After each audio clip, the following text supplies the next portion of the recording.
Chapter 558. Hee hee. Alright. It's good that you guys understand. Feiji, get someone to send the blueprint to the workshop now. The structure of this thing is simple, so it shouldn't be too difficult to make. Get Faubert to arrange for someone to make one today to try it out. Li Zishuan put away the blueprint on the table, handed it to Pang Feiji, and instructed him. When he was explaining the principles of the pulley block to Iron Egg and Li Tai, he didn't deliberately ask Pang Feiji to avoid it. Therefore, Pang Feiji was very clear about the importance of this blueprint. He took the blueprint with both hands and said solemnly, "Lord Zhu, this thing is so important that I have to make a trip personally. Otherwise, if something goes wrong, I'll really die 1,000 times." Li Zishuan smiled and didn't refuse. Brother Chicken took the blueprint and went out. "Qingke, Iron Egg, let's go. Follow me for a walk." Li Zishuan watched Pang Feiji leave, and then said to the two people in the room, "Okay, Master." "Master, look at these tall buildings.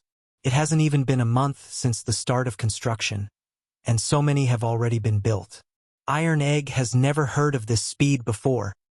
Iron Egg said emotionally as he walked on the cement road at the top of the mountain and looked at the rows of half-finished buildings beside him. Li Tai heard him and said with a smile, "What's so strange about this? Iron Egg, why don't you see how many craftsmen and commoners we've hired here? There's strength in numbers, so naturally we can't use common sense to measure this. Just the cost of wages and food on this construction site every day isn't something that ordinary people can afford." Li Zishuan nodded and said, "There's strength in numbers. That's right. However, after the crane is made, the construction speed will definitely be faster." "Crane? What's a crane?" Li Tai was puzzled. Li Zishuan patted his head.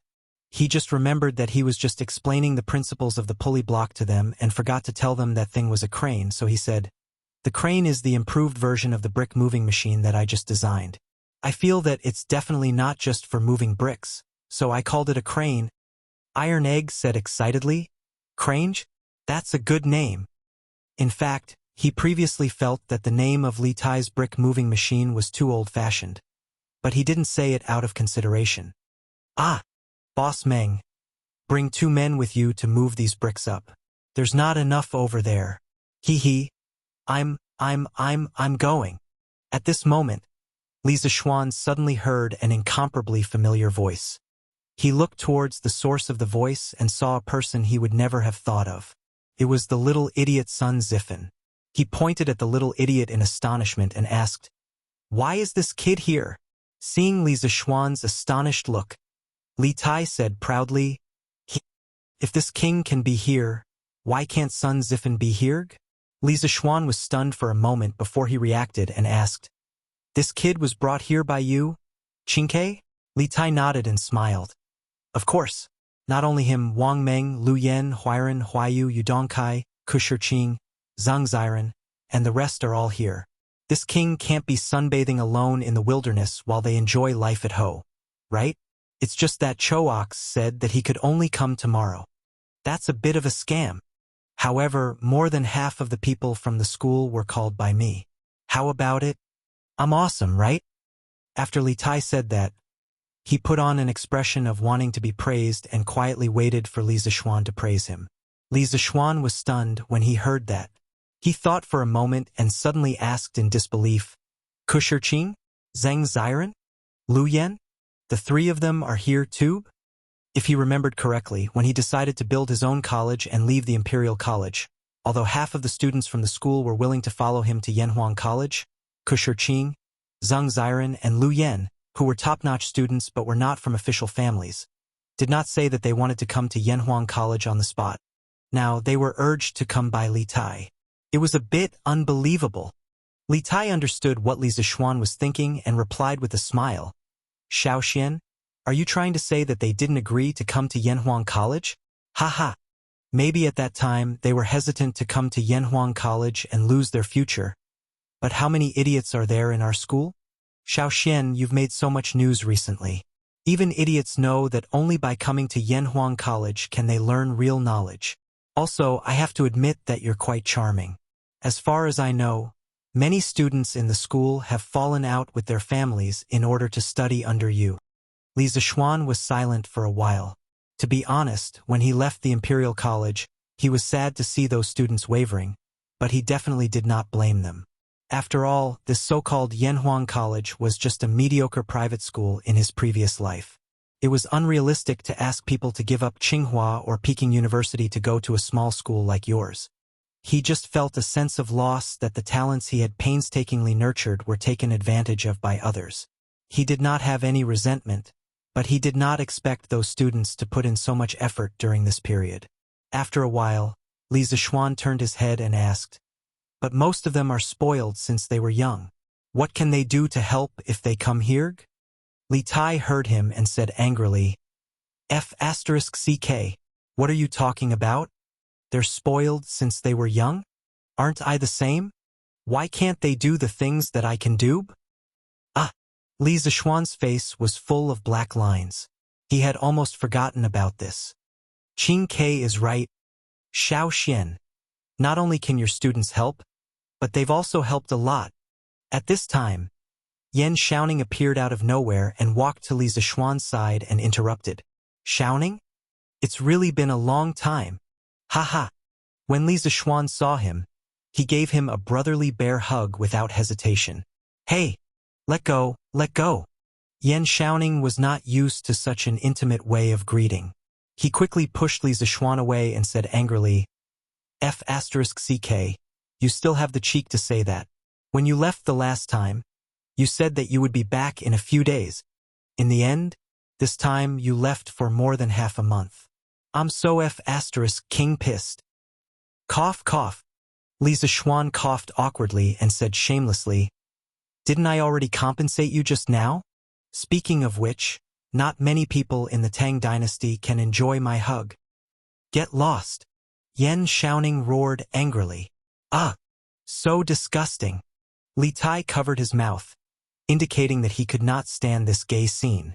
Li Zixuan waved his hand nonchalantly and said, "This is romance between men. What do you know?" "Oh, right, Xiaoning, you said that these students have helped a lot? What do you mean?" Chapter 559. Yan Xiaoning didn't know what romance was between men, but he knew that Li Zixuan was just joking. Now that they were talking about serious matters, he became serious and said, "Although these students from the Institute of Mathematics can't be compared to those commoners in terms of physique, they are all very smart. Basically, each of them can lead a team of dozens of people. They are very good at the allocation of various tasks and the budget of materials and supplies. Although these 10,000 people could work in an orderly manner in the past, with the addition of these students, I can clearly feel that the entire construction corps' work efficiency has increased by a lot. Moreover, Shaoxian, the academy that you want to build has many buildings that have never appeared in my Tang Empire before. During the actual construction, there will always be various kinds of problems. A while ago, it really gave me a headache. Fortunately, Qing Ke called in these students from the Institute of Mathematics. You don't say. These students of yours are very different from those bookworms that only know how to read the 4 books and 5 classics. They can really apply what they have learned. Many of them may not be familiar with the work here when they first came, but after a few days, they can manage the people under them in an orderly manner. They can also give some very innovative and practical suggestions. They are really helpful to us." When Li Zixuan heard this, his mood immediately became happy. In the past, he didn't understand how teachers felt when they saw their students become successful. Now he completely understood. That kind of happiness was not the same kind of happiness as earning $1 million. It was a kind of comfort that came from the inside out. At this time, Yan Xiaoning said again, "Shaoxian, my dad said that he wants to pick a few of your students and put them in the Ministry of Works. What do you think?" Li Zixuan immediately glared and said, "Not good. How much have they learned? What can they do in the Ministry of Works? Serve tea and water to those in charge? Definitely not. Besides, working in the Ministry of Works is tiring and the salary is low. Is this work for humans?" The last sentence was a bit too much. Yan Xiaoning said exasperatedly, "How can you say that? To think that my father and second uncle even came here to help a few times. You are a classic example of an ingrate. I'll tell my father when I get back. Li Zishuan knew something was wrong and quickly said, Hey, hey, hey! Shouting. Don't. I'm praising the Ministry of Works for being noble and virtuous ministers of the country. Humph. Who are you kidding? Yan Shouting snorted in disbelief. The two of them laughed and joked for a while before a craftsman came over and called Yan Shouting away. Li Zishuan then brought Iron Egg and Li Tai to Sun Zifen. At this time, the sun was about to rise to the top of their heads. It was very obvious that Sun Zifen's face was covered in sweat. However, this guy seemed to be used to it. He didn't care about it and continued to direct people to work. He had the posture of a leader. Zifen. Li Zishuan walked behind Sun Zifen and called out softly. Sun Zifen paused, turned around and said in surprise, Hey, mister, you're here. After saying that, this little joker put down his work and ran over. It looked like he wanted to give Li Zishuan a hug. Li Zishuan didn't want to hug this sweaty little fatty. Yes, this joker was a little chubby, but definitely not as chubby as Li Tai. When the two of them stood together, one was big and the other was small. They were quite compatible. Stop. What are you so excited about? Sun Zifen said matter-of-factly, I haven't seen Mister for so long, of course I'm excited. I've been here for 7 or 8 days. But I've never seen Mr. Shadow. I thought you went missing. Li Zishuan originally wanted to ask this joker if he was used to living here. But now it seemed that there was no need to ask. A happy person could find happiness anywhere. He waved his hand and said, I went back to Chang'an to deal with some things, so I didn't come over. You've all worked hard. Okay. Zifen, go to your own things. I'll go check on the other students. This afternoon, I'll treat you all to lunch. At the Han village at the foot of the mountain. After saying that, he prepared to leave. Sun Zifen said anxiously, Hey, mister, wait. I have something to tell you. Li Zishuan stamped his feet and said, What? He. Sun Zifen scratched his head awkwardly and said hesitantly, I heard that Mister has made a flying tool. When I go back to Chang'an someday, can Mister let me try it? Li Tai finally remembered this and shouted, Yes. It's that fairy lamp. Shaoxian, you have to let me sit on it. I've never flown before. Iron Egg also looked eager to give it a try, but he didn't say anything. Because he was Li Zishuan's disciple and brother-in-law, he didn't have to worry about not being able to sit on the fairy lamp. Li Zishuan couldn't help but look at the two little fatties in front of him, and then said with a half-smile, Zifen, Qing Ke, with your size, aren't you afraid that you'll crush the fairy lamp and fall from the sky? The two of them suddenly felt like they were hit by 10,000 points of critical hit. Sun Zifen said, Hurt. Mister, aren't you making your students too disappointed? Li Tai wasn't so easily fooled. He thought about it and said angrily, F***CK. Shaoxian, don't scare us. Your fairy lamp can definitely withstand Zifen and me. Others don't know. But I know that the 7-headed giant snake in your house was brought back by you using the fairy lamp. Sun Zifen's eyes lit up when he heard that, and he looked at Li Zishuan eagerly. Li Zishuan was helpless and could only say with a headache, Well, the fairy lamp currently has a design flaw. After ascending to the sky, you can't control the direction, and once you go up, it's hard to come back down. Are you too sure you want to give it a try? The two of them were immediately confused. Li Tai wondered, Then how did you control the direction last time? Li Zishuan smiled and said, Qing Ke, don't compare yourself to me. I know martial arts, and I won't be troubled by this. Okay, I'm not going to talk nonsense with you guys. I'm going to see Xiren and Ku Shirqing. After that, he ignored the two little fatties who were flustered in the wind and left with Iron Egg. Hey, this fairy lamp is used to bring girls. How can it be used to carry little fatties? A while ago, I was too busy and didn't have time to bring girls. Now that I have time, maybe I can consider it. Li Zishuan thought to himself as he walked. In fact, the main reason was that the fairy lamp was unstable now.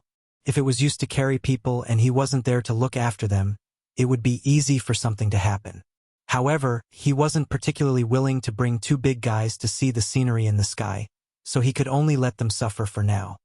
Chapter 560. Noon. Han Family Village, Han Tianhu's house. Li Zishuan, Yan Xiaoning, Li Tai, Iron Egg, Lan Sun Zifan, Wang Meng, Ku Shiqing, and the other students from the School of Mathematics were all gathered in the main hall. The scene was very lively. There were close to 30 people, so one table was definitely not enough. There were 3 tables in total. The Han family's front hall, which was not very spacious to begin with, suddenly became very crowded. Since they were outside, they couldn't possibly treat their students to a meal in the cafeteria of Yunshan, right? At first, Li Zishuan planned to freeload at his father-in-law's house for lunch. Later, after seeing Sun Zifan, he thought about it. One person freeloading was freeloading, and more than 20 people freeloading was also freeloading, so he simply brought them all over. However, this made things difficult for Han Lijing. After Iron Egg knew about Li Zishuan's plan, he came back 2 hours earlier to help Han Lijing prepare the meal.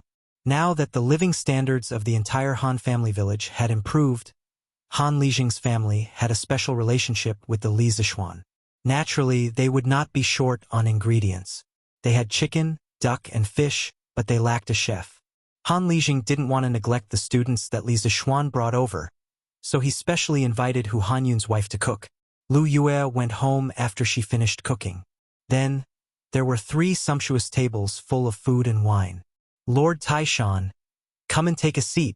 It's been hard on you today, Li Zishuan said apologetically. Actually, what he was thinking was to ask Han Yushi's opinion on whether he should find a second wife for Han Tianhu. It would be best if he could buy a few more maids and servants. Otherwise, it would be too hard for Han Tianhu to manage this huge house by himself. Heh, what's so hard about this? Xiao Xian, as long as you guys are happy eating. Han Tianhu wiped his sweat and said nonchalantly. He was really happy that Li Zishuan was able to bring his students over as guests. Now that Li Zishuan was his son-in-law, he was a junior. Seeing that his junior had made a name for himself and was loved by his students, he only felt gratified. Come, come, come. Let's eat together. Yeah, Uncle Han, come and eat together. Li Zishuan and Yan Xiaoning quickly invited him. Han Tianhu nodded and sat beside Li Zishuan. Then, he raised his cup and said to Yan, Li Tai, and the others, "This poor village can't be compared to the big restaurants in Chang'an City, so please don't despise this simple meal. Since all of you are little Xian's friends and students, as an elder, let me toast to all of you." Yan Xiaoning quickly said, "Uncle Han, what are you saying? The dishes on this table are comparable to those of the restaurants in Chang'an. We should be the ones toasting you, Uncle Han." Yes, yes, yes, to Uncle Han. However, this Han family village isn't a poor village. It's much richer than many other villages. Uncle Han, you've managed it well. Sun Zifan was someone who knew how to talk to people and ghosts. At this moment, he could be serious in front of his elders. He raised his cup and laughed. Immediately, a bunch of voices of agreement rang out from behind. Yes, yes, yes. Today's dishes are very sumptuous. Thank you for your hospitality, Uncle Han. Here's to Uncle Han. That's right.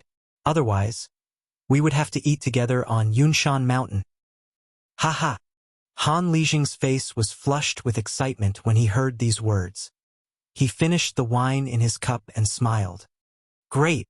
Then you guys eat and drink well. Li Zishuan took over the conversation with a smile and looked at the crowd. He looked at the crowd and said, "More than half of the people from our School of Mathematics are here today, right? After more than a month, we're gathered together again.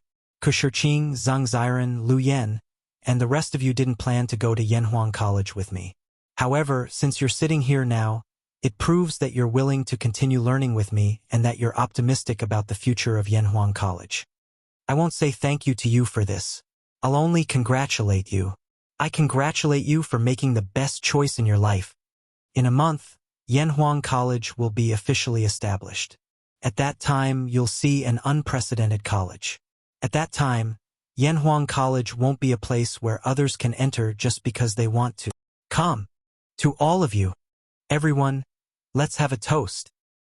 Okay. Well said, sir. Although the college hasn't been built yet, I, Sun Zifen, have already fallen in love with Yun Shan. To Sir. Li Tai and Sun Zifen cheered loudly.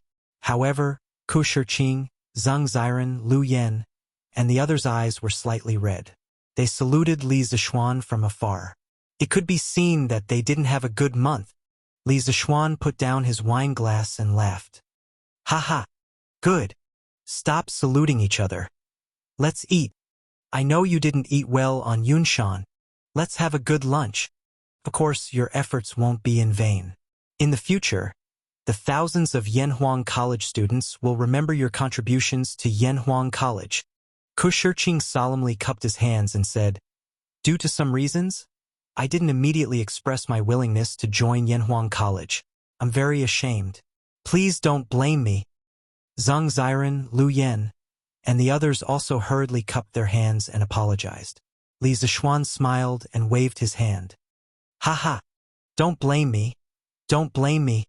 Sun Zifen, however, said mischievously, just because you don't blame me doesn't mean we don't blame you. Ku Shiqing, you should punish yourselves by drinking 3 glasses. Ku Shiqing gritted his teeth and said, all right, 3 glasses it is. After saying that, he was about to pour himself a glass of wine. Li Tai hurriedly shouted, hey, wait. If you're all drunk, who's going to help you in the afternoon? Don't drink so much. Li Zishuan couldn't help but burst out laughing. This little fatty had become the supervisor of the construction site. Zhang Ziren's face was full of black lines. He hesitated for a moment and said, I'll choose to get drunk. Ha ha ha. Shiqing, Ziren, Lu Yen, have you all thought about it? Do you want to come to Yanhuang College? After lunch, Li Zishuan took a rest under the big tree in the Han residence's courtyard for a while and led the group of students on the road to Yunshan. Ku Shiqing nodded firmly and said, Sir, we've all thought about it. In fact, none of the 44 students in our school doesn't want to continue learning from you. When you left the Imperial College, the reason why so many people didn't express their opinions on the spot was mainly because they were concerned about the opinions of their family members. As far as I know, many of our classmates have been thinking of ways to persuade their families in the past month. I believe that when the college starts next month, the 44 students in our school will definitely gather together again. Li Zishuan was silent. He put his hands behind his back and sighed deeply. I hope so. I can't bear to part with all of you. Chapter 561. In the afternoon, after returning to Cloud Mountain, the group of people returned to their respective posts and busied themselves with their own tasks. Li Zishuan did not stay idle either. With his hands clasped behind his back, he strode forward and began patrolling around his territory. He was not patrolling to see if anyone was slacking off. The reward and punishment system that he had set in the beginning had stimulated everyone's enthusiasm to work. Now, no one in the entire construction site would slack off. No one would complain that they had too much work to do. On the contrary, they were afraid that their team would not be assigned any work. This was because not only would the food be worse, but the bonus at the end of the month would also be reduced. This guy was completely full and had nothing to do, so he wandered around aimlessly. Haha, this entire mountain will belong to me, Li Zishuan, in the future, and there's a super big school on top of it. TSK. How comfortable. In his previous life, Li Zishuan was just a poor student. Even if he joined the workforce, his monthly salary would not be able to buy a 1 square meter house in Beijing. But now he owned an entire school near Chang'an, a modern school that he wholly invested in. How could he not be satisfied? Oh, the student bathhouse has already been built? All around him were half-built houses. Only the larger building next to the student dormitory had been completed. Li Zishuan thought for a while and recognized that it was the student bathhouse.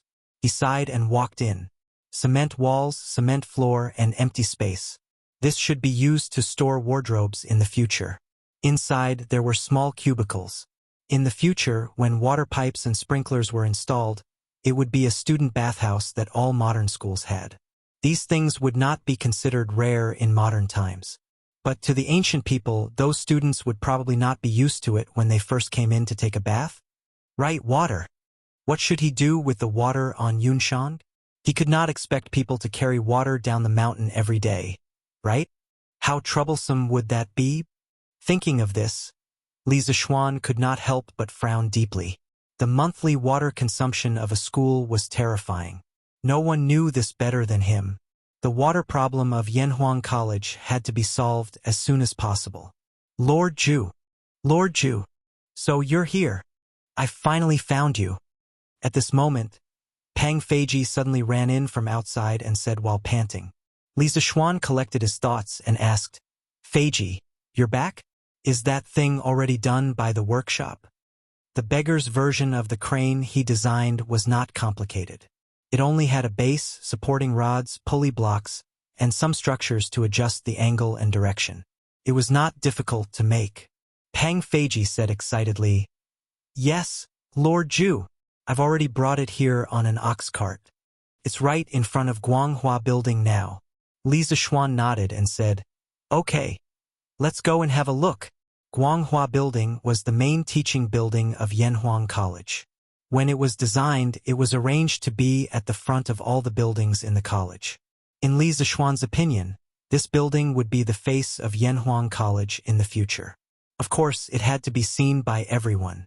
When they passed by Yanhuang College's future library, the red building, Li Zishuan looked at the prototype of the classical building. Suddenly, he said to Pang Feiji, Feiji, you have to remember this building well. It has another name. It's called the Airplane Building. In Feng Yu's previous life, the red building looked like a huge airplane when viewed from above. Therefore, some people called it the Airplane Building. When Pang Feiji heard this, he suspected that he had heard wrongly. He dug his ears and said in disbelief, Lord Zhu, are you using this building to commemorate me, Old Pang? Lord Zhu's kindness, Old Pang, I. As he spoke, he choked up. In his opinion, he was just a rough person. Yanhuang College was destined to be a holy land for scholars. Li Zishuan was willing to use his name to name a building in the college. To him, it was such an honor. How could he not be excited? Cough, cough. Li Zishuan saw that this guy was forcing himself to be dramatic. He couldn't help but cough and said, That's not it. The reason why I called it the Airplane Building was because it looked like an airplane. After that, he ran away as if there was oil on the soles of his feet. Brother Chicken, on the other hand, was stunned on the spot. He looked at the unfinished red house and muttered, Like me? How does this building look like meal? Oh, hey, sir, you're finally here.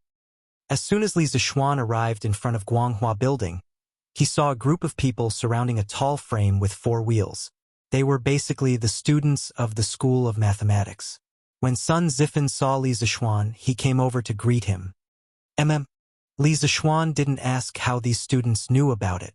He walked to the side of the crane and looked at it. Then, he smiled at Li Tai and said, Qing Ke, it's rare for you to have the opportunity to be a strongman. Do you want to try this crane yourself? Although Li Tai was not happy with the first half of the sentence, he still rubbed his hands excitedly and nodded. Okay.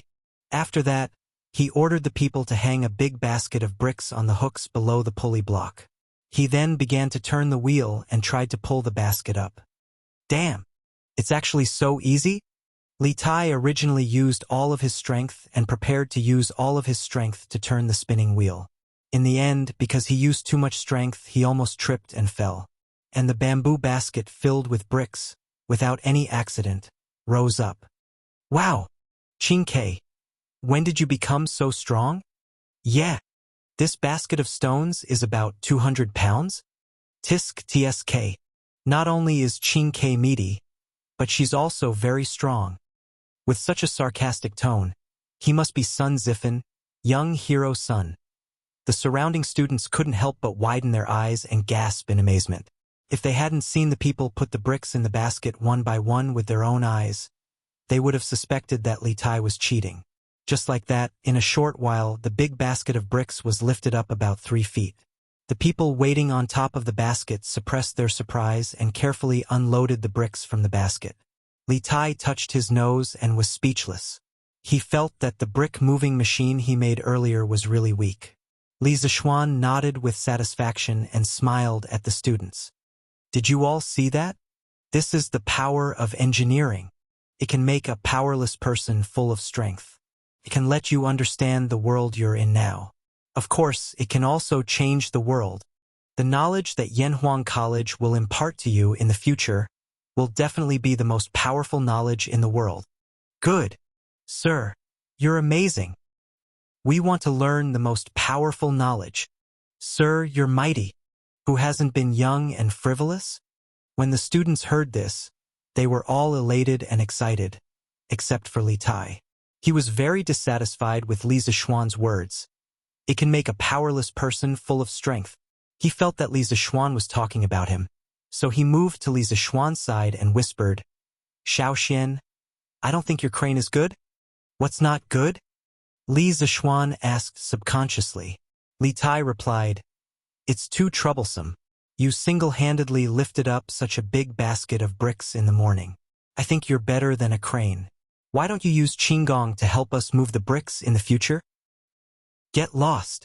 Li Zishuan was stunned and almost slapped his size 40 shoe on this little fatty's size 38 face as he shouted angrily. Oh! Chapter 562. Shouting, I'll leave this crane to you. With this thing, I believe the construction of the academy will be much faster. Please be sure to finish building the bishop, the canteen, and the dormitory within a month. It was the first time they saw such a novel thing, so naturally, the students of the school couldn't help but try it themselves. After an hour, their enthusiasm faded, and they returned to their posts. Then, Li Zishuan found Yan Xiaoning and said with a smile. Yan Xiaoning had also tried the crane himself. He nodded and said, Yes, that's right. This crane is really helpful to us. And no, Xiaoxian, are you going back to slack off again? Li Zishuan couldn't help but twitch the corner of his mouth. Why is this guy so sensitive now? He hurriedly said, No, I'll come here often when I'm free. You have to take care of the things here. If you have any problems, you can send someone to find me directly. Yan Xiaoning had an, as expected, expression and said gloomily, I knew you were going to slack off. You're not even as good as your students. Li Zishuan shook his head and said, You can't say that. I'm not going home to slack off. You guys are responsible for the construction of the academy. I still have a lot of things to deal with. For example, the water supply of the academy, the hiring of teachers, the recruitment of students, the writing of teaching materials, and so on. I need to deal with all these as soon as possible. Compared to those students, I'm the one who's really working hard. Okay? Hearing this, Yan Xiaoning stopped complaining. He thought for a while and said, Well, you're right. Go do your own things then. I'll take care of things here. Li Zishuan smiled and said, Okay, then I'll leave it to you. After that, he was ready to go home. What he said just now wasn't a perfunctory or an excuse. He was really short on time. He should have started doing these things a long time ago, but he was delayed by the matter of the 7 cultivators of virtue for a long time, so he really didn't have much time left. Yan Xiaoning suddenly thought of something and hurriedly said, By the way, Xiaoxian, there's one more thing I need to tell you. What's the matter? Recently, the autumn harvest is approaching. Many people want to ask for leave to go back to help with the harvest. However, the construction period here is getting more and more urgent. Moreover, if we recruit new people, the new people will definitely not be as skilled as them. Therefore, I did not allow them to go home for the time being. But this is definitely not a long-term solution. Do you have any good ideas? Li Zishuan frowned slightly. He had neglected this point. In ancient times, the spring planting and autumn harvest were important matters for the common people. Basically, the whole family counted on the grain in the fields to survive the year. He absolutely could not delay the autumn harvest of more than 10,000 families because of his own selfish interests. He pondered for a moment and said, "Let's go. More money. All the workers and craftsmen who are willing to stay will have their wages doubled this month. They can use this money to hire people to help with the autumn harvest. Besides, each of their families should have half-grown children, so it shouldn't be a big problem. Of course, if they don't want to stay, we won't force them. We'll allow them to take leave and go home after handing over their work. However, they won't get the double pay. We'll let them decide for themselves." Yan Xiaoning raised his eyebrows and exclaimed, "Double pay? Xiao Xian, are you crazy? Putting aside the sumptuous meals, the wages that we, Yunshan, offer are already considered the most generous. Yet you want to double the wages? Do you know that just based on this, you'll have to spend an extra 30,000 to 40,000 strings of cash this month?"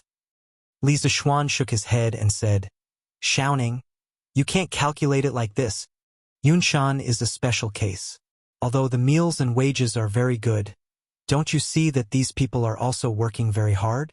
Yanhuang College is such a big project. Which construction team can complete it in 2 months?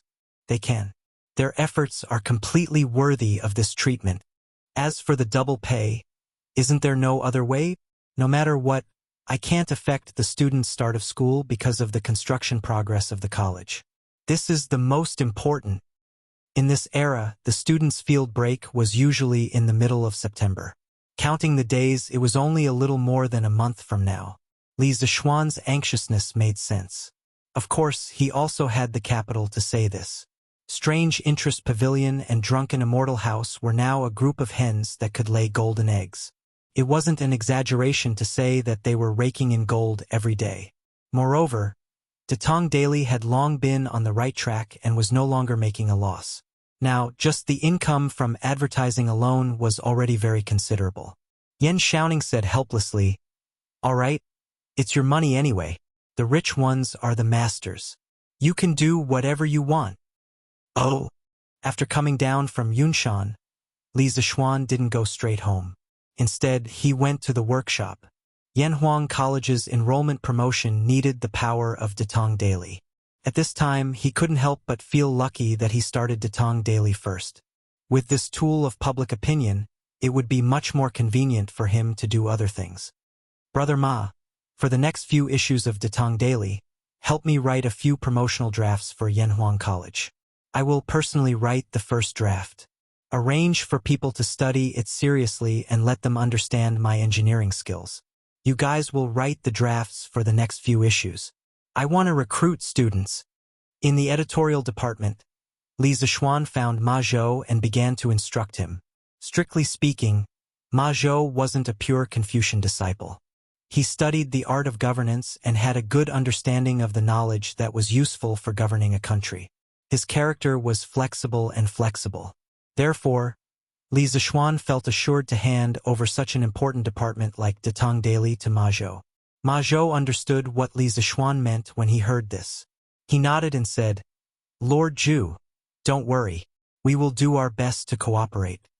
After experiencing so many things with Li Zishuan, Ma Zhou had a very deep understanding of engineering. He didn't have any bad feelings towards engineering because the current success of Datong Daily couldn't be separated from Li Zishuan's support of engineering. Moreover, he felt that engineering could make the people of Tang better. Could also make more people able to afford to study. The prosperity of the people's education could be brought about by engineering. Therefore, Ma Zhou still hoped that Li Zishuan's engineering could be carried forward. "Okay, I will ask someone to send the draft up later. You have to save a good position for me in tomorrow's newspaper." Li Zishuan nodded and said his goodbyes before leaving. His time was really tight right now. Chapter 563. The next morning, it was cloudy and breezy. A few pairs of young scholars walked on the streets of Chong and city in groups of 2s and 3s. They looked like they were about to leave the city for sightseeing. It didn't mean that they were definitely students of the Imperial College. There were many other official schools in Chang'an City other than the Imperial College, such as Chongwen Hall, Hongwen Hall, Directorate of Astronomy, for Astronomy, Imperial Medical Department, for Medicine, Taipu Temple, for Veterinary Medicine, and so on. This was the capital of Chang'an City. If it were a local place, there would be local official schools as well. For example, each prefecture had its own prefectural school, each county had its own county school, and each county had its own school. The official education system of the Sui and Tang dynasties was very complete. Of course, the ability of the rulers to tolerate culture was also incomparable to that of the Ming and Qing dynasties, especially during the Jingguan period. This was also one of the reasons why Li Zixuan dared to propose engineering studies. Mingda, look, Yanhuang College is recruiting students? Yanhuang College? What kind of college is that? Why haven't I heard of it before? Two scholars were holding the newspapers they had just bought and were discussing as they walked. Mingda, have you not left Chang'an City recently? There has been such a big commotion on Yunshan Mountain in the eastern suburbs recently, and you don't know about it? The tall scholar asked doubtfully. The shorter scholar said awkwardly, the weather has been too hot recently, and I haven't gone out. Brother Zheng, tell me about the commotion on Yunshan Mountain? What does this have to do with Yanhuang College? You haven't heard of Yanhuang College? But you must have heard of Li Xiannan from Yongla Lange? This Yanhuang College is run by him, and the college is located in Yunshan Mountain. In the past month, hundreds of skilled craftsmen and tens of thousands of workers have gathered in Yunshan Mountain to build Yanhuang College. I heard that Li Xiannan spent 200,000 to 300,000 strings of cash on the college alone. The tall scholar was obviously an insider, and he was also a chatterbox. Once he started explaining, he went on endlessly. Of course I've heard of Li Xiannan, but what future can he have in this college? Will anyone be willing to go? Mingda, what you said is wrong. Yanhuang College is not an ordinary college. The dean of this college is the current emperor. Li Xiannan used to be a minister of the Imperial College. He is very likely to become the chancellor of the Imperial College. His knowledge and ability are beyond words. You don't know how many scholars in the world want to be his disciple. The slightly shorter scholar was obviously taken aback. He said in disbelief, "What? His Majesty is the dean of Yanhuang College? How is that possible?" The tall scholar sneered and said, "Why is it impossible? Many people already knew about this, and it wasn't a secret. But putting all these aside, Li Xiannan's so-called engineering is quite desirable. Brother Zheng, could it be that you also want to go to Yanhuang College? Let's not talk about this for now. Let's hurry to the city gate. Otherwise, Brother Shangguan and the others will be waiting anxiously." After the tall scholar finished speaking, he waved his folding fan and took the lead to walk forward. The slightly shorter scholar frowned and then said to the boy next to him, "Go and buy me a newspaper, then follow me." "Yes, young master." Brother Hua. Good news. Good news. South of Chang'an City, Jin Yu Academy. Chun Tianhua ran in excitedly with a paper bag of meat buns in one hand and a newspaper in the other. For government-run schools like the Directorate of Imperial College and the Hongwen School, the students had 2 months of field leave. However, these small academies did not exist. This was because these places were mainly places for like-minded people to discuss the Tao. Hua Hongyi, who was sitting in the courtyard reading, looked at Chen Tianhua's excited expression and couldn't help but wonder, "Tianhua, what news made you so excited? Did someone give you a tip again?" Liao Feichen laughed and said, In that case, Tianhua, you have to treat me again? Ever since Chen Tianhua's novel was serialized in Datong Daily, although the results were far from A Legend of a Mortal's Journey to Immortality, he would always receive tips from some rich people every now and then. In addition to the fixed monthly royalties from the editorial department of Datong Daily, Chen Tianhua had gradually moved from the low-income class to the middle-income class. As for Liao Feichen, the results of his novel were slightly worse, but the monthly income was enough for his family's expenses. In this regard, Hua Hongyi was only sincerely happy for his good friend and did not have any feelings of jealousy. He did not seem to be in a hurry and continued to think of a novel that completely belonged to him. Chun Tianhua walked quickly to Hua Hongyi and placed the meat buns on the stone table. Then, he opened the newspaper and pointed to a short paragraph in the middle and said, No, It's more exciting news than tips. Hong Yi, Fei Chen, come and see. Yanhuang College is going to recruit students from all over the Tang Empire. Hua Hongyi heard this and immediately jumped up and leaned over and shouted, Where? Where? Let me see. Liao Feichen also leaned over and looked anxious. Chen Tianhua pointed and said, Here, here. Aren't you going to eat breakfast first? Hua Hongyi and Liao Feichen both waved their hands and began to read seriously.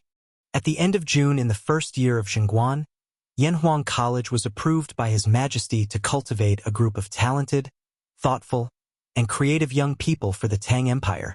His Majesty is the honorary president of Yanhuang College, and Crown Prince Li Zishuan is the Yamacho of Yanhuang College. After a month of construction by tens of thousands of craftsmen, Yanhuang College has begun to take shape and will be completed next month.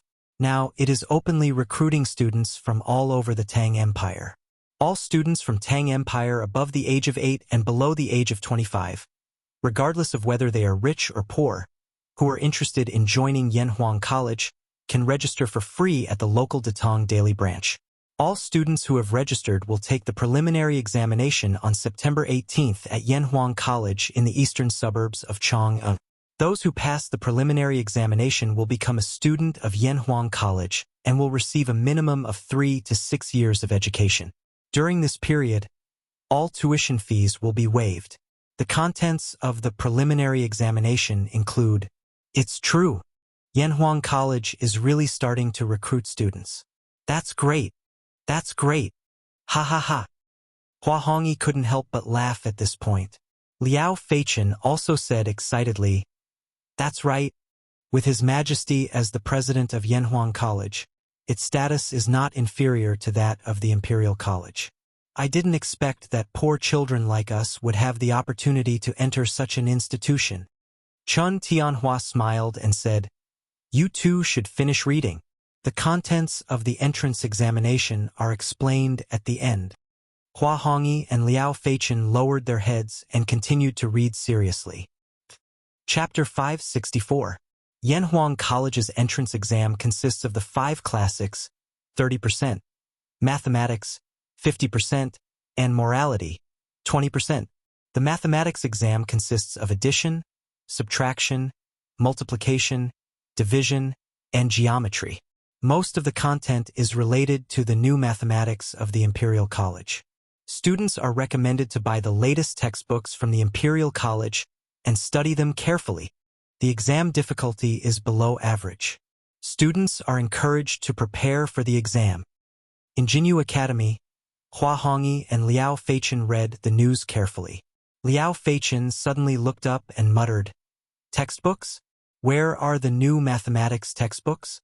We have to hurry and buy them. Chen Tianhua slapped his head and said, That's right. Why didn't I think of that earlier? We should have bought the textbooks while we were at it. There must be a lot of people buying them now. Where can we buy them? The 3 of them looked at each other and reacted almost at the same time. They said in unison, Interesting pavilion. Hua Hongyi slammed the newspaper on the stone table and shouted, Hurry and buy the textbooks. Then he ran out. Liao Feichen reacted and quickly followed him. Hey, hey, hey, aren't you guys going to eat the buns? In fact, there was more than one article about Yanhuang College in the newspaper today. There were a total of 3 articles, but these people were focused on the enrollment and ignored the other 2. What is engineering? This old man wants to see how you are going to brag. Wei Mansion. Wei Zhang had his breakfast and habitually asked the servants to buy him a Datong Daily. Then he sat under the old tree in the courtyard and began to read it. Today was the official's day off, so there was no need to attend morning court. Wei Zhang rarely had a day of leisure. He couldn't help but mutter to himself when he saw a piece of news in the newspaper. Engineering is the study of engineering. Its main purpose is to serve the needs of the people and improve their lives. Its ultimate goal is to achieve prosperity for all. The houses of the common people, the pavilions of the palace, the riverbanks, the water conservancy, the city walls, the imperial mausoleum, and the agricultural production could all be supported by the school. Engineering can allow people to realize what kind of world we are in now. Engineering can allow people to make more advanced farming tools, allowing our Tang Empire to have more farmland and not have to worry about food. Engineering can allow people to make faster and steadier vehicles. One day, we will be able to travel between Chang'an and Luoyang in a day, and we won't need to travel back and forth for several months. Engineering can allow people to create more powerful weapons, allowing our Tang Empire to stand at the top of the world, allowing the barbarians to submit to us and congratulate us. Engineering can even create flying tools, allowing mortals to soar above the 9 heavens and overlook the magnificent mountains and rivers of our Tang Empire. There is no high or low in learning. Engineering is only for the benefit of the people of the world. Students of engineering can also have a bright future. If you don't have great ambitions, you can use engineering to become an accountant in a shop or take part in the mathematics examination. You can become a deputy county magistrate or manager of the Ministry of Civil Affairs or Ministry of Works. You can feed and clothe your entire family. If you have great ambitions and are willing to devote yourself to the study of engineering, you can become a master of the generation. You can do things that others don't dare to do. You can create divine weapons that others can't create. You can enjoy great wealth, be worshipped by thousands, and leave your name in history for all eternity. Engineering as a new study is actually not new. It combines the academic essence of the Preqin dynasty with the purpose of benefiting the people and the world. Young students who want to learn engineering, please immediately register for the entrance examination of Yanhuang College. Gentlemen, on the 18th of September, we will meet at Yanhuang College. Be there or be square. After reading this news, the joking expression on Wei Zheng's face had long disappeared. He stared at the newspaper in a daze and muttered to himself, "Engineering is only for the benefit of the people of the world." Previously, that kid from the Li family said that Confucianism cultivates the mind, while engineering benefits the world. So that's it. But if that's the case, won't the sky of my Tang dynasty be pierced by this kid? Benefits the world. Back then, the school of Mo was righteous. Mencius said that it was for the benefit of the world. How similar is it to Li Zishuan's engineering? I'm afraid that many people will take this opportunity to make a big fuss. This kid is still too inexperienced. Wei Zhang had long passed the hot-blooded age where he would roll up his sleeves and do things on impulse. He wasn't bewitched by Li Zishuan's rather provocative words. Instead, he found a trace of worry in them.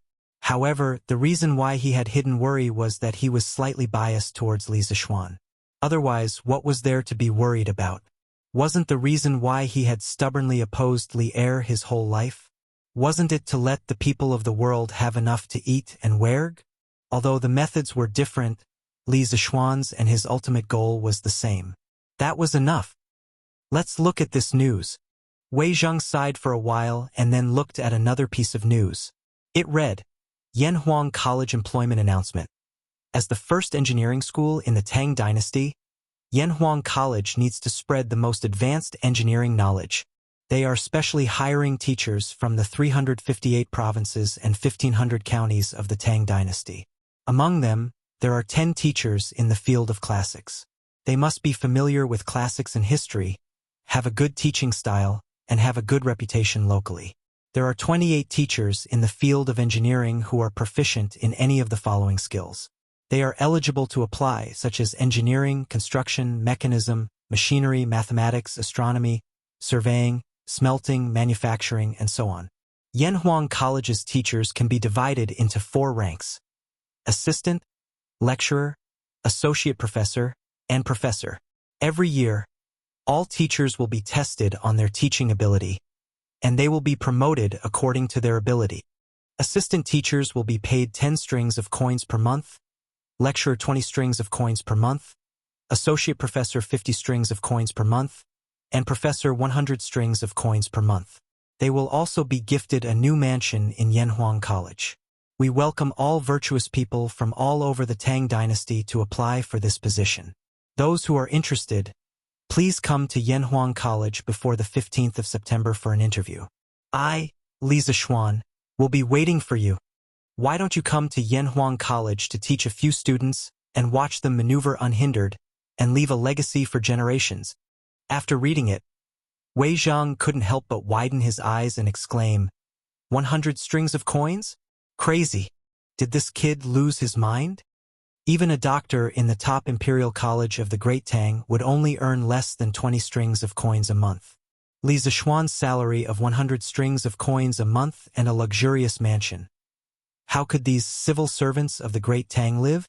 To be honest, even Wei Zhang was a little tempted. However, after thinking about it, he shook his head. Although Yanhuang College's salary was good, it wasn't his cup of tea. To put it bluntly, other than criticizing people, what else could he do? He didn't know anything about engineering, but he knew about classics. However, he couldn't give up his best skill, criticizing people, to teach classics, right? Chapter 565. Lu Yun. Get the steward to send this issue of the newspaper to every county in Tang Dynasty as fast as possible. It has to be twice as fast as the previous one. Use fast horses. Azure Dragon Lane, the temporary residence of the Wang family in the capital. Wang Renbiao had obviously just finished reading today's newspaper. He called his follower Lu Yun over and instructed seriously. Lu Yun didn't understand and said in shock, "Double the speed? Young master, wouldn't we have to pay a higher price this way? We'll lose money." In the past, when the Datong Daily came out, the people in and around Chang'an City could see the news immediately due to their superior geographical location. However, the people in the counties far away from Chang'an had a hard time. Depending on the distance, the time they received the latest issue of the newspaper would be delayed by 3 days to a month. This was because the Wang family's caravan was in charge of transporting the Datong Daily to other places. Now that Wang Renbiao had made this request, they definitely couldn't use the caravan's route. They had to use fast horses to travel 800 miles. The cost of that wasn't just high. Bastard! Just do whatever young master asks you to do. Lu Yun, have you forgotten the lesson from last time? Wang Renbiao was about to answer when Lang Yuyao's bone-chilling voice came from behind Lu Yun. Lu Yun was so scared that he shivered. He quickly slapped his mouth and begged for mercy. Young master, please forgive me. Miss Yuyao, this lowly one has spoken too much. This lowly one deserves to die. Wang Renbiao waved his hand helplessly and said, all right, get someone to buy a batch of mathematics teaching materials from shopkeeper's son, and get the steward to send them to every place in Tang Dynasty. Lu Yun cupped his hands and said, yes, young master. After that, he didn't dare to stay any longer and quickly left. Lang Yuyao looked at Lu Yun's back and snorted, ignorant. Then, she walked to Wang Renbiao's side and asked worriedly, young master, why do you have to speed up the delivery of this issue of the newspaper to every county? This girl had just said that Lu Yun was immature and liked to ask questions that shouldn't be asked, and now she was asking questions herself. Seriously. The corner of Wang Renbiao's mouth twitched. He looked at Lang Yuyao with a strange expression for a while before saying, Little Xian's Yanhuang College is going to start recruiting students and teachers. The relevant announcement will be published in this issue of Datong Daily. Yanhuang College will officially start school next month. Time is tight, so I have to help him. Lang Yuyao suddenly understood. She thought for a while and said, I've seen the Yanhuang College in Yunshan from afar. The architectural style there is completely different, and they actually used a building material that I've never seen before. The surface is extremely hard and smooth like stone. It's really strange. Moreover, the scale of that academy was comparable to that of the Imperial College. Thanks to Li Zishuan, the Li family has accumulated so much wealth in just half a year.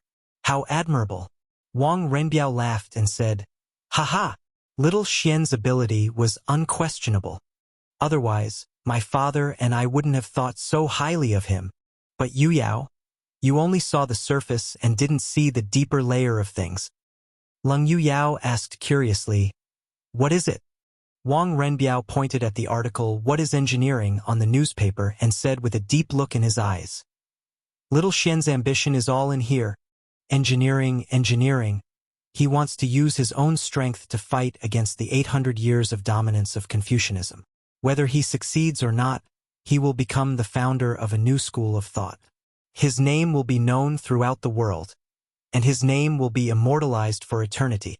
If he succeeds, the countless disciples under his school of engineering will become an invisible force. By then, his Li family will be an unshakable existence in Tang dynasty except for the royal family. Lung Yuyao's mouth was wide open in shock.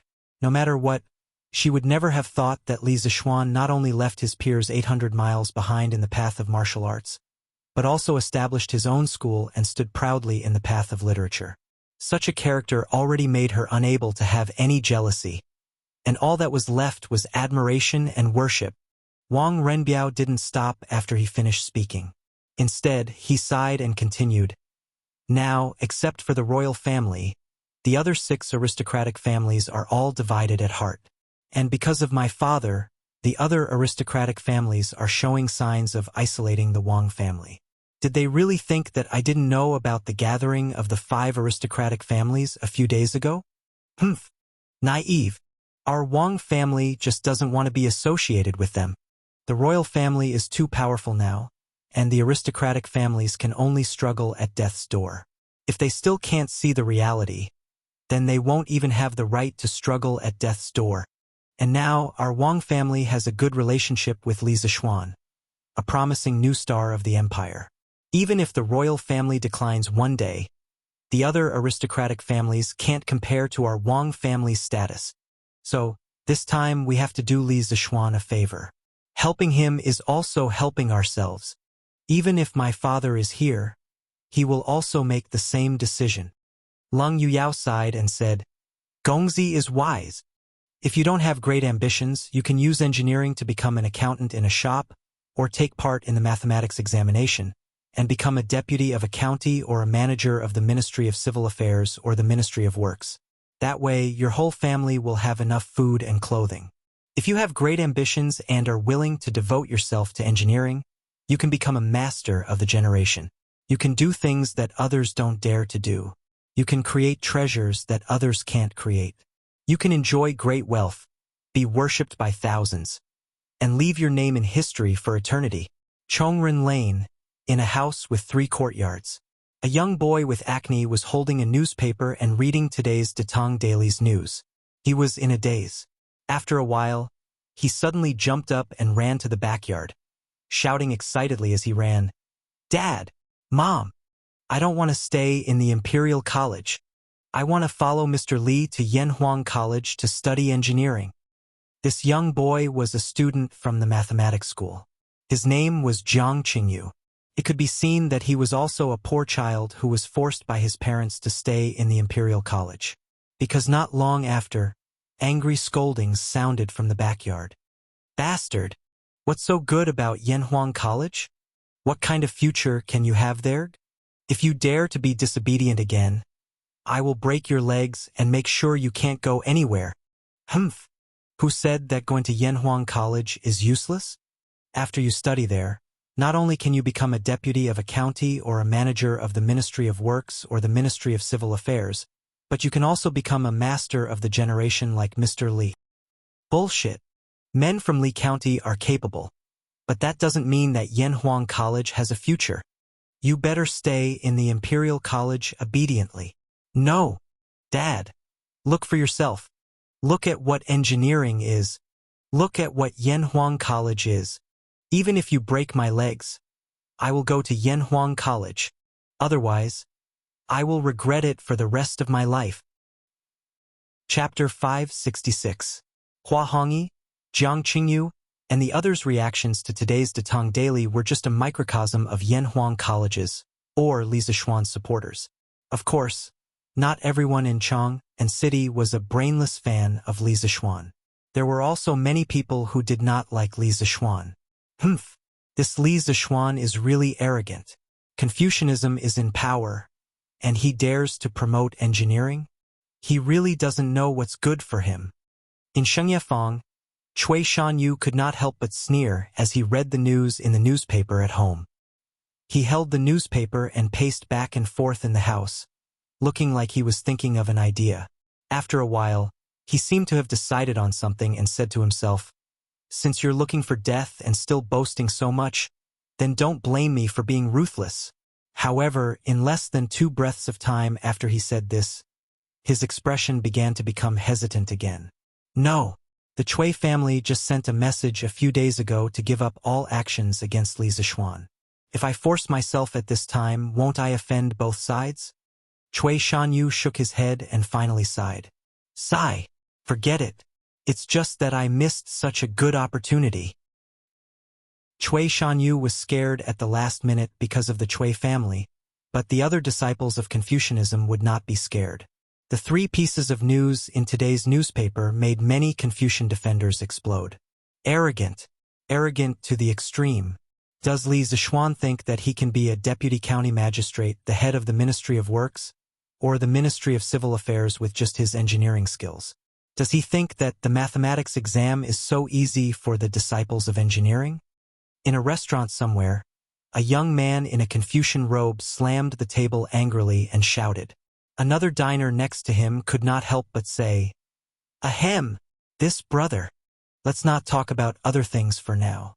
Just based on Li Zixuan's attainments in mathematics, what the newspaper said is not exaggerated at all. His disciple will definitely get first place in the next year's mathematics exam." The young man in a scholarly robe who scolded earlier also knew that what the person next to him said was reasonable. He couldn't help blushing and said awkwardly, Then even if he's powerful, he actually said that engineering can create faster and more stable vehicles. When the time comes, he can travel between Chang'an and Luoyang in a day. He also said that engineering can create flying tools that allow mortals to soar above the 9 heavens. Tell me, how is this possible? Was he, Li Zixuan, bragging? He is deviating from the orthodoxy and spreading miscellaneous knowledge. As soon as he said this, the person next to him couldn't refute anymore. The other scholars, however, started to jeer. That's right. The man from Li County is using Datang daily to promote his so-called engineering. He's simply deviating from the norm, despicable, and shameless. Yes, this newspaper is full of nonsense. Chang'an is 1,000 li away from Luoyang. If he could set off in the morning and arrive at Luoyang in the evening, wouldn't he have to travel 1,000 li in a day? What kind of tool can do that? Also, what can allow mortals to fly above the 9 heavens? This is simply nonsense. Li Zixuan is really unscrupulous in order to promote his engineering. Yes. This is simply an insult to the disciples of the saints. Let's go to Yongla Lane together to criticize him. Let's make him repent. Yes, let's go together. After a while, a group of scholars in the restaurant's main hall were incited together, wanting to gather at the entrance of the Li family's house to cause trouble. A bunch of ungrateful, heartless, and unscrupulous things. How could you forget about Li County's opening of the Strange Culture flat book price? Didn't you enjoy the favor? Now you're biting the hand that feeds you. Our restaurant doesn't welcome you. Get lost. At this time, a plump middle-aged man walked out and said coldly with a look of disdain, "The shopkeeper is right. You bunch of people have really thrown your books to the dogs. Ungrateful. Get lost. Get lost. Get lost." Li Zixuan's reputation among the people was already very good. Among so many people, there were naturally some hardcore fans of Li Zixuan. After hearing the comments of this group of scholars, the restaurant's shopkeeper and some of the diners in the main hall immediately began to denounce them. What a disgrace to the educated. You can't differentiate between right and wrong. You can't tell good from bad. The young man in a scholarly robe who had started the conversation said loudly with a red face, "Get lost. This restaurant doesn't welcome you. Get lost. Get lost." Yunhan. This bunch of people is too much. They are simply too stupid. They can't tell good from bad. Yes. This bunch of unruly people can only be fooled by Li Zixuan. They can't tell right from wrong. After being chased out of the restaurant, the group of scholars surrounded the young man in a scholarly robe and complained, It turned out that this young man was called Cui Yunhan. He was also from the Zhengzhou Cui clan of Qinghe. However, he was from the second branch. His grandfather was Cui Junchuo's younger brother. Cui Junchuo, as the current head of the Cui clan of Qinghe, had placed the hope of the third generation on Cui Xuanji. This made Cui Yunhan very unhappy. A few days ago, Cui Xuanji was sent back to his hometown in Zhengzhou for some unknown reason. This made Cui Yunhan extremely happy and felt that his opportunity had come. Cui Junchuo's unfriendly attitude towards Li Zixuan was more or less known to Cui Yunhan. Therefore, after seeing the newspaper today, he couldn't help but want to do something to attract Cui Junchuo's attention. And let's not lower ourselves to the level of these unruly people. Let's go and block Li Zixuan's house. Originally, he wanted to instigate some people to do something with him. However, he didn't expect to get off on the wrong foot and even be chased out of the restaurant. Cui Yunhan, who had always been spoiled since childhood, had never been humiliated like this before. Of course, he was angry. However, after thinking about it, he felt that business was more important. Therefore, he clenched his teeth and said to his companions, But with just the few of us, isn't it too little? A scholar at the side hesitated. In the end, scholars like them, sometimes they would talk fiercely. However, when it came to doing it, they would probably be terrified. After all, Li Zixuan was a man who founded the country. Furthermore, he was also a popular figure in the imperial court. He was the crown prince Zhanshi of the third rank. It was no wonder that this person would be terrified. Seeing that the others nodded in agreement, Cui Yunhan muttered, "Then let's go and gather our classmates." Li Zixuan wantonly spread miscellaneous studies and deceived the people. How can we, the disciples of the saints, sit back and do nothing? We must let the people see his true colors. That's right. I will go and find Dong Kong and the rest. All right. Then I will go and find Chao Lei and the rest. I will go and find Zhuojin and the rest. Cui Yunhan nodded and said, "All right. Then you guys hurry up. After an hour, we will gather here and go to the Li family together." All right. Chapter 567. Mr. Wenji Li Gang, courtesy name Wenji, long time no see. I trust you have been well since we last met. In Crooked River Square, Li Zixuan knocked on the door and entered a quiet and elegant courtyard. When he saw Li Gang watering the orchids with a water ladle, he greeted him with a smile. This was a relatively simple old house. The decorations were not luxurious at all. There were no artificial mountains, ponds, or pavilions. There was only a small bamboo forest in the courtyard, plus a flower garden. It was quiet and elegant to the extreme. Hee, this old man's bones are good. But how come you, a busy person, have the time to look for an old man like me? Li Gang unhurriedly put the water ladle into the wooden bucket next to him, turned around and said with a smile. Li Zixuan did not directly answer Li Gang's question. Instead, he glanced at the Datong Daily that was quietly lying on the stool and asked Li Gang, "Mr. also reads Datong Daily?" "I do. This old man is idle at home. Other than watering the flowers, I can only read the newspaper. This newspaper of yours is really a good choice to pass the time." Li Gang suddenly came to a realization. He pointed at Li Zixuan and said with a deep smile, "Haha, this old man knows why you are here today. You want this old man to pay the wine debt. Haha, let's talk inside." Inside the house, Li Gang asked his grandson Li Gang to pour a cup of tea for Li Zixuan. Then the two of them sat opposite each other.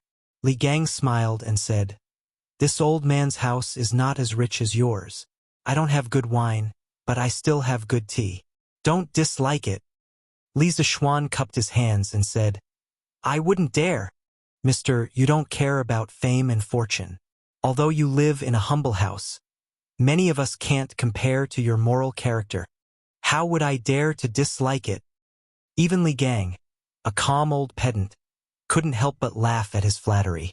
He laughed and scolded, "Glib tongue! I'm afraid I won't be able to bear your flattery."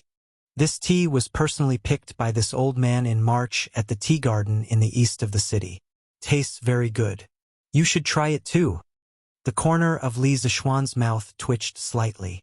Thank you for your kindness, sir. Although the tea is good, I'm not used to this kind of tea brewing technique. I appreciate your kindness. Li Gang frowned and asked curiously, tea brewing techniques? Could it be that other than this old man's tea cooking technique, there are other tea cooking techniques? Li Zishuan coughed dryly and said, let's not talk about this for now. If old Mr. is interested, I will use a new method to brew a pot of tea for you in the future. I came here today because I have something to ask of you. Haha, you want to invite me to your Yanhuang College, right? It was easy to talk to smart people. Li Zishuan didn't even need to take the initiative to say it. Li Gang had already guessed the purpose of Li Zishuan's visit.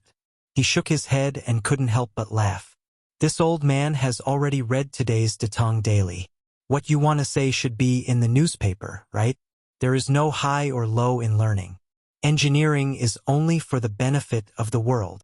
Xiao Xian, although this old man agrees with this sentence, I'm afraid you will be criticized a lot if you write it like this. Li Zishuan said, I don't care about public opinion and criticism. If I can let engineering be known by the world, be used by the world, and benefit the world, then what do I have to fear even if I'm criticized?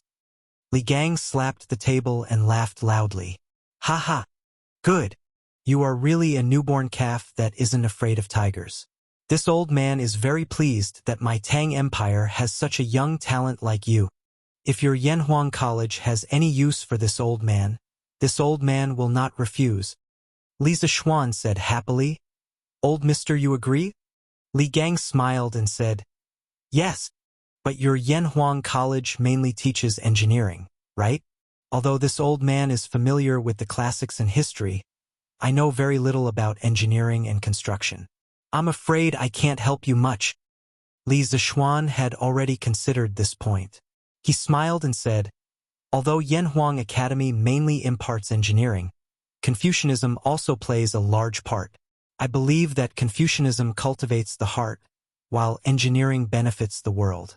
Without the influence of Confucianism, even if the students are capable, they will not be of any benefit to the country if their three views are not correct. Besides, you are a person of virtue and prestige. Even if you don't do anything and just stand in our Yanhuang College, you will be able to smell the scholarly fragrance of Yanhuang College within 100 miles. Who says you can't help? Although this was a little exaggerated, Li Gang's role was really like a stabilizing needle. His prestige in the scholarly world and his reputation among the people were among the top of the famous scholars in Tang Empire. With Li Gang joining Yanhuang College, the overall level of the school would rise by a level. Li Gang stroked his beard, pointed at Li Zishuan and scolded with a smile. You brat, I don't know where you learned the skill of flattery. Fine, fine. This old man will go to your Yanhuang College to teach. You have to provide as much good wine and food as you want. You brat can give the other teachers such a high salary, so you can definitely give me a few jars of wine. How could Li Zishuan not agree?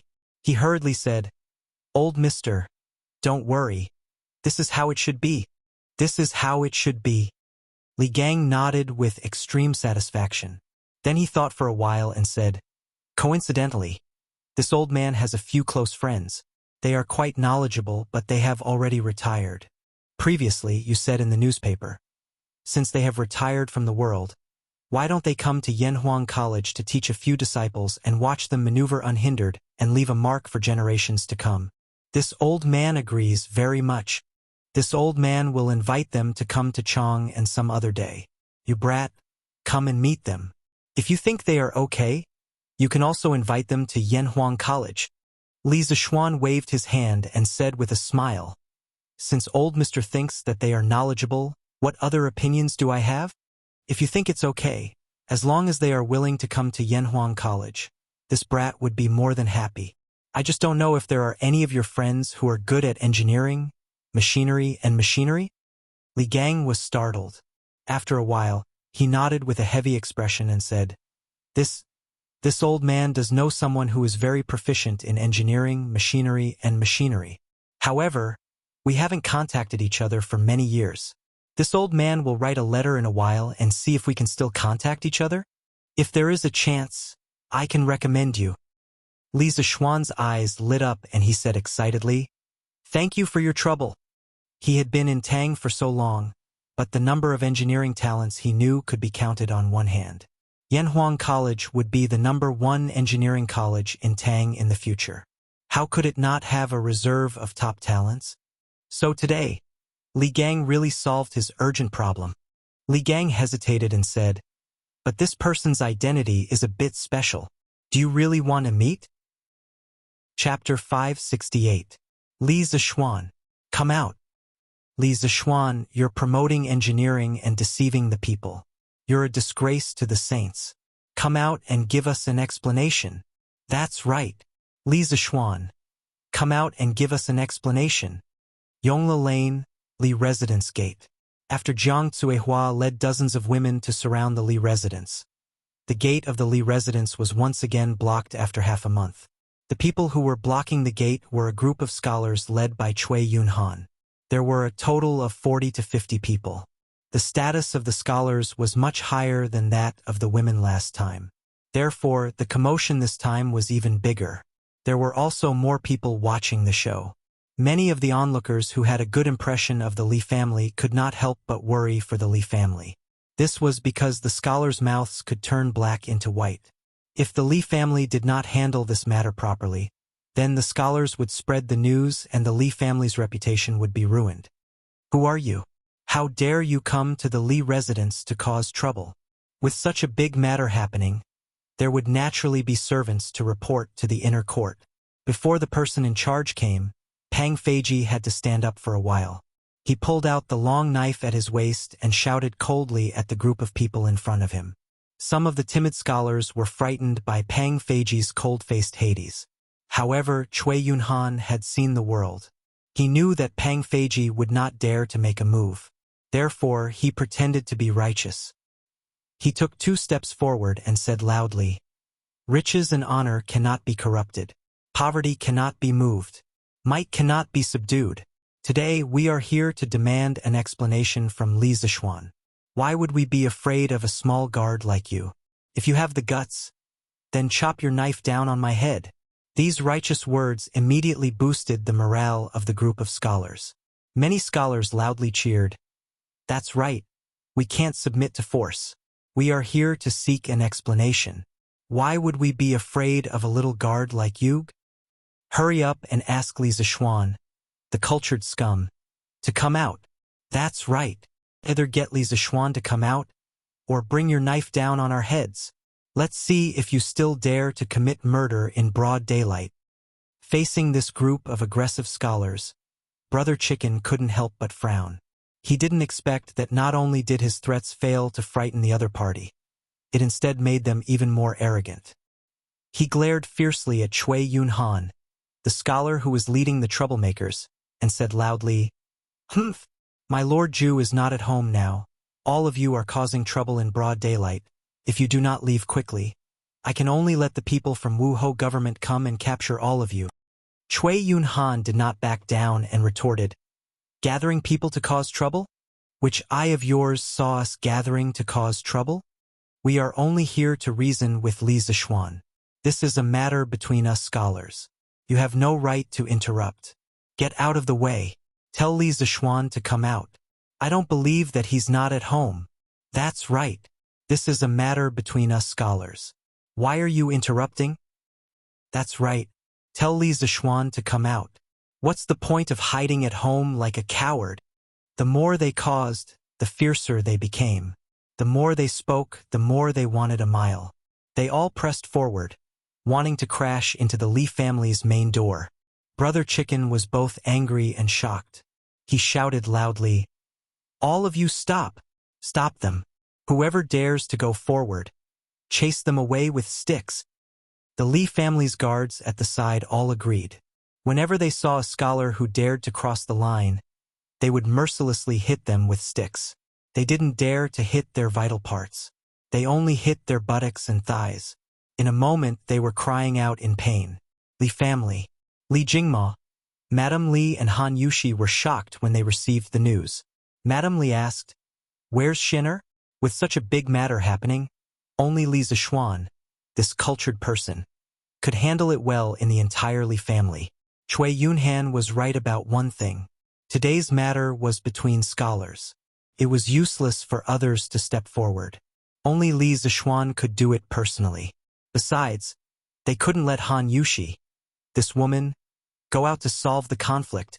Putting aside her identity as a scholar, the people outside were all men. It was very inappropriate for a woman like her to step forward. Han Yushi quickly replied, "Mother, her husband had gone out a long time ago. He should be at Crooked River Square, old Mr. Li Gang's house now. I'll ask San Bao to call him back." Madame Li nodded and said, "Go quickly.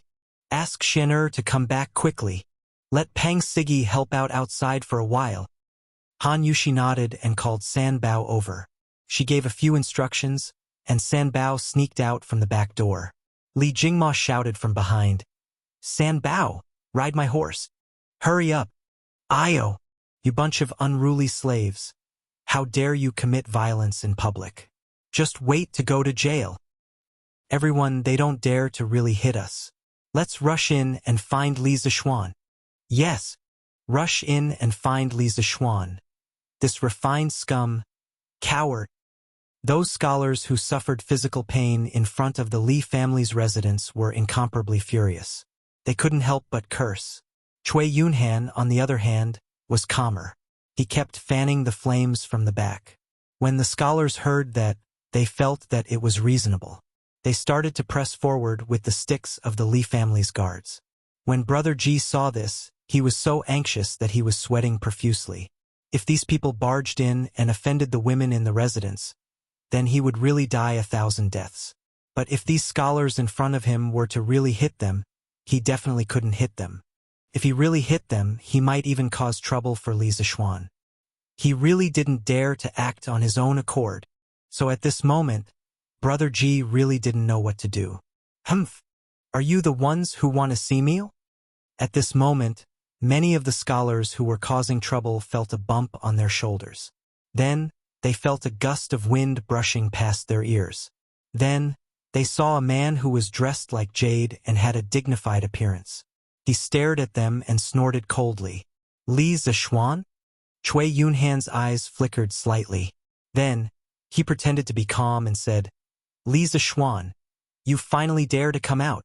That's right, the person who came was Li Zixuan. San Bao had just left Yongla Lane when she met him. After he left Li Gang's house 15 minutes ago, of course. In the end, Li Gang didn't tell him what was special about that person's identity. He originally planned to go directly to Yang Lane to look for Su Hongji. After all, Su Hongji had taught with him for so long and had a very deep understanding of the new mathematics. So, Li Zixuan wanted to invite Su Hongji to Yanhuang College to teach. But when he passed by Yongla Lane on the way, he could hear the commotion from outside. Just as he was about to investigate, San Bao rode out on a horse. Li Zixuan asked and found out that his house was being blocked again. He hurriedly rode into the lane. When he arrived at the door, he saw that this group of people had gone overboard, which led to this scene. Chapter 569. Just you bunch of mad dogs? Are you worthy for me to hide? Just now. I just happened to not be around. In front of the Li residence, Li Zixuan looked at Cui Yunhan in front of him and said sarcastically, "He just descended from the sky, and the aura that he emitted was not something that Brother Chicken could compare with." This group of scholars were immediately frightened and did not dare to take another step forward. But hearing his words, many scholars' faces flashed with a trace of anger. They were all cultured people. How can they be called mad dogs? Cui Yunhan asked with an ugly expression. "Who are you calling mad dogs?" Li Zixuan smiled contemptuously and said, "I am talking about all of you. Look at all of you now. If you are not mad dogs, then what are you? With your current appearance, you still have the nerve to call yourselves the disciples of saints? You keep on saying that what you learned is the teachings of saints. Did saints teach you to barge into private residences in broad daylight? Did saints teach you that you don't know the hierarchy and have no respect for your elders? Please don't smear the face of saints. Behind the door, Han Yushi, who knew that Li Zixuan had already rushed back, couldn't help but feel excited when she heard these words. Last time, although those women surrounded the Li residence, but from a woman's point of view, she sympathized with those people who lost their husbands, so she didn't have much ill feelings towards them. But today, the nature was completely different. These scholars in front of the door almost barged into the residence just now. How is this behavior different from robbers? Furthermore, there are so many women in the residence. If these people came in, wouldn't it ruin their reputation? Therefore, when she heard Li Zixuan scolding the scholars, Han Yushi felt very relieved in her heart. She felt relieved, but Cui Yunhan was almost angered to death. After taking a few deep breaths, this fellow said, "You are going too far. You are an important official of the imperial court in vain. But your mouth is full of filthy words. We are here today to unveil your ugly face." Ugly? Li Zixuan chuckled coldly and said, "Then why don't you tell me how I'm ugly?" Cui Yunhan said righteously, "You promote miscellaneous studies and deceive the people. You are a disgrace to saints, and you are a disciple of saints in vain. In order to lure more people to learn your skills, you did not hesitate to let Datang Daily become a tool for you to promote your skills. You are the scum of my Tang dynasty, shameful." Li Zixuan used his pinky finger to dig his ears and then asked, "I have learned martial arts from my master since young. I learned Taoism, not Confucianism. How did I become a disciple of saints? You said that this duke promotes miscellaneous studies and deceives the people. Then what is miscellaneous studies? Could it be that all the theories outside of Confucianism are miscellaneous? Do you dare to say that?" Cui Yunhan saw Li Zixuan staring at him with burning eyes. He hesitated for a while and did not know how to answer. However, Li Zixuan didn't give him the opportunity to hesitate. Step by step, he pressed, "His Majesty has established more than 50 different subjects for the imperial examinations. Xiaocai, Ming Jing, Jinshi, Ming Fa, Ming Calligraphy, Ming Swan, and so on. According to what you said, other than the 3 subjects of Xiaocai, Ming Jing, and Jinshi, the rest are all miscellaneous subjects that are unnecessary to establish? Are you wiser than His Majesty? Also, Yanhuang College was established after His Majesty discussed with the officials in the imperial court. You are just a student without any achievements. Do you dare to question the decision of His Majesty and the officials in the imperial court?" After coming to the Tang dynasty for so long, Li Zixuan was no longer the ignorant person who knew nothing about the current situation of the Tang dynasty, especially since he originally intended to set up an academy.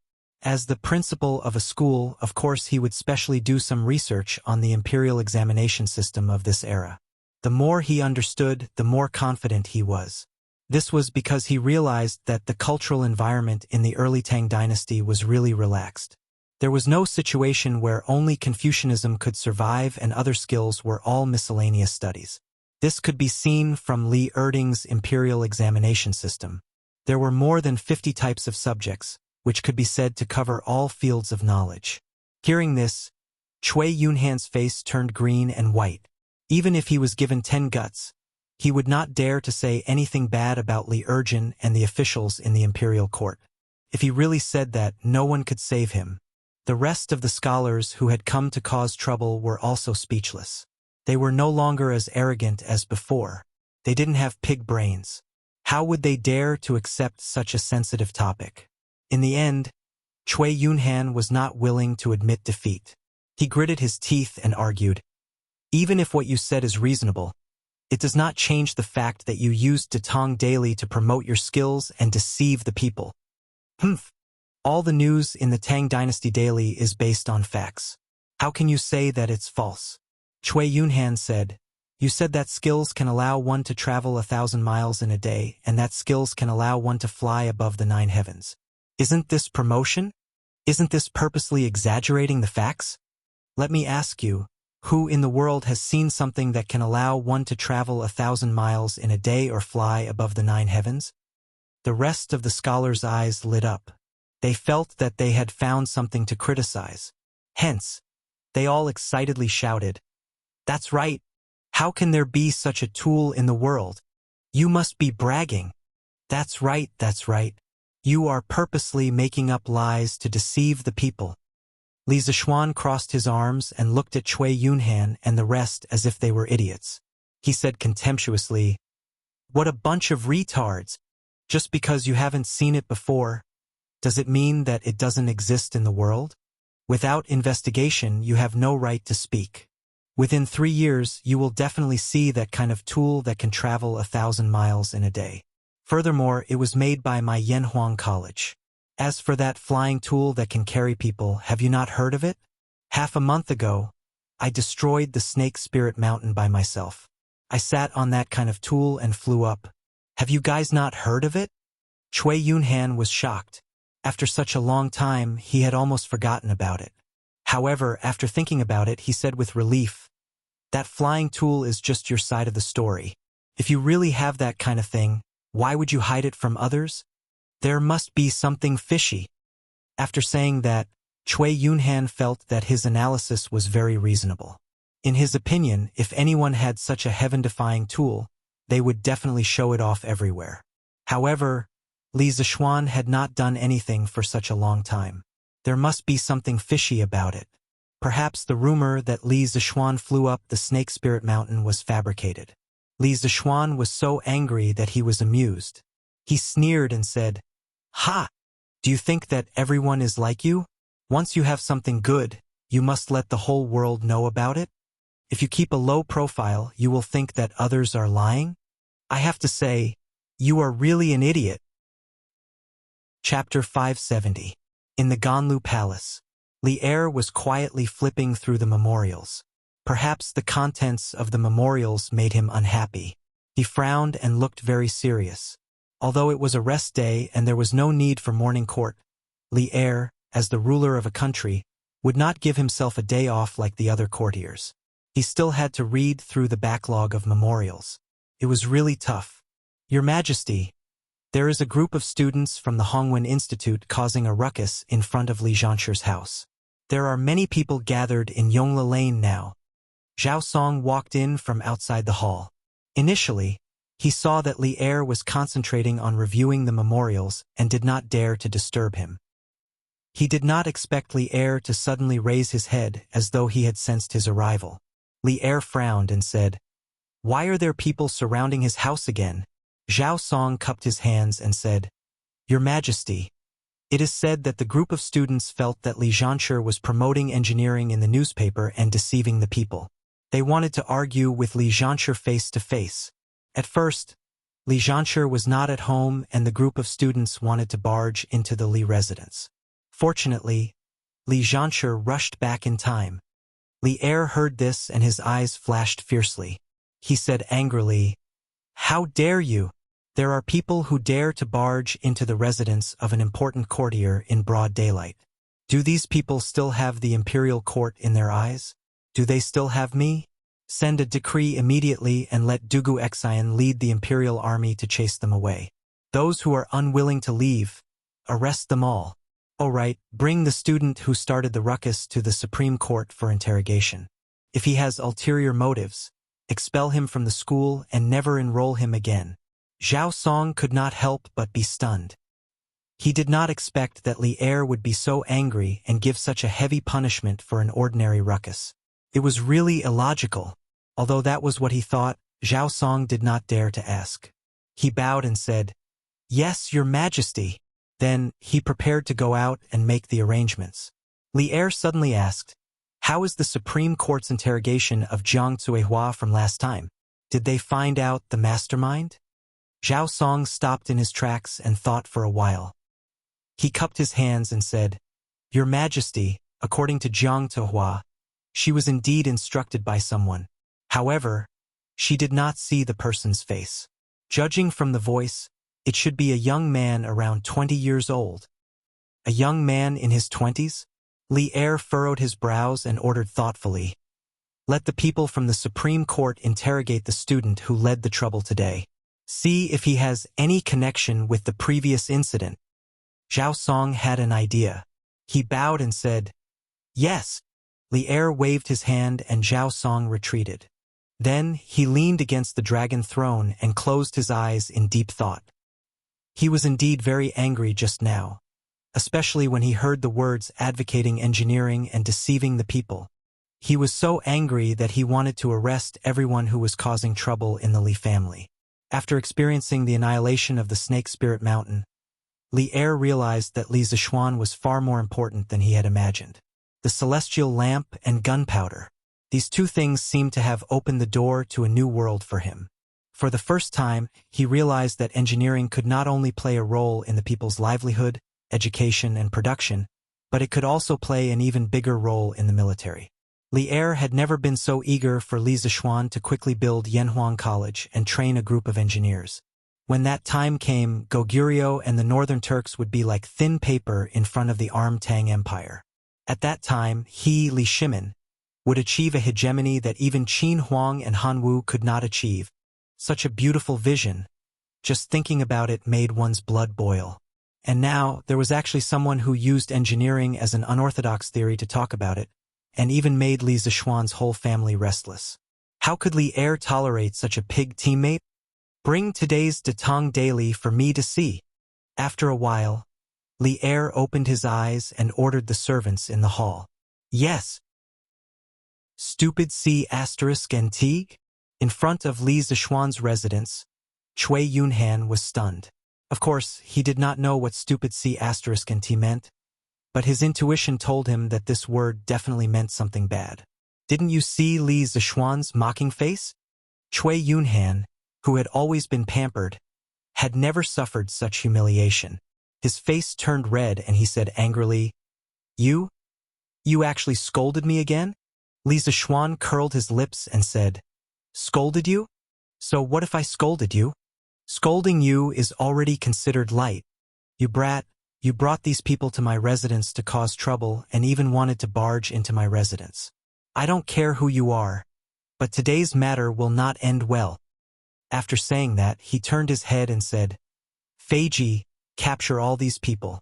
Whoever dares to resist, beat them up ruthlessly. Just leave them with one last breath.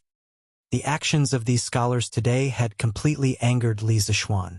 If the tiger did not show its might, people would really treat him like a sick cat? Everyone took in a cold breath. What did he mean by just leave them with one last breath? He was going to beat them to death. But these people in front of them were the top students of the Hongwen school. Ah? Lord! This Tang Feiji's eyes widened. He could not believe his ears and said hesitantly. Li Zishuan snorted in an unfriendly tone. What? You still don't dare? If I tell you to beat them, then beat them. If anything happens, I'll take responsibility. Tang Feiji shivered and said hurriedly, Yes, Lord. I won't hide it from you. Our brothers have tolerated these people for a long time. After saying that, he turned his head and shouted, What are you all standing there for? Hurry up. Beat them up with all your might. Yes. Seeing a group of tall and sturdy men carrying sticks rushing over, the students were shocked. At this moment, they suddenly remembered that this young man in front of them was a peerless, ruthless person who slaughtered an entire sect by himself not long ago. He killed people without batting an eyelid. Li Zishuan, you dare. We are all students of the Hongwen school. If you dare to beat us up, His Majesty will not let you off. Cui Yunhan shouted in fear. Li Zishuan curled his lips and snorted indifferently. Why wouldn't I dare? Tang Feiji, hurry up and do it. Tang Feiji hurriedly replied. Then, he flew forward and grabbed Cui Yunhan's arm effortlessly and lifted him up. The rest of the guards followed suit and rushed towards the 50 students. Brother Chicken was right. Previously, when these scholars crashed into the mansion, they were afraid that they would cause trouble for Li Zishuan. Therefore, they only used their physical bodies to block them and did not fight back at all. They had suffered a lot and were still suppressing their anger. Wait, Li Zhansher, stop first. At this moment, a group of soldiers galloped over on horseback. The officer in the lead shouted at Li Zishuan. Chapter 571. General, you're here at the right time. You're here at the right time.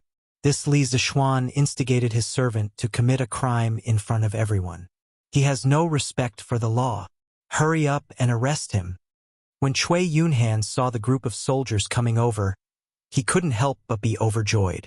While Brother Chicken was in a daze, he suddenly broke free and ran to the leading general and complained loudly. That young general was stunned and asked, "Did you bring all these students here?" "Yes."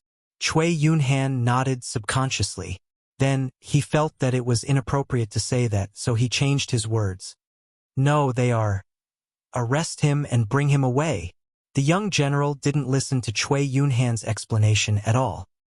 He waved his hand and ordered, "Yes, sir." 2 Forbidden Army soldiers immediately came up from behind and captured Cui Yunhan like an eagle catching a chick. Hey, hey, hey! You've got the wrong person. It's Li Zixuan who is committing a crime in front of everyone. Let me go." Cui Yunhan was dumbfounded. When he came back to his senses, he kicked his legs and roared. That young general didn't even look at him. Instead, he went up to Li Zixuan and bowed respectfully. He cupped his fists and said, "Sir, His Majesty ordered me to bring the person who is causing trouble away.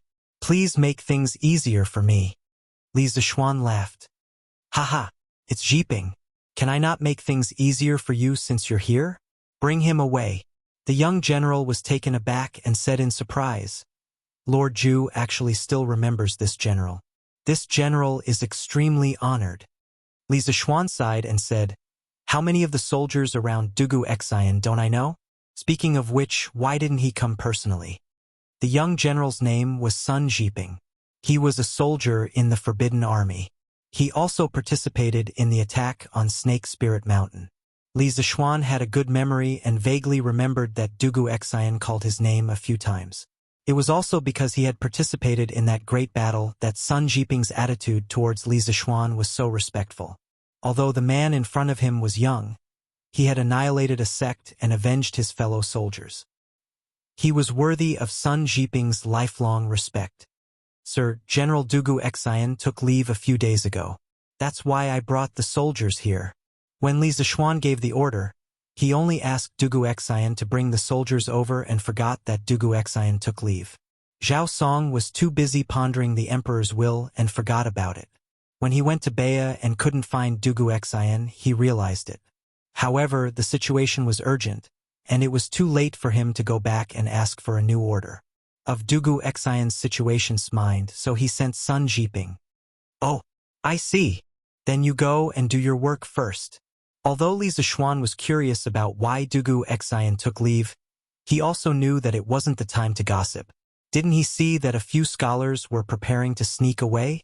Sun Jiping cupped his hands in acknowledgement, then turned to the scholars and said coldly, "You have gathered in broad daylight to cause trouble." His Majesty was very angry when he heard about this and ordered you to leave immediately. If there is a next time, he will definitely punish you severely. If anyone still refuses to realize their mistake and stays here, they will be expelled from school immediately. Buzz, buzz. Expelled from school? Oh my God. Let's go, let's go. This Cui Yunhan has really screwed us over. General, it was Cui Yunhan who instigated us to come here. It has nothing to do with us. That's right. All of this has nothing to do with us. We will leave now. Yes, yes, yes, let's leave now. All the students were shocked. They didn't expect that today's incident would be so serious that they were almost expelled from school. How could they let that happen? Without their school status, their identity as scholars that they were proud of would be gone. They wouldn't be able to get scholarly honors for the rest of their lives. Wouldn't that be asking for their lives? Therefore, as soon as Sun Jiping's voice fell, the scholars scattered like birds and beasts, fleeing in all directions. They were afraid that Sun Jiping would misunderstand and expel them from the school if they were too late. Only 2 scholars looked at Sun Jiping with a complicated look in their eyes, and then slowly left the scene. Hey, hey, hey, I want to leave too. Let go of me. I won't cause trouble anymore. I will leave now. Seeing that he was the only one who was caught, Cui Yunhan couldn't help but panic. Behave yourself, Sun Jiping reprimanded. Then he cupped his hands and bid farewell to Li Zixuan before leading his team away. The farce came and went quickly. It ended just like that. Let's go. Let's go. Let's go home. Sigh. That doll has been taken away. Now it's all good. Peace and quiet. I wonder how His Majesty will deal with that scholar. When the onlookers saw that there was no more drama to watch, they began to gossip while preparing to slip away. They each returned to their own homes and mothers. At this moment, they heard Li Zixuan shout, "Everyone, please wait. I have something to say." Hearing that, the crowd stopped and turned their attention back to Li Zixuan curiously. Li Zixuan saw that they stayed and continued, "Among you, there should be many who read today's newspaper, right? For those who read the newspaper, there must be some who, like those scholars, think that I am bragging and purposely exaggerating my skills. Haha, it's useless to say more. You won't believe my one-sided words.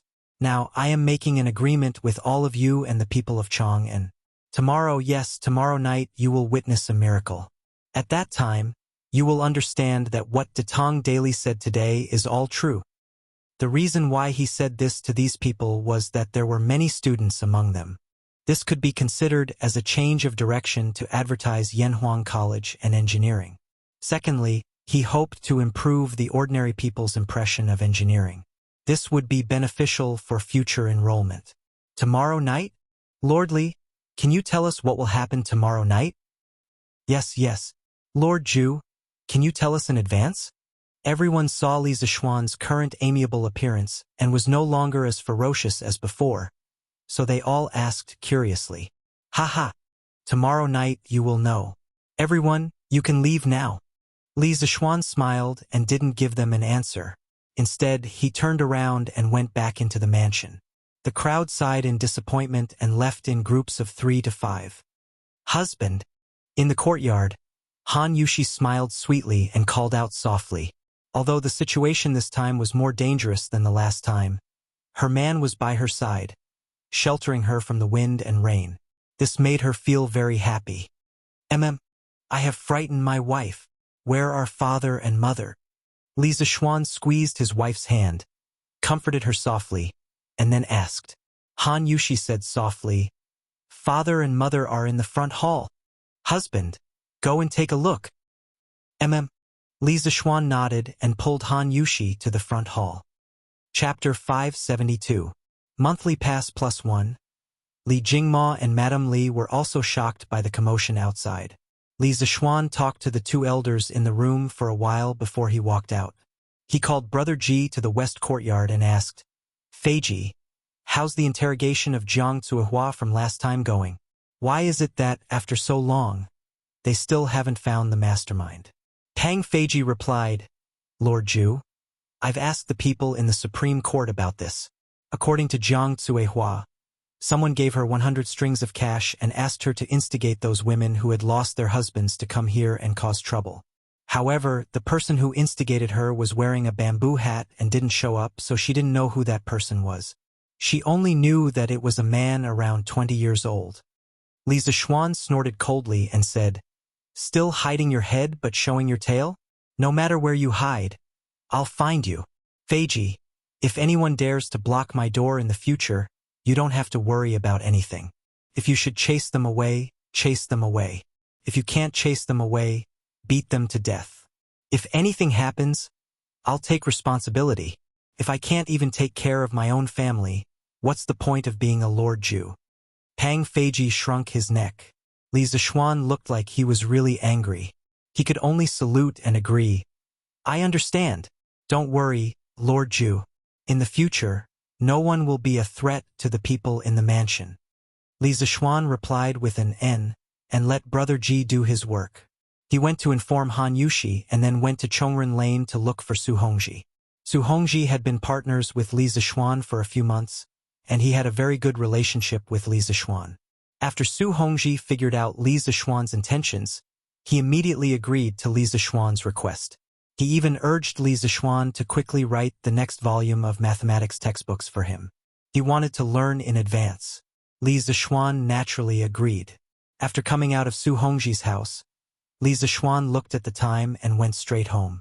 When he walked to the door, he saw a woman in white standing under the ginkgo tree next to the door, and it was an acquaintance, Lang Yuyao.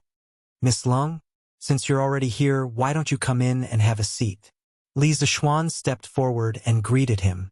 When Lung Yuyao saw Li Zixuan, she was slightly relieved. She took out a note from the purse at her waist and handed it to Li Zixuan. She said, "No need. This is what my young master asked me to give you. Since it's here, I'll take my leave first." The reason why she would rather stand outside and bask in the sun than go in was mainly because she was afraid that the people in the mansion would misunderstand. Although she had come to the Li family with Wang Renbiao before, at that time, Li Zixuan hadn't married Han Yushi yet. If she went in at this time and was misunderstood by Han Yushi, it would be awkward. Li Zixuan opened the note strangely, and then his expression changed. He quickly called out to Lung Yuyao and asked, "Miss Lung, please wait." Lung Yuyao stopped in her tracks and turned to look at him in confusion. She clearly meant to ask if there was anything else. Li Zixuan picked up the note and asked, "Renbiao, what's the meaning of this?" "It's literally what it means." Lung Yuyao replied expressionlessly. Although her attitude towards Li Zixuan wasn't the same as before, she didn't want to kill him. But that was it. The only person in the world who could make her smile was Wang Renbiao. As for other people, it was a blessing to be able to talk to them normally. If she used the sword in her hand to talk, then the other party was unlucky. Li Zixuan was choked by this sentence. He took a deep breath and asked again, "What I mean is Renbiao saying that the Chui family was doing something a while ago?" Lung Yuyao still used a calm tone to reply, "I don't know." "Then who from the Chui family went to the gathering of the 5 great families last time?" Li Zixuan was speechless. After a moment, he thought and asked. Lung Yuyao didn't say that she didn't know this time. She thought seriously before answering. "It seems to be Chui Xuanji and Chui Xin from Qinghe Chui and Bowling Chui respectively." Li Zixuan nodded and said, "Okay, I understand. Thank you for telling me, Miss Lung." Lung Yuyao replied with an and then floated away. "Eh? Wife, what are you doing in the courtyard on such a hot day?" After seeing Lung Yuyao walk away, Li Zixuan turned and entered the residence. He saw Han Yushi with her back facing him and walking quickly to the front hall. So, he couldn't help but chase after her and ask. When Han Yushi heard his voice, her body instantly froze on the spot. She looked flustered and said helplessly, "Ah, nothing, nothing. Husband, you're back. Let's go for lunch. Dad and Mom are waiting for you." Li Zixuan was even more suspicious and asked again, "Really nothing?" Han Yushi hurriedly said, "Really nothing. Husband, quickly go and eat." Oh, although Li Zixuan didn't believe it, Han Yushi didn't want to say it, and he didn't want to get to the bottom of it. So he shook his head and went into the house to eat. Han Yushi, who was behind him, pouted and muttered softly, "What a fool!" After lunch, the couple returned to the west courtyard. According to the usual practice, this was the time to take a nap. However, Li Zixuan didn't take a nap today. Instead, he bent over a few tables and wrote a manuscript. It had to be said that, for the sake of Yanhuang College, he sacrificed too much of his rest time as a big otaku. "Oh, wife, didn't I tell you to sleep first? Why aren't you sleeping?" Feeling that there was someone behind him, Li Zixuan smiled slightly and said without looking back. Han Yushi stammered, I can't sleep." Li Zixuan put down the pen in his hand and turned his head to ask in confusion, "Why?" He wanted to say that he didn't have time to sleep even if he wanted to. Why was there someone who had time to sleep but couldn't sleep? Han Yushi avoided his gaze and said hesitantly, My husband. Who was the girl who looked for you this morning?" Sweat. So it's because of this. At this moment, Li Zixuan understood even if he was stupid. He found it funny and said, "That girl is the maid of the Wang family's young master. What's wrong? Is my wife jealous?" Han Yushi was relieved at first, and then she asked doubtfully, "Jealous? I didn't get jealous at noon?" Ahem. Li Zixuan was stunned. Only then did he remember that Li Er hadn't given Fang Xuanling's wife the poisonous wine. yet, so the other meaning of the word jealous hadn't been developed yet. He patted his head and changed the topic. Well, my wife, you should be relieved now. Go to sleep. I'll come over after I finish writing this manuscript. Han Yushi looked embarrassed and said, What do you mean by relieved or not relieved? Husband, what are you talking about? At this time, she inadvertently glanced at the manuscript Li Zixuan was writing and saw that the title was On a Full Moon Night, Flying Immortals from Outer Space. Chapter 573. The Night of the Full Moon, Flying Immortal from Outer Space? In the room, after Han Yushi saw the title of Li Zixuan's manuscript, she couldn't help but wonder, Husband, are you preparing to write a new novel? Outsiders didn't know that The Legend of a Mortal's Journey to Immortality was written by Li Zixuan, but how could Han Yushi not know? That was why she asked this question. Li Zixuan shook his head and said with a smile, That's not it. By the way, didn't you suspect that I have a relationship with other women just now? I'll give you a surprise tomorrow night and let you understand my feelings. Han Yushi was embarrassed, but she still said stubbornly, I didn't suspect you. Besides, you're young and have a bright future. It's normal even if you have 3 wives and 4 concubines. I won't throw a tantrum with you. Li Zixuan looked into her eyes and asked mischievously, If I marry other women, will you really not be unhappy? Han Yushi's pretty face turned pale. She bit her lips and said bitterly, I won't be unhappy. Seeing her like this, Li Zixuan couldn't bear to tease her anymore. He said softly, Little fool, I was just teasing you. Whether rich or poor, I, Li Zixuan, have my wife in this life. I won't marry anyone else. Han Yushi widened her eyes in surprise and said in disbelief, Husband, is what you said true? Although it was popular in ancient times to have 3 wives and 4 concubines, that was only because the situation forced it. In fact, which woman was willing to share her husband with other women? Han Yushi just said that because she didn't want Li Zixuan to think that she didn't see the big picture and didn't want her parents-in-law and neighbors to say that she was jealous. Of course, she didn't want Li Zixuan to marry a concubine.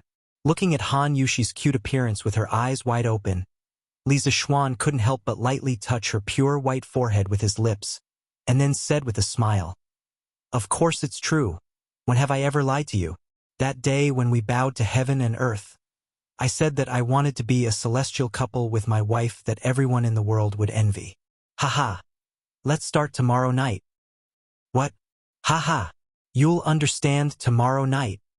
Han Yushi playfully rolled her eyes and suddenly said, Oh right, husband. Tomorrow is the Mid-Autumn Festival. We have to worship the moon and eat round pancakes at night. Li Zixuan was stunned when he heard this. He guessed that the round pancakes were probably mooncakes, but he didn't expect this custom to start in the Tang dynasty. He couldn't help but feel homesick as he recalled the Mid-Autumn Festival in his previous life. According to legend, mooncakes originally originated in the early Tang dynasty. During the reign of Wu De, Great General Li Jing defeated the Xiongnu and returned triumphantly on the 15th of August. At that time, there were Turpan businessmen who offered Li Yuan cakes to celebrate his victory. Li Yuan took the gorgeous cake box, took out the round pancakes, and smiled as he pointed to the moon in the sky and said, I should invite the toad with the pancakes. After saying that, he distributed the pancakes to the officials to taste together. From then on, there was the custom of eating pancakes on the Mid-Autumn Festival. At that time, the rich families would generally set up incense tables to worship the moon during the Mid-Autumn Festival.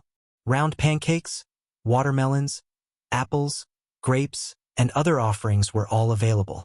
Among them, round pancakes and watermelons were absolutely indispensable. Exquisite families even specially cut watermelons into lotus-shaped offerings. But at that time, there was no such thing as mooncakes. In fact, mooncakes only existed in the Southern Song dynasty. It was only in the Ming dynasty that there were accurate records of eating mooncakes on the Mid-Autumn Festival. Haha, it's okay. We can worship the moon and eat round pancakes after we come back tomorrow night. Wife, quickly go to sleep. After a long while, Li Zixuan woke up from his memories. He patted Han Yushi's shoulder and smiled gently. Okay. Yo! On the night of the full moon, flying immortals from beyond the heavens. What does Mr. Li mean? The next morning, some people who bought the newspaper couldn't help but discuss with their companions after seeing today's headlines. Sigh. Lord Li personally mentioned this matter yesterday, and I was still there at that time. But Lord Li didn't say what exactly it was. Yesterday? Oh, I heard that a group of scholars blocked Lord Li's house yesterday. Is that true? Yes. It even alarmed the emperor. The leading student has already been arrested by the imperial army. Sigh. This group of scholars is really ungrateful. They've wasted all their knowledge. Lord Li is such a good person, and they still have the face to cause trouble. Sigh. But Lord Li also told us yesterday that he would let the entire Chong and city witness a miracle tonight. He wants to prove that the so-called engineering in the newspaper is not a lie.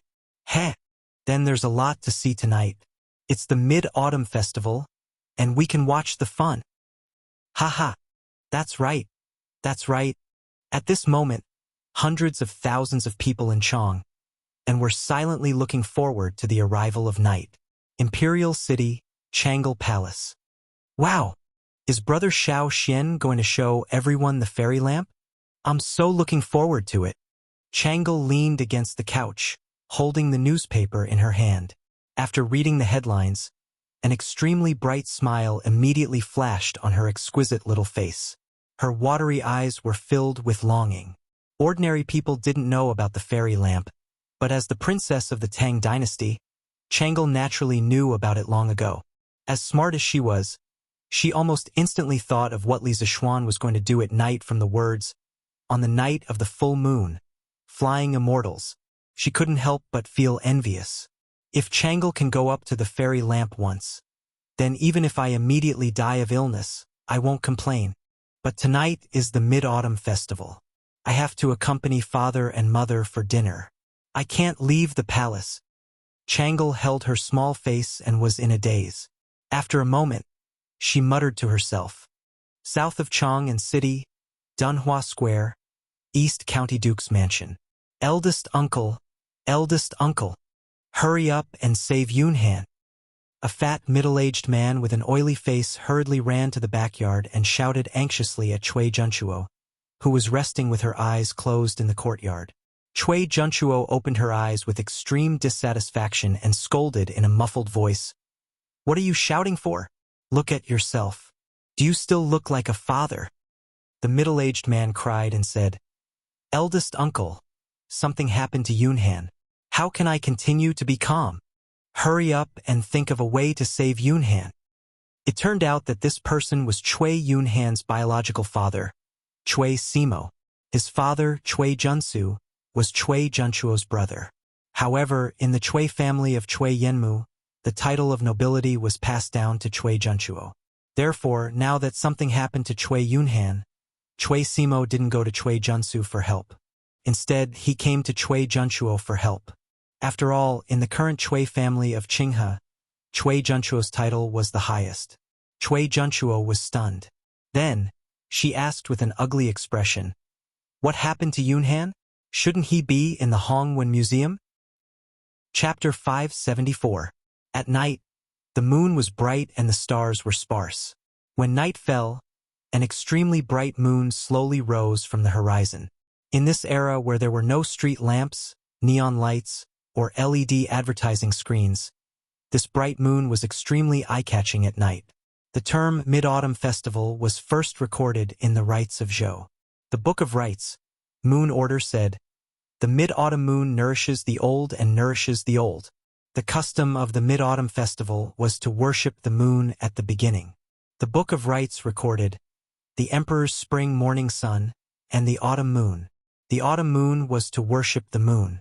This meant that the emperor had already started worshipping the moon as early as the spring and autumn period. Later on, the aristocrats, officials, and scholars followed suit and gradually spread it to the people. Later on, the Mid-Autumn Festival was gradually used to celebrate the harvest. This was because the Mid-Autumn Festival in August was the season for crops and fruits to ripen. Tonight, The curfew in Chong and city was lifted. Therefore, although the sky was dark, the streets outside were still very lively. All kinds of vendors selling small toys began to wander the streets and alleys. Lanterns had also become the favorite plaything of the rich young masters and young ladies. Laughter and exclamations could be heard everywhere. Although there were no stars in the sky, the colorful lanterns gradually rose to replace the stars and adorned the night sky. Brother, brother, I want to sit too. I want to sit in the fairy lantern too. In the west courtyard of the Li residence, Lanner tugged on Li Zixuan's arm and kept acting coquettishly. Today was the Mid-Autumn Festival. Of course, Lanner couldn't continue to stay in the Han family village. Mrs. Li personally went to fetch the little girl back early in the morning. Li Zixuan face-bombed. He didn't know where this little girl got the news from. He had clearly brought his wife here in secret. However, in this situation, he could only helplessly say, "Lanner, next time, we can't carry too many people on it at once. Otherwise, it will fall from the sky. After brother brings Yushi down, I'll bring you up to play. Okay?" Lanner looked up at Han Yushi. After hesitating for a while, she said, "All right, then brother, you have to keep your word." Li Zixuan laughed and said, "Of course." Han Yushi bent over and patted Lanner's little head. She smiled and said, "Lanner, don't worry. When he doesn't bring you along, I won't listen to him either." Lanner nodded happily. Okay. Then, the little girl skipped down the corridor to watch the fun. "Husband, can this really withstand the two of us?" At this point, Han Yushi looked at the hanging basket and became a little hesitant and afraid. She grabbed Li Zixuan's arm and said worriedly. Li Zixuan smiled and comforted her. "Don't worry, my wife. The celestial lamp will definitely be able to withstand the weight of two people. I'm confident about this. Besides, even if there is an accident, I will protect you. Let's go up." In fact, there wouldn't be much of a problem even if 3 people came up together, let alone 2 people. The reason why he didn't let Lanner come up together was mainly because Li Zixuan wanted to take Han Yushi for a romantic time. Recently, he had been running around for the academy and the Snake Spirit Mountain. He didn't have much time to accompany his wife. Today, he could take this opportunity to make up for it. Okay. Han Yushi heard that and felt a little relieved. She lifted the corner of her skirt and successfully boarded the hanging basket with Li Zixuan's help. Then, Li Zixuan quickly untied the rope that fixed the hanging basket. Then, he also boarded the hanging basket and ignited the kerosene above the hanging basket. A moment later, the heavy hanging basket gradually overcame the gravity of the earth under the effect of the strong lifting force of the hot air. It slowly left the ground and rose into the sky, rising higher and higher. The servants of the Li residence looked at the huge ball of fire in the sky and were stunned. They were close, but they saw Li Zixuan and Han Yushi fly directly into the sky after sitting on the hanging basket. This kind of shock was not felt by others. "Wah wah wah. We can really fly. Brother, sister Yushi, you guys have to come down quickly. Don't run too far. Lanner also wants to sit on it." Lanner saw that the celestial lamp had successfully ascended into the sky. She did not care if others could hear her and hurriedly shouted towards the man and woman in the sky. "Wah! Young master and young madam really flew into the sky. They are flying so high." Xiao He opened her eyes wide and exclaimed in surprise. Xiao Shi's eyes were filled with enchantment. Following beside Li Zixuan, she could always feel an endless stream of surprises. She looked at the handsome man and beautiful woman in the sky and sighed softly. "Young master is so good to young madam. What's wrong? Xiao Shi, are you starting to have feelings for young master?" Although Xiao Shi's voice was soft, Xiao He heard it clearly. She, who had a lively personality, smirked and teased Xiao Shi. "Yeah, Xiao He, what nonsense are you saying? Young master and young madam are so good to us. How can you say that? I'm not going to talk to you," Xiao Shi said shyly. "Oh." This time, Li Zixuan did not let the celestial lamp fly too high. It was only about 5 stories high. So, when he and Han Yushi flew out of the mansion, The people on the streets reflected the bright moonlight and immediately saw the outline of the celestial lamp clearly. Wah! Mother! Look! Look! What a huge lantern! A young boy who was eating candy and looked dignified saw the celestial lamp in the sky and quickly pulled the woman beside him and shouted excitedly. The beautiful woman looked up and exclaimed, "Who bought this sky lantern? Why is it so big?" In just a short while, more and more people noticed the strange phenomenon in the sky. Wow! Such a huge sky lantern. It seems to have flown out of the Lee County men's mansion. Hey! Look! There are people on the sky lantern. How is that possible? Although the sky lantern is huge, how can it carry people? Damn! There are really people. And it's not just one person. There are two people. Wow! Isn't that young man in white Lord Lee? Then the woman in white next to him must be Lord Lee's wife? A talented man and a beautiful woman. A celestial couple.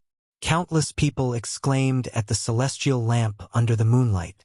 There were even people who were chasing after the celestial lamp. Luckily, it was only a light breeze tonight. Otherwise, these people would not be able to catch up even if they ran until their legs broke. Wow! I understand now. This is what Lord Lee said in the newspaper today. Celestial flying on the night of the full moon.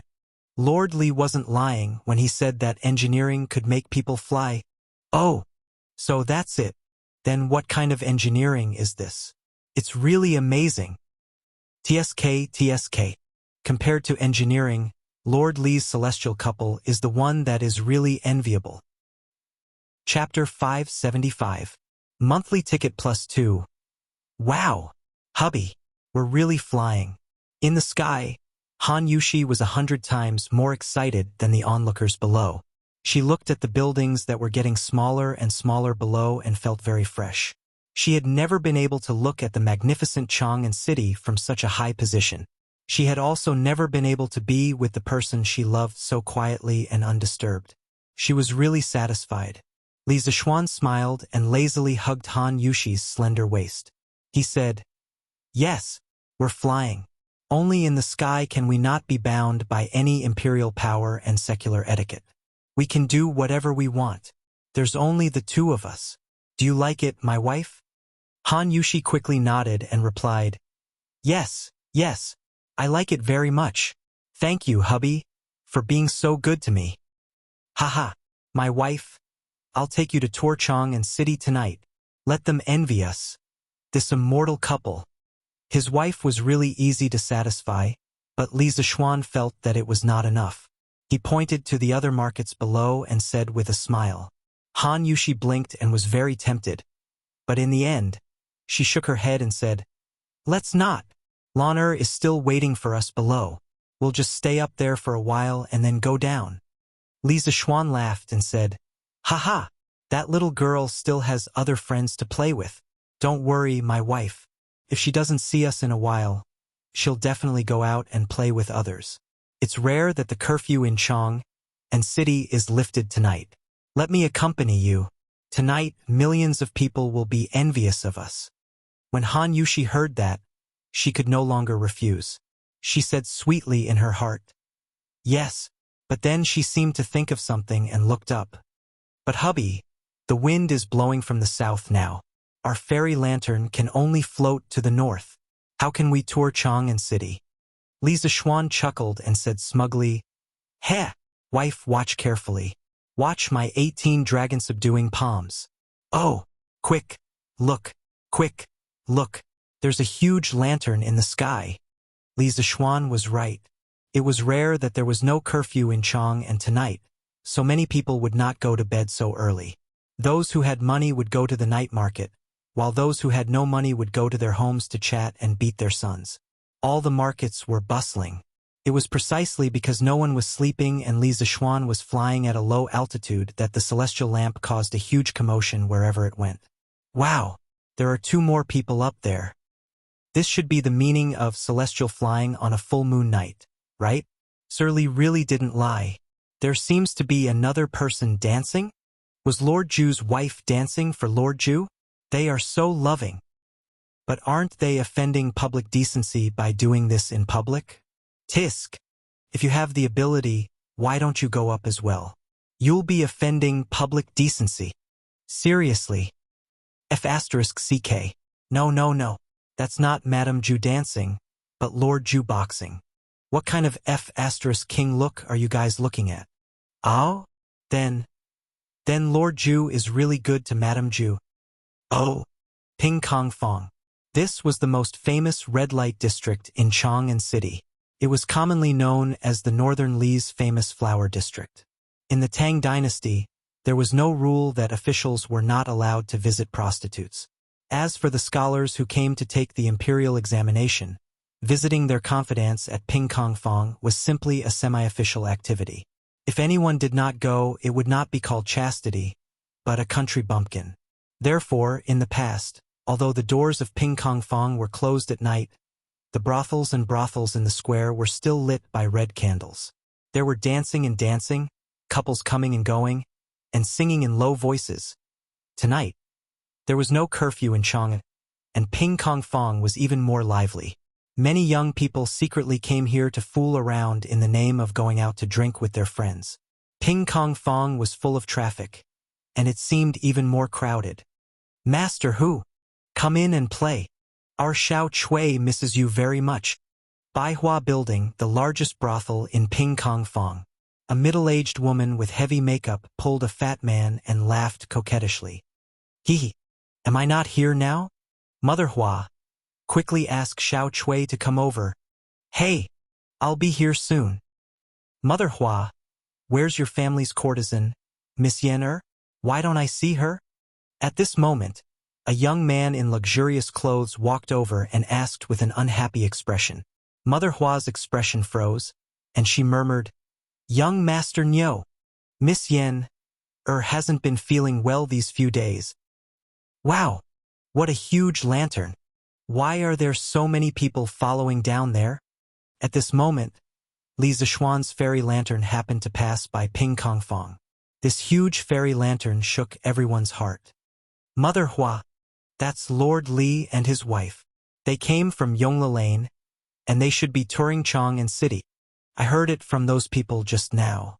A page boy pointed at the commoners who were chasing after the fairy lantern and said to Mother Hua. After the surrounding ladies heard it, all of them became excited. Wow! Lord Li is such an affectionate young man. He's so handsome and gentle. Ah! Lord Li, wait for me. Can you let me go up there for a while?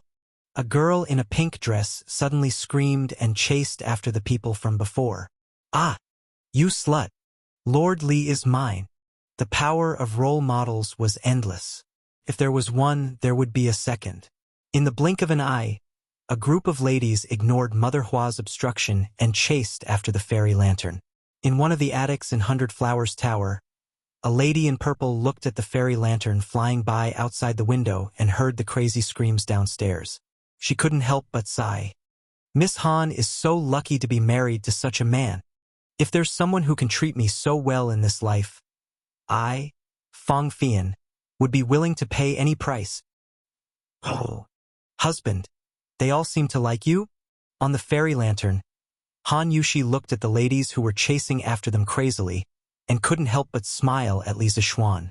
Cough, cough. Li Zixuan wiped the cold sweat on his forehead and said awkwardly, Well, I only like my wife. Even if they catch up with me, I won't look at them. Han Yushi smiled and asked, Then why are you controlling the fairy lantern to pass by this place of prostitution?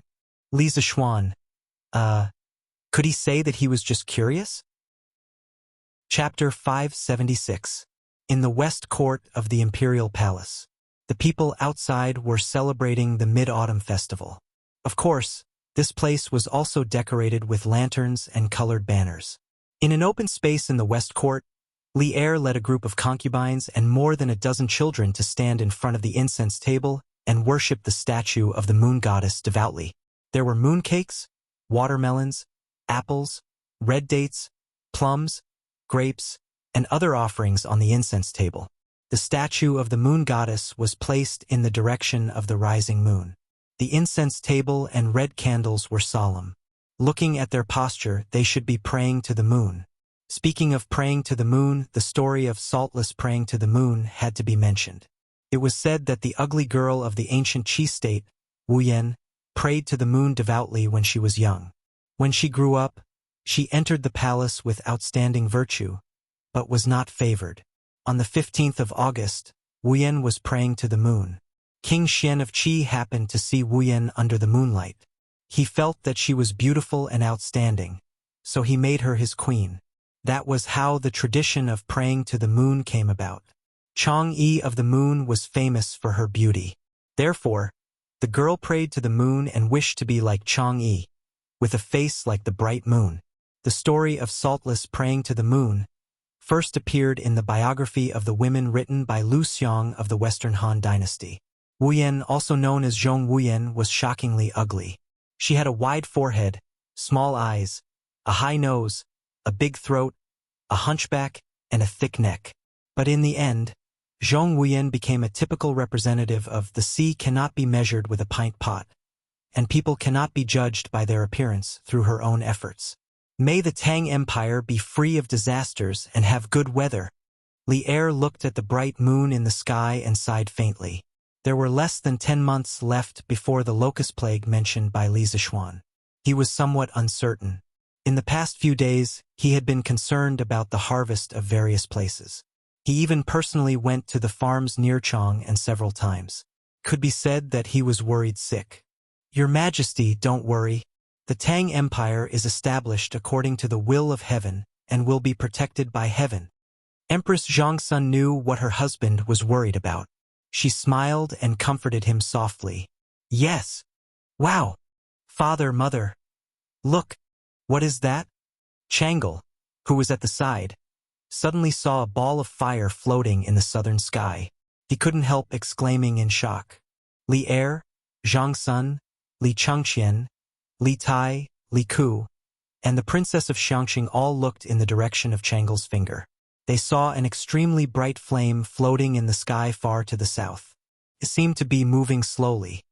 Zhao Song, get someone to check if this is Li Zishuan's doing. This ball of flame was very far away, and it was difficult for ordinary people to distinguish what it was. However, Li Zishuan had seen it from a distance on the Black Tortoise Gate's watchtower when he used the immortal lamp to wipe out the 7 cultivators of true virtue. Therefore, he was able to recognize it at a glance. Zhao Song responded and ran out. Not long after, he came back. He bowed and said, Your Majesty, that is Li Xiannan and his wife. They are touring the city on the immortal lamp.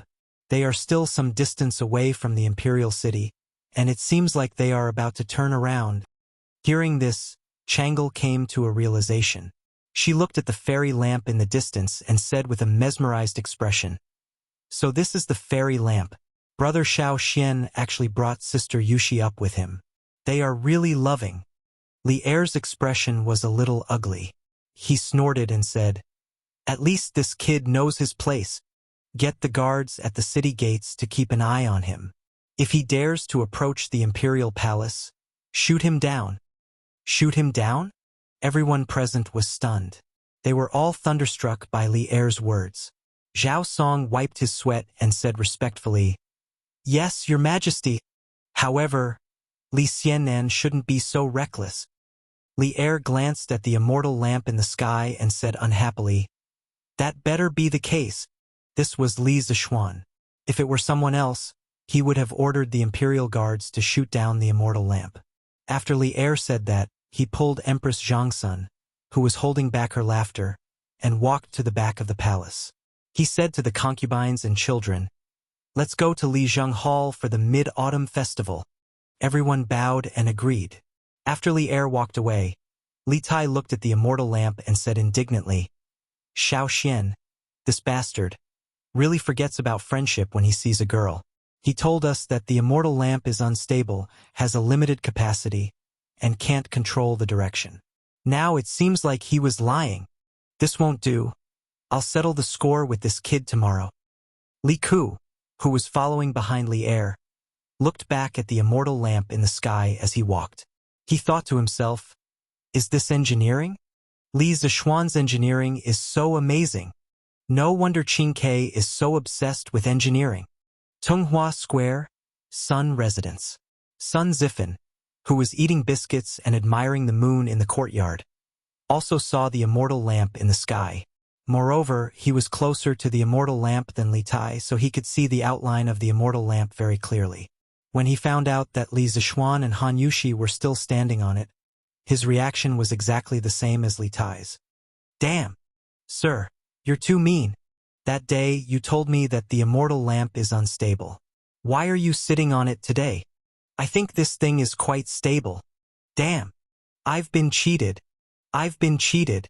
Putting aside whether the immortal lamp was stable or not, the two people on it were so romantic that they couldn't control themselves. Husband, this is the Imperial City. Han Yushi snuggled in Li Zishuan's arms and pointed to the Imperial City in the north as she asked. Li Zishuan draped his outer robe over Han Yushi's body. Just now, in order to bring Han Yushi to see the Imperial Palace, he deliberately raised the immortal lamp quite a bit because he couldn't ride the immortal lamp to the sky above the Imperial Palace. If he did, Li Er would definitely mess with him. After all, no emperor could tolerate others spying on his territory. This was also the main reason why the residential buildings next to the Imperial Palace couldn't be built too high. In this way, the night was already cool, and they still stayed in the sky so high up in the sky it seemed a little cold. After putting on the clothes, Li Zishuan smiled and said, "Yes, this is the Imperial City. Isn't it spectacular?" Han Yushi replied softly, "Yes, I've never seen the Imperial City from this angle. It's really magnificent. But husband, if we look like this, we won't attract the city defense soldiers later, right?" Li Zishuan chuckled and said, "Hee, that's hard to say, so let's run now." Ah? Han Yushi was stunned and speechless. She thought that since Li Zishuan dared to do this, he must have a card up his sleeve. "Haha, let's go. Lan is probably waiting anxiously. We should go back." Li Zishuan laughed and used 10 dragon-subduing slaps to the back. The immortal lamp began to change direction and flew toward Yongla Lane. Chapter 577. After sending Han Yushi down, Li Zishuan took Lan Xiao He, and Xiao Shi for a walk in the sky for a while before returning home to worship the moon, eat pancakes, and celebrate the Mid-Autumn Festival with his family. It wasn't that he didn't think of letting his parents experience the celestial lamp in the sky, but Li Jingma and Mrs. Li firmly disagreed. It was said that they would feel dizzy if they looked down from above. Therefore, Li Zishuan didn't force them. He went home to celebrate the Mid-Autumn Festival, but his legend was left outside. The appearance of the celestial lamp tonight ignited the enthusiasm of the people in the city. Everywhere Li Zishuan and Han Yushi passed by, many people would scream or chase after them. Until now, there were still many people in front of the Li Zishuan's residence. They were waiting for Li Zishuan to come out with the celestial lamp again. But this time, they were destined to be disappointed because the person they were waiting for was having dinner with his family. After dinner, he didn't have time to go out and had to go back to his room to hug his wife and sleep. The next day, after a whole night of brewing and accumulating, the enthusiasm of the people of Chong and city finally erupted. Every street, alley, tea house, tavern, and every corner, as long as there were people could hear the discussion about the celestial lamp. On the street, 2 big men got up early and prepared to go to work. "Hey, Lu Biaozi, did you see the big sky lantern in Lord Li's house last night?" "Of course I saw it, and it said that it's not called a sky lantern, but a celestial lamp. Lord Li used this thing to fly up last time when he wiped out the 7 cultivators of virtue." "Wow, how do you know so much about it?" "Hey, I heard it from the servant next door from Assistant Minister Li's house. Tisk tsk. This Lord Li is really amazing. I never said that there's something that can make people fly, but Lord Li really did it. It's really the work of a celestial. Haha. Lord Li is the lucky star that God gave to our Tang Empire. Hateful that some people dared to doubt Lord Li's bragging the day before yesterday. Now no one dares to doubt it, right? Hey, if that's the case, then Lord Li's engineering project seems to be really impressive. It's amazing, But what does it have to do with you, pockmarked Xiang? What do you mean it has nothing to do with me? I plan to let my brat go to Yanhuang College next month to try. If he can get in, won't he be able to soar into the sky like Lord Li in the future? Ha ha ha. I'm dying of laughter. How can someone as silly as your steamed bun get into Yanhuang College? Why? Why can't I? My little bun has already been enlightened. I'll buy him an arithmetic book and let him study for a month. There's an 80% chance that he'll pass. Inside the classroom of the Hongwen School.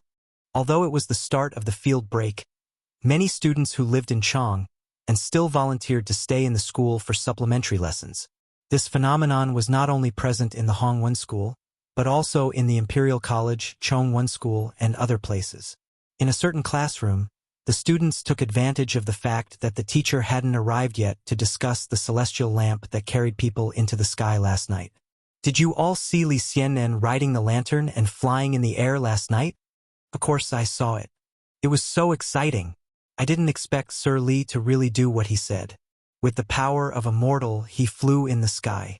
This kind of thing can only be seen in cultivation novels. I didn't expect to see it with my own eyes last night. It's so amazing. Yeah, celestial flying on the night of the full moon. I was still wondering what this news meant. I didn't expect Li Xiannan to give us such a big surprise. It's so unbelievable. Sigh. That's right. Did many students from our Hongwen school go to Li Xiannan's house the day before yesterday? They said that Li Xiannan was exaggerating and deceiving the people. Gong Sun Fei, were you one of them? Ah? No. Definitely not. I was at home the day before yesterday. Yes, at home. Cui Yunhan went. Everyone knows that. Furthermore, he's still in the Supreme Court now. 3. What I want to know is, did you really not go? Or did anyone else go? I really didn't go. Li Xiannan is knowledgeable and upright. Why would I do such a wicked thing and embarrass our Hongwen school? Damn, that bunch of people really disgraced our Hongwen Institute. Now, even the students of the directorate are laughing at us. Sigh. I didn't expect Cui Yunhan to be such a person. Imperial College. The students' discussions could be heard everywhere. They were even more enthusiastic than the students from the Hongwen School. This was because Li Zixuan was once a professor at the Imperial College. Because of this relationship, all the students felt proud of what happened yesterday. Ha ha ha ha. Li Sai is so amazing. He must have slapped the faces of those students from the Hongwen School until they're swollen. Although Li Zixuan had resigned from his position as the Imperial College's secretary, many students from the Imperial College were still used to calling him Siyi. Perhaps this was also a form of nostalgia. Yes. Let's see who dares to jump out in the future. Whoever is not convinced, Li Sai will slap their faces. Ha. But Li Sai's sky lantern is really amazing. It can actually carry 2 people. Amazing. And good job, Li Sai. Previously, so many people suspected that Li Sai was advocating engineering, but I never doubted it. Because the person who said those words was Li Sai, I believed that he could do it. Indeed, he didn't disappoint me last night. Do you guys know that Yanhuang College's entrance exam is next month? At this moment, it was unknown who said these words. Then, the classroom instantly quieted down. The originally excited expressions on everyone's faces froze. Gradually, some people's eyes began to flicker, but they didn't say anything.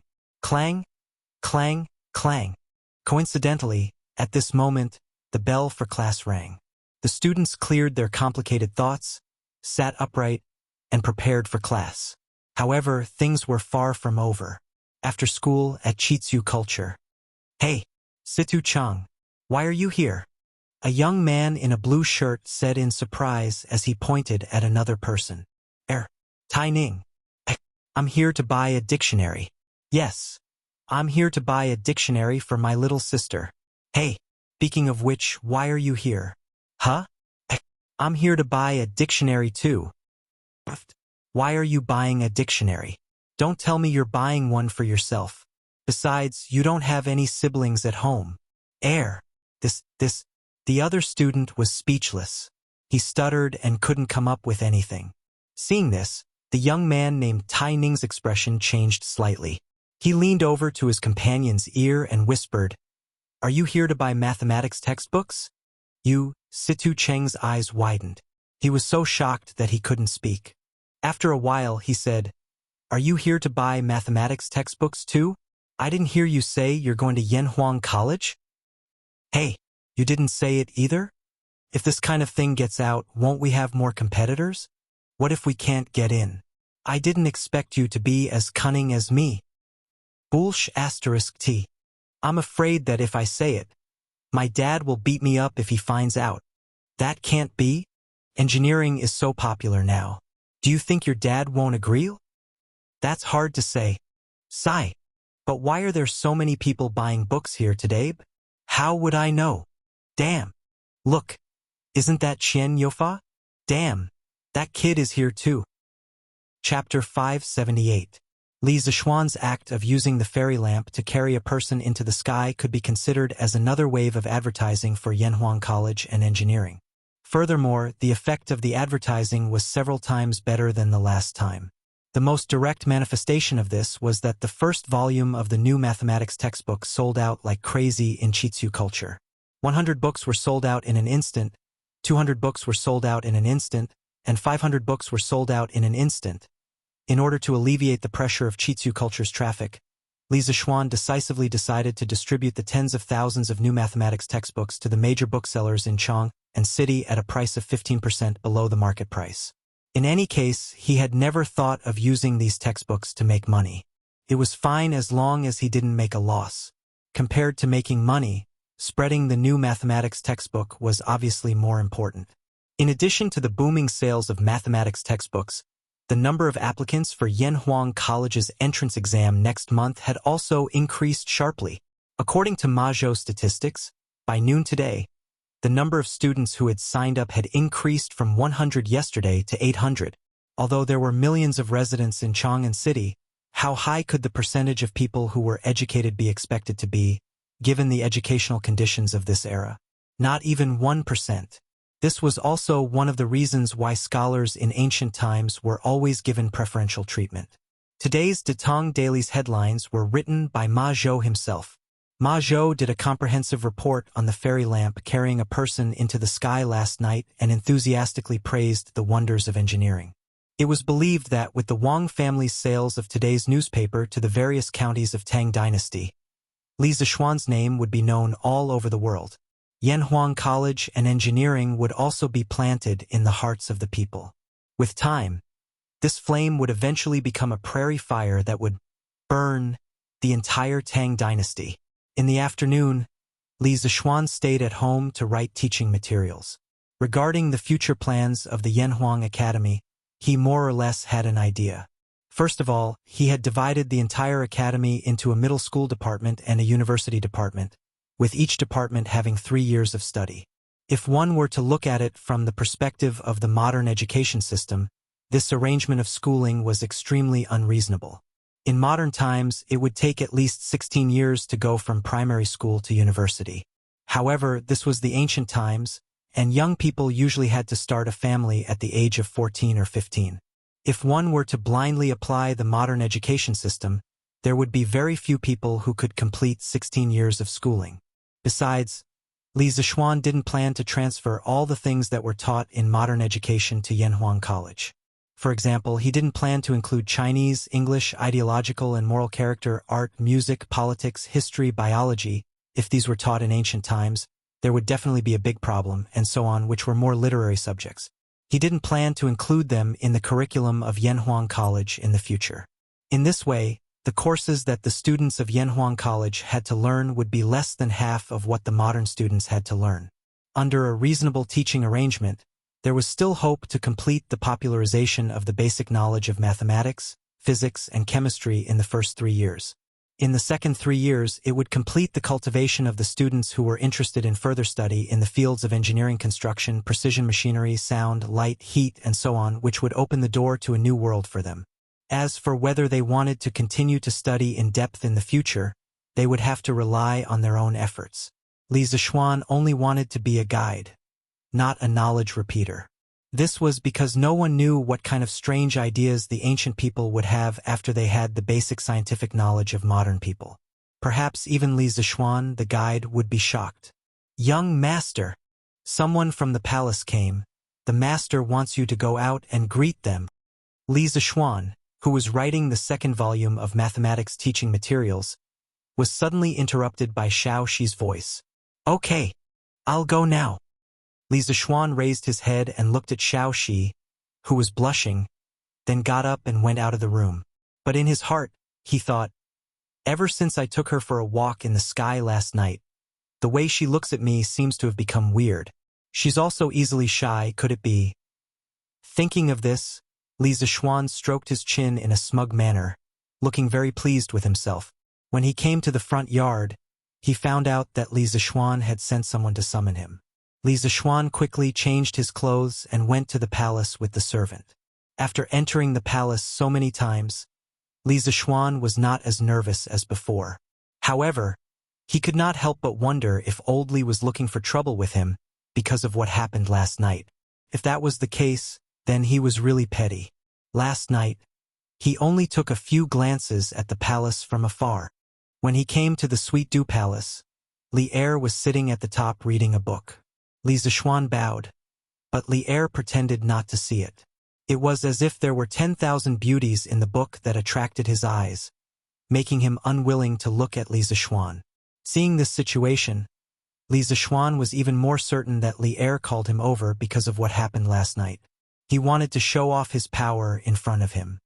He secretly curled his lips but did not show it on his face. He started to play the role of an obedient child. He stood below and did not say a word. "Oh, you're here." After about a quarter of an hour, Li Er seemed to have just noticed Li Zixuan's arrival. He put down his book and said lightly. Li Zixuan scolded old Li for being pretentious in his heart. However, he said, "Your humble servant greets your majesty. I wonder what your majesty has summoned this humble servant here for." Every word and action of this fellow was methodical. He was like an old fox who had been in the imperial court for decades. No one could find fault with him. Li Er's mouth twitched slightly. He did not answer but asked, "What have you been busy with recently? As the Crown Prince Zhanshi, I haven't seen you do anything in the East Palace. If it wasn't for me protecting you, you would have been impeached and sent to prison." Li Zixuan's face was full of black lines. When others wanted to find fault with you, how could they find fault with you? However, after being promoted for so long, he only knew that the Crown Prince Zhanshi's rank was very high. He was a primary third rank. However, he had no idea what the Crown Prince Zhanshi was doing. "Why did you ask him to go to the East Palace?" Cough cough. "Your Majesty, this humble servant has been busy with the construction of the academy, the hiring of teachers, and the compilation of teaching materials. I really have no time to work in the East Palace. This humble servant is suspected of dereliction of duty. Your Majesty, please punish me. Why don't this humble servant resign from the position of Crown Prince Zhanshi and appoint another worthy person?" After thinking for a moment, Li Zixuan took a step back in order to advance. He pretended to be in a bad mood and blamed himself. Li Er glared at him and said angrily, "Bastard, do you think you can resign from the official position that I gave you? It's understandable that you are busy with the academy. After all, you have put a lot of effort into it. However, after this matter is over, you have to take care of your duties in the East Palace. Do you hear me?" Chapter 579. The Crown Prince Zhanshi was mainly in charge of the Eastern Palace's internal affairs and cultural education. When Li Zixuan was first appointed to this position, Li Er had not expected him to be able to fulfill his duties. This was because Li Chengqian's education was being handled by the Crown Prince's right concubine-born son Kong Ingda and his left concubine-born son Yu Jining. Li Zixuan's title as Crown Prince Zhanshi was more in name than reality. Li Er mainly wanted him to assist Li Chengqian in the future. At this time, Li Er still had high hopes for his son Li Chengqian. "This subject thanks your Majesty for your grace." Li Zixuan was happy. This test had indeed tested Li Er's attitude. It seemed like Li Er did not want to remove him from his position, but logically speaking, Li Zishuan had no intention of resigning. Although he wasn't a fan of official positions, he needed to have an official position to protect himself in this cannibalistic feudal society. The higher the rank, the better. This third-rank crown Prince Zhanshi was just right. Li Er looked at Li Zishuan, who wanted to be proud but did not dare to be too proud. He was both angry and amused. He pondered for a while and said, "The Supreme Court had already found out some information from the scholar who led the attack on your house." When Li Zishuan heard this, he immediately perked up. However, Li Er suddenly stopped talking. This made him very angry. He cursed old Li in his heart for not having little Chirpy. After waiting for a long while, Li Er continued. "That student is from Qinghe's Chui family's Zhengzhou branch's second branch. His name is Chui Yunhan. His grandfather is the East County Duke's younger brother. According to him, because he saw you wantonly advocating engineering studies, he felt that you were insulting the sage's studies. He felt indignant and wanted to gather a group of classmates to denounce you."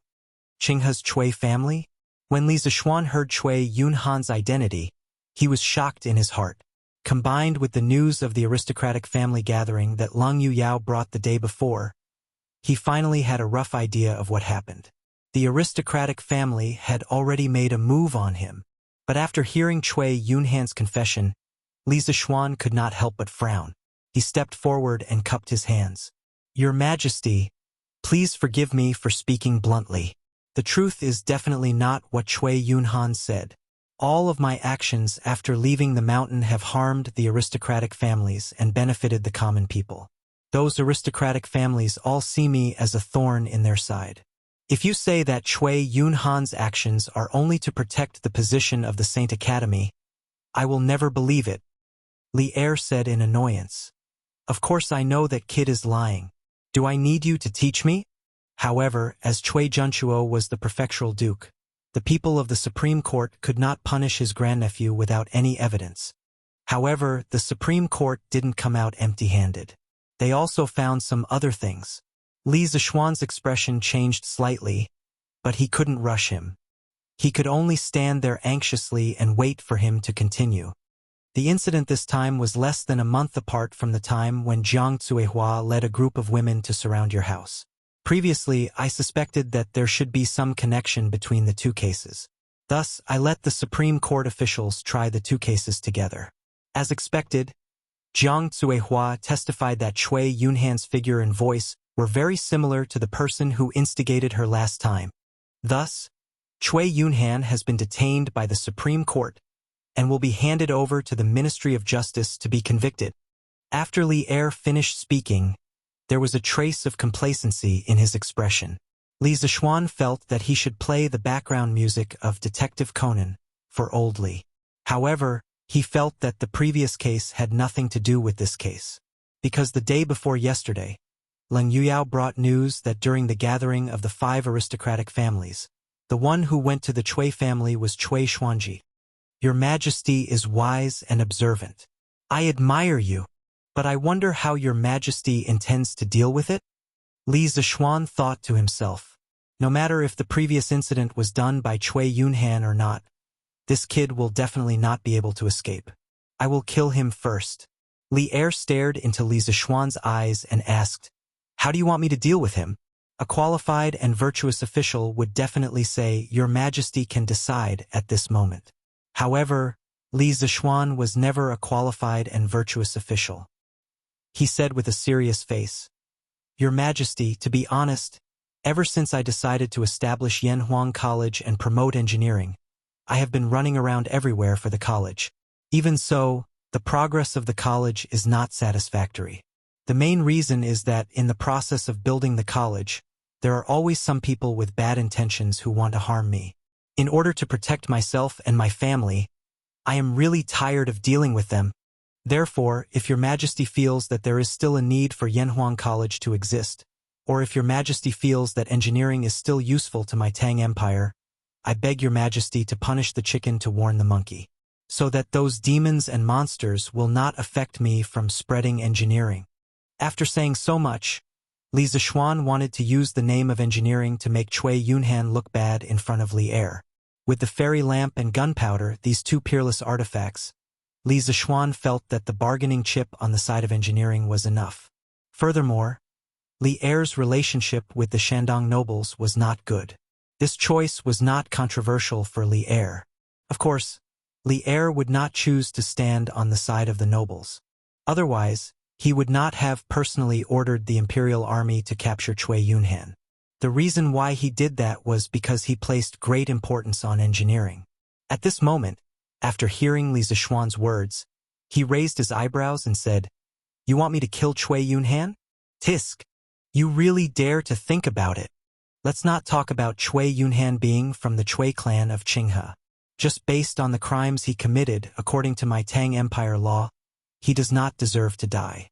Do you want me to kill him just because he targeted you? If I really do that, how can I convince the masses?" Li Zishuan felt helpless. He thought for a while and said, "I was too reckless. However, Your Majesty, last time, the elder of 7 cultivators sect, Snake King, came down the mountain to kill me to avenge his disciple. According to my investigation, Snake King had been in seclusion in Snake Spirit Mountain for many years and rarely came down the mountain. A few months ago, I killed Flying Snake at Baimang Mountain's Blood Wind stronghold. There were very few people who knew about this matter. Snake King must have found out from some channels that I killed his disciple and came down the mountain to ambush me. I suspect that this matter is related to the nobles, or rather, the Cui clan. Your Majesty, please make a decision for me." Hearing this, a cold light flashed in Li Er's eyes. He stood with his hands behind his back and paced back and forth in the hall. After a while, he said, "Your suspicion is reasonable, but there is no proof. I will not let Cui Yunhan off easily. I will also send someone to warn the Cui clan. This matter ends here.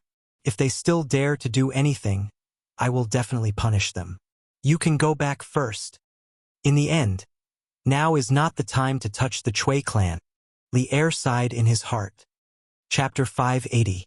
Feiji, do you have any brothers who are good at gathering information? After returning home from the palace, Li Zishuan called Pang Feiji into the house and asked. Pang Feiji was confused and replied, "Yes, I do. I have 2 men who are especially good at gathering information. Do you have any orders for me, Lord Zhu?" Li Zishuan nodded in satisfaction and said, "Very good. Send them to investigate all the dirty things the Cui family has done in recent years. The more, the better. It's best if you can find evidence." Li Er had some misgivings about the aristocratic families and was unwilling to make a move against the Cui family. However, Li Zishuan wasn't willing to let them off just like that. Even if he couldn't get rid of this towering tree, he could at least make its roots fester a bit. Li Zishuan had never shown any mercy to those who had harmed him before, just like the 7 cultivators of True Virtue sect. Pang Feiji was stunned and asked subconsciously, "Which Cui family is it, Lord Zhu?" "The Cui family from Qinghe." Boom!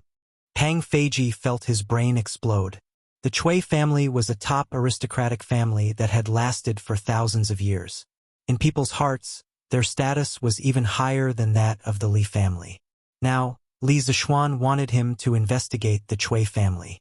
How could he not be shocked? After being stunned for a moment, Pang Feiji muttered, "Lord Zhu, did I hear wrongly? You want to investigate the Cui family from Qinghe?" Li Zishuan nodded and said, "That's right. Is there a problem?" Seeing Pang Feiji's unusually shocked expression, Li Zishuan went forward and patted his shoulder. He continued, "Feiji, you have to understand who has the final say in the world now. It's the emperor. The aristocratic families are just arrows at the end of their flight. Don't be afraid of them anymore." Pang Feiji swallowed a few mouthfuls of saliva and said, "I understand. Don't worry, Lord Zhu. I will find a way to get this done." "Okay, go." Li Zishuan didn't believe that any of these rich and powerful families had a clean bottom. As long as Pang Feiji investigated seriously, he would definitely be able to find some dirty deeds done by the Cui family's disciples. East Duke's Mansion. Uncle. Uncle. Oh no. Yunhan has been sent to Chongzhou. In the afternoon, Cui Yunhan's father, Cui Simo, hurried to the backyard of the East County Duke's mansion. When he saw Cui Junchuo, who was enjoying the cool air under the corridor, he shouted anxiously. The Tang dynasty established Chong'an as the capital. The development of the north was relatively good, while the development of the south was relatively poor. At this time, the main places of exile for prisoners were Hainan and Guangxi in the south. These places were rich in resources, inconvenient in transportation, and unsuitable for human habitation. The prisoners' lives were used to do dangerous work to speed up the local development. Cui Junchuo was shocked. He stood up shakily and said in disbelief, "How is that possible? The Supreme Judiciary just arrested Yun Han the day before yesterday. Even if they have evidence, they have to hand it over to the Ministry of Justice to convict him. How can it be so fast?" Cui Simo said with a sad face, "It's true, uncle. I asked a few friends from the Supreme Judiciary to take care of Yun Han. According to them, the Supreme Judiciary held a joint trial yesterday for Yun Han and Jiang Zuehua, who instigated the women to cause trouble in Li Zishuan's house. Jiang Zuehua, that be *tch, slandered my son Yun Han and the mastermind behind the scenes who bribed her previously. Their voices and figures are exactly the same. Therefore, the Supreme Judiciary officially arrested Yun Han yesterday and prepared to hand him over to the Ministry of Justice to convict him. However, just now, I received news from the Supreme Judiciary that the Emperor has decreed that Yun Han will be sent to Chongzhou and will not be able to enter the imperial court as an official for the rest of his life. Uncle, you have to save Yun Han. He has been wronged. The previous incident had nothing to do with him." When Cui Junchuo heard this, he was both shocked and stunned at the same time. He never thought that the crime of Cui Xuanji bribing Jiang Zuehua to wreak havoc in the Li residence would ultimately fall onto Cui Yunhan. He closed his eyes and seriously thought about it. If he didn't think about it, he wouldn't know. But when he thought about it, he was shocked. He compared Cui Xuanji and Cui Yunhan's voices and figures in his memory and realized that they were 80% similar. No wonder Jiang Zuehua would identify Cui Yunhan as the mastermind. Now that things had come to this, it was already out of Cui Junchuo's control. Now that there were witnesses and evidence, it was as difficult as ascending to the heavens to reverse the case for Cui Yunhan unless he told the imperial court that the mastermind behind the chaos in the Li residence was Cui Xuanji. However, was it worth it? That way, although it would reduce Cui Yunhan's crime, it would also cause another descendant of the Cui family to be implicated. Furthermore, it would be the most outstanding youngster of the third generation. Cui Junchuo would never allow such a situation to happen. Cui Cmo did not know about the previous incident. Otherwise, it would be hard to say if he would betray Cui Xuanji in order to save his son. For the Cui family, he could only a trace of determination flashed across Cui Junchuo's eyes. He looked at Cui Cmo and said in a deep voice, "I had already arranged a meeting with 2 assistant ministers of the Ministry of Justice tomorrow to ask them to make an exception. However, I did not expect the Emperor to place such importance on this case and convict Yunhan in such a short time. Now that the Emperor has issued the imperial edict and the evidence is irrefutable, no matter how hard I try, it will be in vain. So, CMO, you had better make plans early and arrange for some people to go to Chongzhou to take care of Yunhan." Cui Cmo was stunned on the spot as if he was struck by lightning. After a while, he said in a trembling voice, "No, uncle. Yunhan is also your nephew.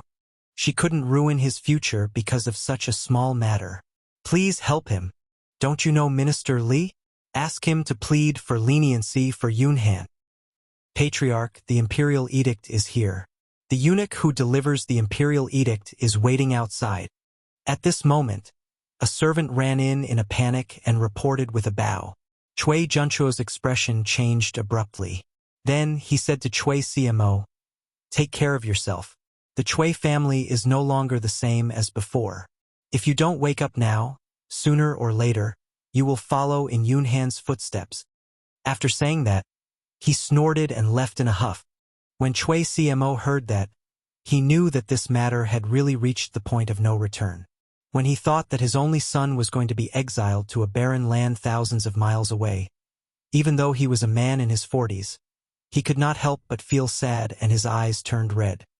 Yunhan, my son, I have let you down. Uncle, you are so cruel. The person Chui CMO was complaining about in his heart had already arrived at the front yard.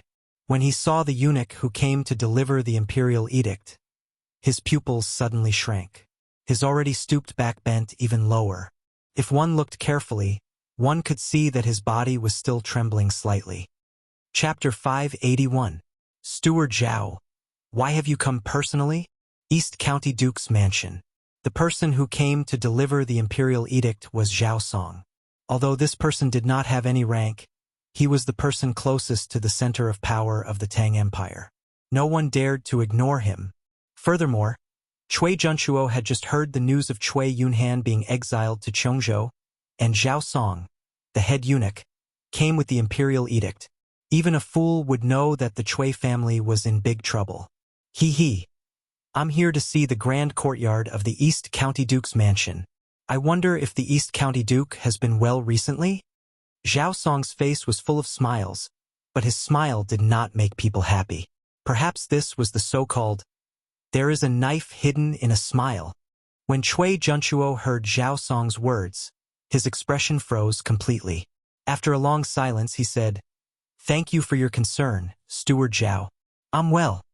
As soon as he finished speaking, Zhao Song sighed and said, "But His Majesty has not been well recently.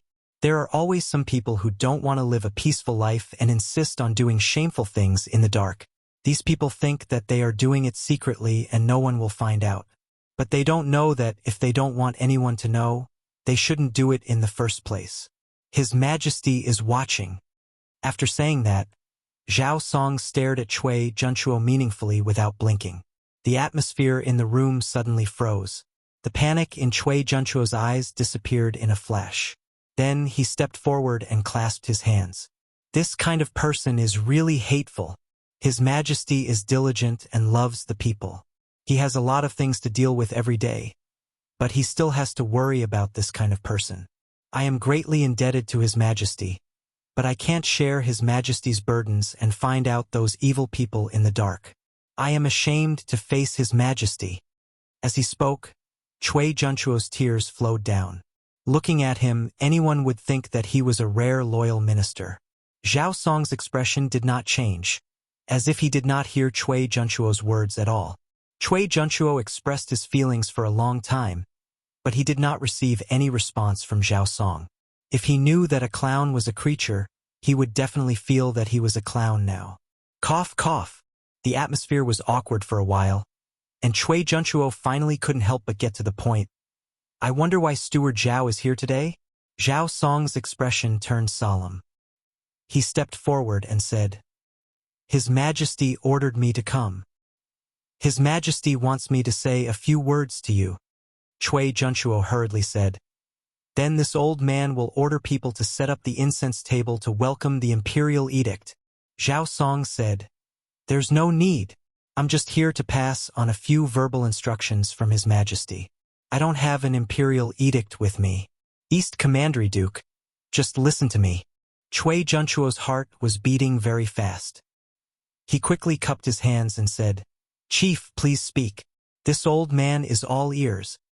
Zhao Song smiled and said, "I've just finished what His Majesty wanted to say to the prefectural duke. I have to return to the palace now. Take care." After saying that, he didn't care whether Cui Junchuo reacted or not and directly left. "Are you done? That's it?" He just said that if you don't want others to know, don't do it in the first place. Could it be that His Majesty already knows about the Snake Spirit Mountain? Cui Junchuo stared at Zhao Song's back as he left and muttered. His face had never been so pale, and he seemed to have aged a lot. Cui Yunhan has been exiled to Chongzhou? In the evening at the Li residence, Li Zishuan widened his eyes and looked at Brother Ji in front of him as he asked in shock. He still had some basic knowledge of history. He knew that the Chongzhou of this era was completely different from the Chongzhou of his previous life.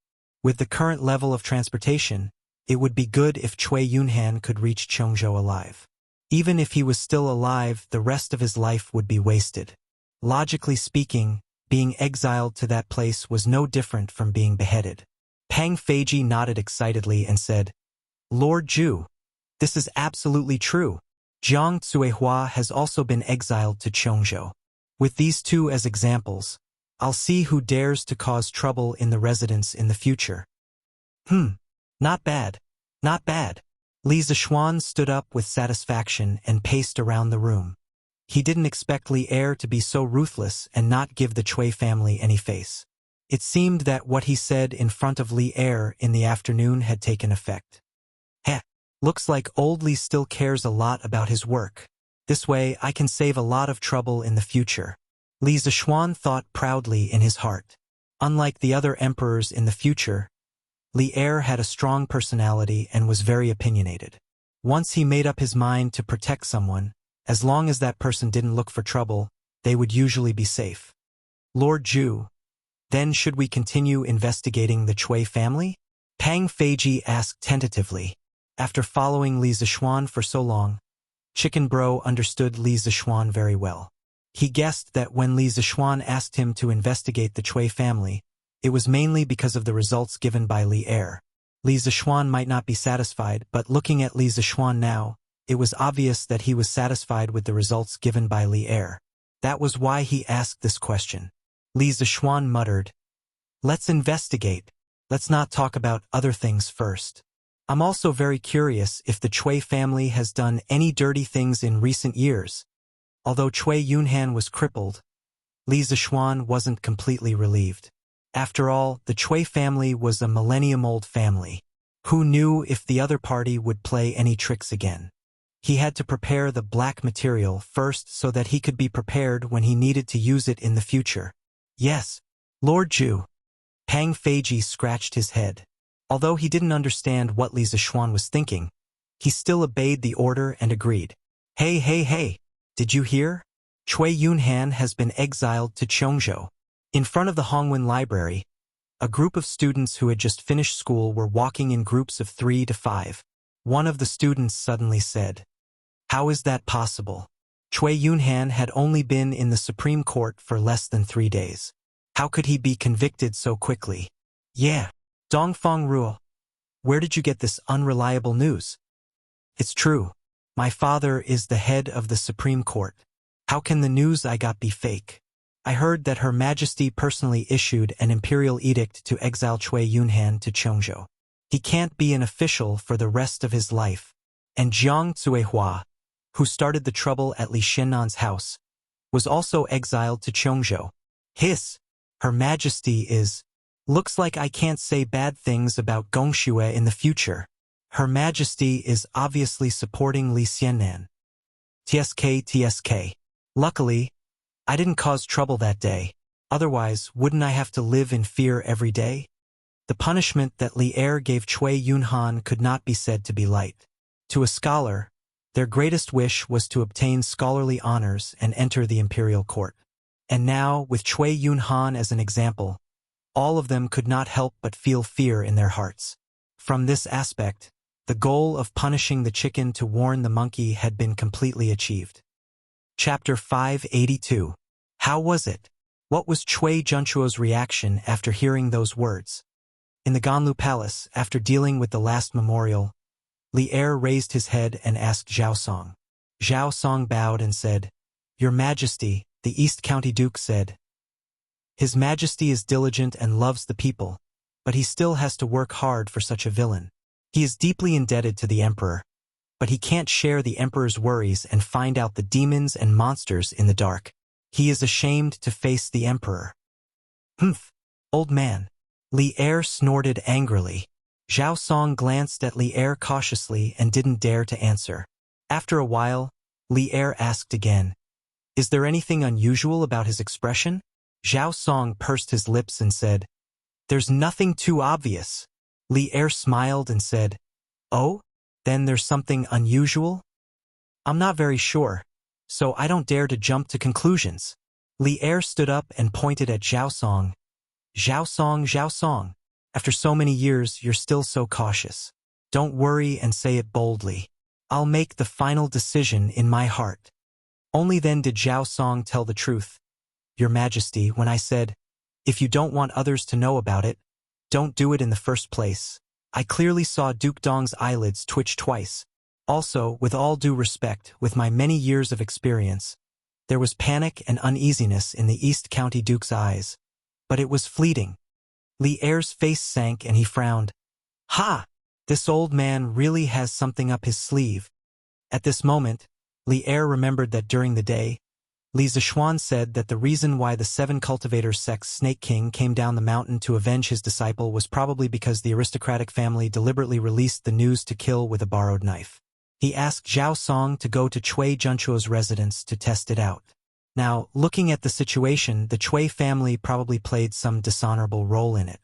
The reason why Li Er came to this conclusion was mainly because he believed in the observation skills of a master. Although Chui Junchuo was an old fox, Zhao Song's eyesight was also good. Send someone to keep an eye on him. If he doesn't behave, then I can only... The next day, East Market of Chong and City, Huji Grain Store. Shopkeeper Shin, last month, our grain store still had 1,500 strings of coins left. Among them, the Yun family in Yongning Square had 200 strings of coins. The Chow family's restaurant had 370 strings of coins. The Su family in Anqing Square had 215 strings of coins. The Zhu family in Chonghua Square had 300 strings of coins. The Hu family's restaurant had 280 strings of coins, and the Miao family in Changshu Square had 135 strings of coins. Here, I've written these accounts for you. You can have someone check them later. Meng Wenhao picked up an account book, walked to the counter in front of the grain store, and handed it to an old man in a scholarly robe.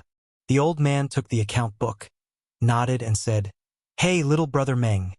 This old man can rest assured that you're the one who did the accounting. But are you leaving now? Do you want to tell young mistress?" Meng Wenhao hurriedly shook his head and said, No need. I've already told young master and young mistress earlier. Thank you for taking care of me for the past month. Wenhao is very grateful. The old man waved his hand and said, Ha, little brother Meng, you're too polite. It's your own ability that's great. This old man didn't help you with anything. Although he said that, from the expression on the old man's face, he still enjoyed Meng Wenhao's compliment. Shopkeeper Shen, you're too modest. Since the work here has been handed over, then Wenhao will take his leave. Meng Wenhao bowed, then put away the package and prepared to go out. Meng Wenhao, stop right there. At this moment, a delicate voice came from outside the house. Then, a girl in a light pink dress, slightly plump, and with a passable appearance, walked in. Then, she looked at Meng Wenhao with burning eyes and said, Meng Wenhao, are you in such a hurry to leave? Do you not want to see me that much? Meng Wenhao's footsteps stopped, and the expression on his face was extremely awkward. He murmured, Young mistress Hu, you're here? Call me Qing Wan. The girl snorted and said with dissatisfaction, Meng Wenhao, why are you in such a hurry to leave? Could it be that someone here made you unhappy? Or are you not satisfied with your current salary? Hearing what she said, the shopkeepers and workers in the grain store all kept quiet out of fear.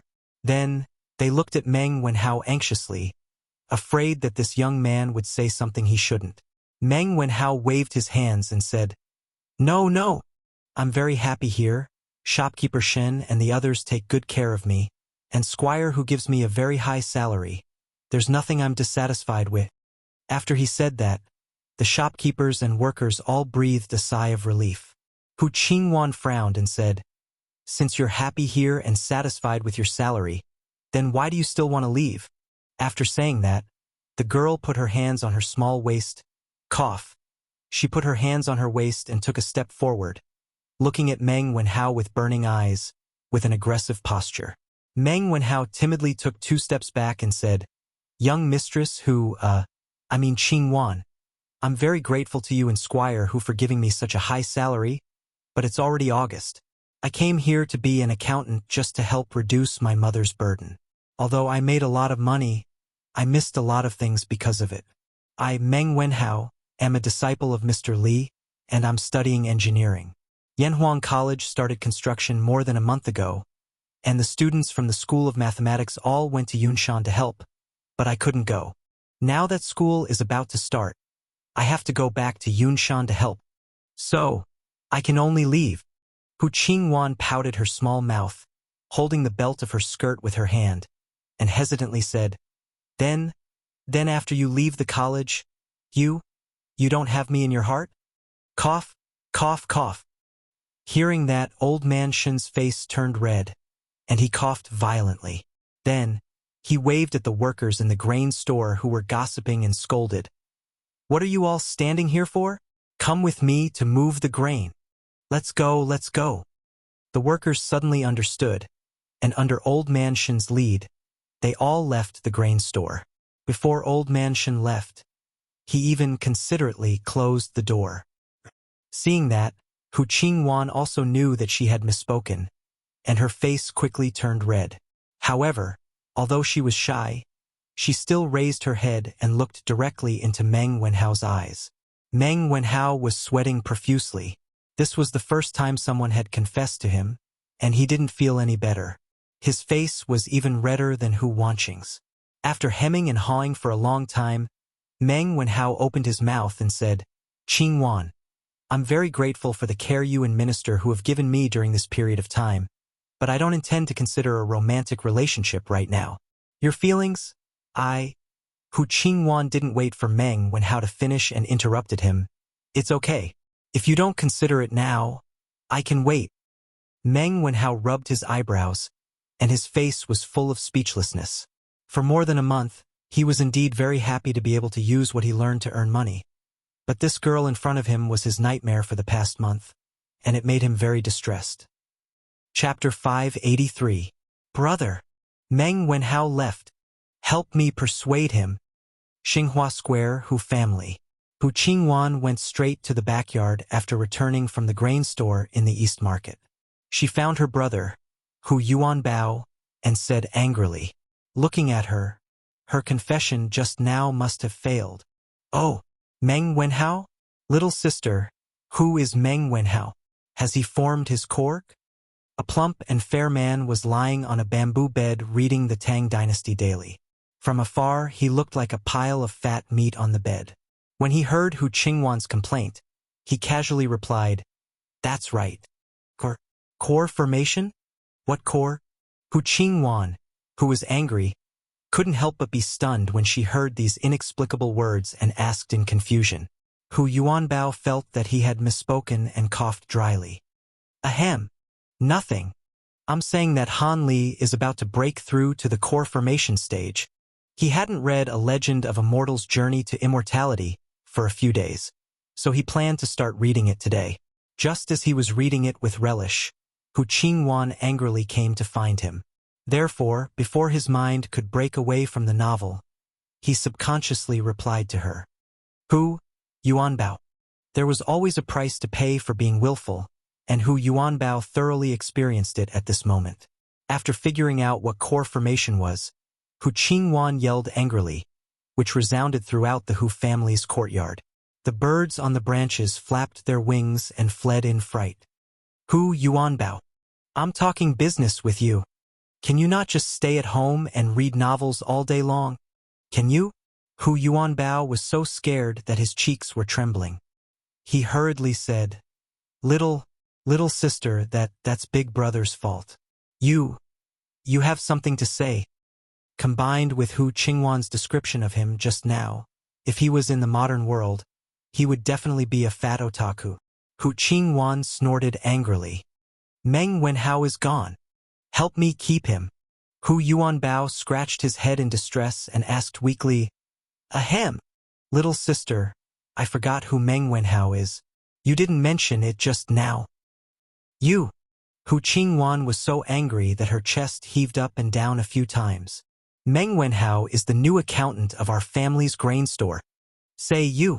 Daddy asked you to help take care of the family business, but you didn't listen. Do you know how long it's been since you went out? You don't even know who your own accountant is. Hu Yuanbao licked his lips and walked over to grab Hu Qingwan's arm. Haha. Don't we still have you, little sister? You and Dad are enough for those businesses. Bullshit. I'm gonna get married in a few years' time. Won't the family business that father earned still have to be passed to you?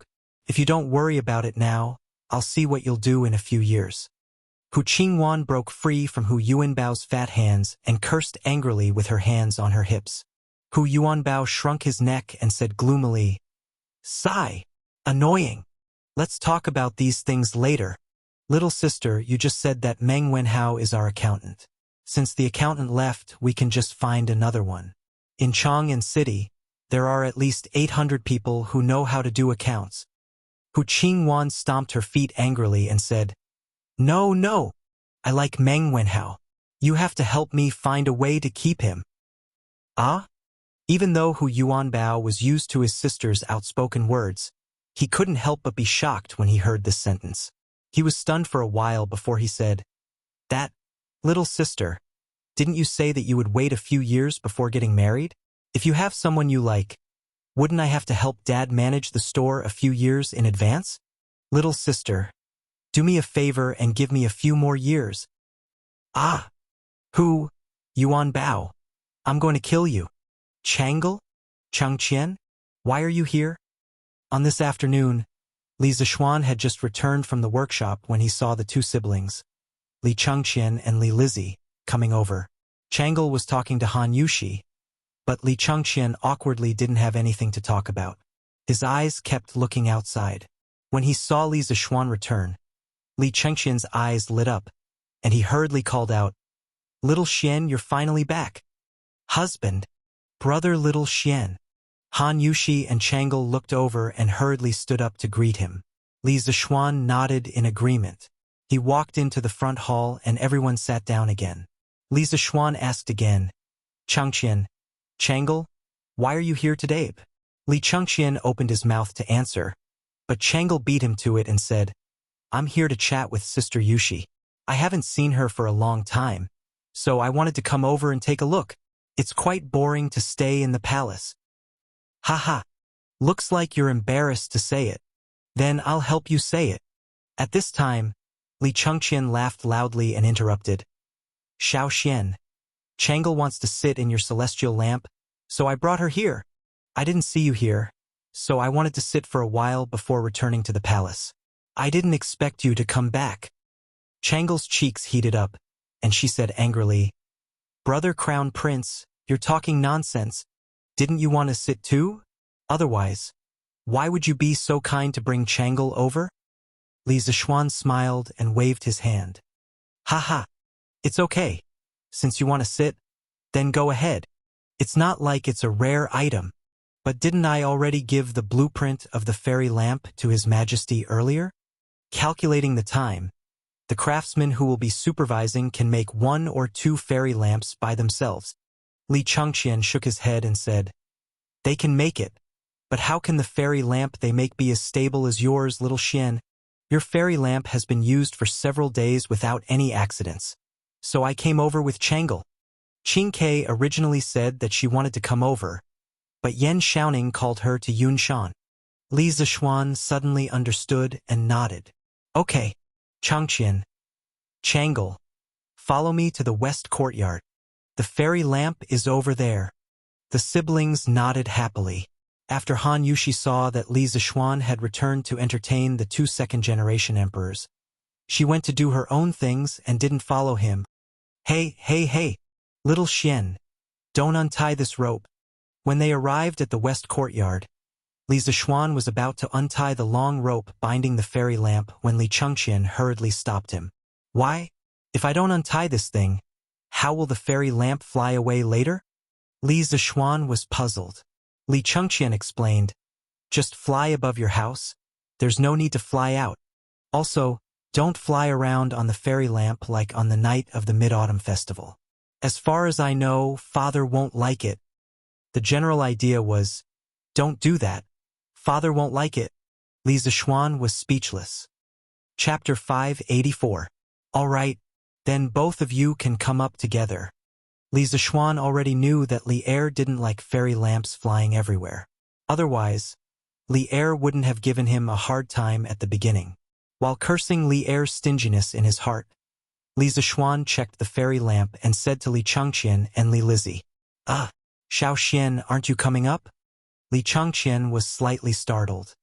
He looked at the unfamiliar fairy lamp and asked weakly. Although he had seen this thing before, he didn't know how to operate it. If some unknown malfunction occurred in the sky, wouldn't he and Changle be dead? Changle also looked at Li Zishuan with some worry, but she didn't question him. Li Zishuan asked curiously, "Of course I'll go up. If I don't go up, how can this fairy fly into the sky?" "Ah!" Li Changqian opened his mouth wide and said in disbelief, Then why are you asking us to go up together? This thing can only hold 2 people at most, right?" Li Zishuan was speechless. "Who told you that this fairy lamp can only hold 3 people? There were 4 people on it last night. It's okay. Come up together." After saying that, he took the lead and walked up, waving at the siblings. Li Changqian was skeptical. After hesitating for a moment, he shook his head and said, No. It's better to do it one by one. This way, even if the fairy lamp malfunctions, you can still save Xiao Xian. Changle, you go up first." Changle nodded and said, "Okay." Then the little girl walked happily to the fairy lamp. Li Zishuan said helplessly, "Okay, then let's do it one by one." However, he muttered in his heart, "The richer and more powerful people are indeed afraid of death." After a series of operations, the celestial lamp slowly rose into the sky. Because there was a rope between the bamboo basket and the ground, the celestial lamp could only rise up to the height of a 4- or 5-story building. Moreover, the flying range was limited to the western courtyard. Facing the afternoon breeze, Li Zishuan's exhausted body and mind were greatly relaxed at this moment as he looked at the 108 streets of Chong, and in picturesque disorder. If it weren't for Changle and Li Changqian beside him, he would definitely roar a few times to relax. The main thing was that there were too many things to do recently. Li Zishuan had never felt so tired, mentally and physically. Wow, Chong and city looks so beautiful from the sky. It's so beautiful.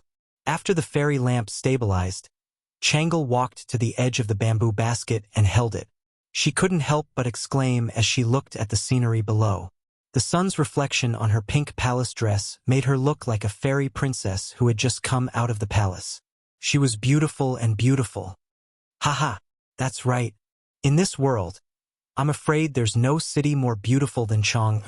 When Li Zishuan heard this, he sighed faintly and said, "Those who were born in this era were very lucky. Those who were born in this era and in Chong and were extremely lucky. They sat in the world's #1 city and enjoyed the protection of the most powerful empire in the world. Wherever they went, they could hold their heads high and not be bullied. But now, he, a person with a modern soul, had inexplicably entered this time and space. Everything he did now would speed up the Tang Empire's path to invincibility. Although it was a little tiring, it was all worth it. After the academy was built, he would be much more relaxed." Brother Xiaoxian, have you been to many places?" Changle turned around and asked crisply. Li Zishuan shook his head and said, "No, I don't like to travel, but I've heard my master talk about many interesting places." "Oh." Changle nodded and looked at the bulging ball-shaped canopy above her head. Suddenly, she asked, "Brother Xiaoxian, if we let this celestial lamp fly all the way up, will we fly to the moon? Then, we'll be able to see Fairy Chang'e."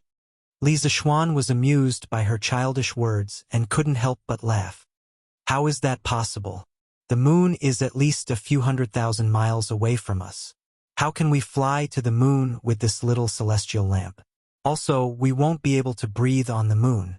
We'll suffocate to death." Changle opened her mouth in shock and said in disbelief, "Ah? That's so far. And according to what Brother Xiaoxian said, how does Fairy Chang'e live on the moon? Don't deities need to breathe?" "Haha, there are no deities in this world. Chang'e is just an ancient legend. There's nothing on the moon either. It's just a lonely rock without any life. Brother Xiaoxian, you know so much. No wonder Father is always praising you." Li Zishuan was stunned. "Is that so? His Majesty praises me?" Logically speaking, it was good enough that Li Er didn't insult him. Why would he praise him? If the person who said that wasn't Changle, he would definitely slap her. Although father is strict on the surface, he knows who is virtuous and who is mediocre. It's just that he won't say it in front of you. Brother Xiaoxian, don't be fooled by father's appearance. Changle giggled and winked playfully. She was extremely adorable. Li Zishuan couldn't help but smile and say, "Ha! If His Majesty knew that Changle told me all this, he would definitely be sad." Changle was slightly embarrassed. She just smiled and stared blankly at the scenery under the bamboo basket. However, she didn't continue the conversation. After a while, Li Zishuan suddenly asked, "Changle, aren't you afraid to look down from such a high place?" In ancient times, there were no airplanes or tall buildings with more than 10 or 20 floors. Most people wouldn't be able to adapt to such a high place for the first time. However, Changle was completely unaffected when she came up. It was really rare. Changle squinted her eyes and smiled.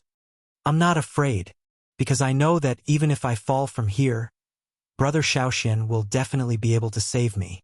Her smiling face and confident expression made her look like a little fairy. She had a huge charm that made people lose themselves in her. Ugh! After a while, Li Zishuan shook his head and forcibly broke free from his obsession. He secretly thought that this little lowly had a lot of charm. Then, he touched his nose and said resentfully, "Ha! Changle, you really think highly of me." Changle smiled and turned around without saying anything. However, her eyes flashed with unconcealable joy.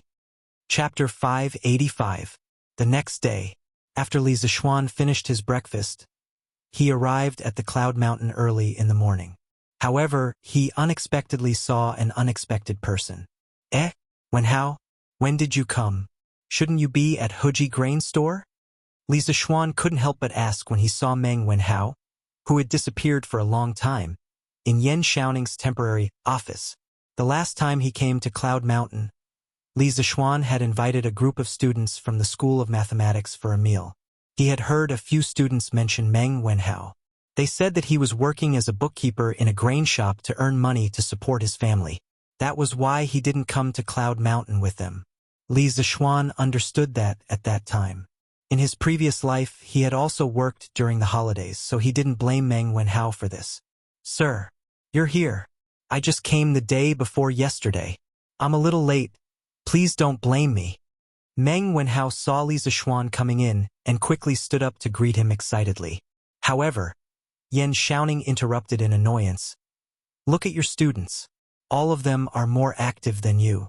A few days ago, someone was sitting on a fairy lamp and walking around Chang'an City. How carefree." Li Zishuan was speechless. "I was just proving to everyone that I wasn't bragging. Okay? It's not for my personal enjoyment? To a certain extent, I was also doing it for the future development of Yanhuang College." Yan Xiaoning curled his lips. Fine. You're the only one with such twisted logic. But speaking of which, your student is really good. Not only is he good at accounting, but he's also very charming." Li Zishuan was confused and asked, "What do you mean?" Meng Wenhao's face was red as he quickly said, "Nothing, Commander Yan. Please don't say it. This is something to be proud of. What's there to be embarrassed about?" Yan Xiaoning patted Meng Wenhao's shoulder and laughed. Then he said to Li Zishuan, "Little Xian, you still don't know, right? After you went to Huji Grain Store, not only did you beat their 4 bookkeepers in mathematics, but you also almost kidnapped their eldest daughter when you left. TSK. Li Zishuan was taken aback and asked with great interest, "Oh, there was such a thing? Xiaoning, quickly tell me about it." After saying that, this guy quickly moved a stool over and sat in front of Yan Xiaoning. He looked like he was eager to hear some gossip. He didn't look like a gentleman at all. Meng Wenhao's eyelids twitched as he watched. He was speechless. Yan Xiaoning, on the other hand, was used to Li Zishuan's impulsive personality. He also sat down and began to tell Li Zishuan about Meng Wenhao's romantic affairs. Thus, the 2 men in the room began to gossip while the half-grown young man was sitting awkwardly at the side. After a few minutes, Li Zixuan understood the whole story. He stood up and laughed. When how? You're really something. You haven't even graduated and you've already learned how to flirt. Ha ha. Not bad. Not bad. Meng Wenhao was embarrassed. Although he didn't know what flirting meant, he could roughly guess. He muttered, Sir, I just want to use what I've learned to earn some pocket money. I don't intend to provoke anyone. Li Zixuan waved his hand and said, Haha, you don't have to explain to me. I still believe in your character. But why didn't you accept the eldest daughter of the Hu family? Ah, this. Meng Wenhao scratched his head in embarrassment. He didn't know how to answer. Li Zixuan looked at Yan Xiaoning and asked, Is it because of her appearance? Xiaoning, what does the eldest daughter of the Hu family look like? Yan Xiaoning held back his laughter and said, Her facial features are all right. It's just that her figure is slightly plump. There's nothing bad about it. Oh, Li Zixuan replied with a meaningful oh. Meng Wenhao quickly said, Sir, it's not because of her appearance. It's just that I'm still young and haven't considered marriage. Yan Xiaoning curled his lips and said, Tisk pretentious. If it wasn't because of her appearance, then it would be weird. Oh, right. Li Zixuan suddenly thought of something and asked, Xiaoning, don't you like girls with plump figures? He remembered that many books in his previous life wrote that the Tangs viewed plump people as beautiful.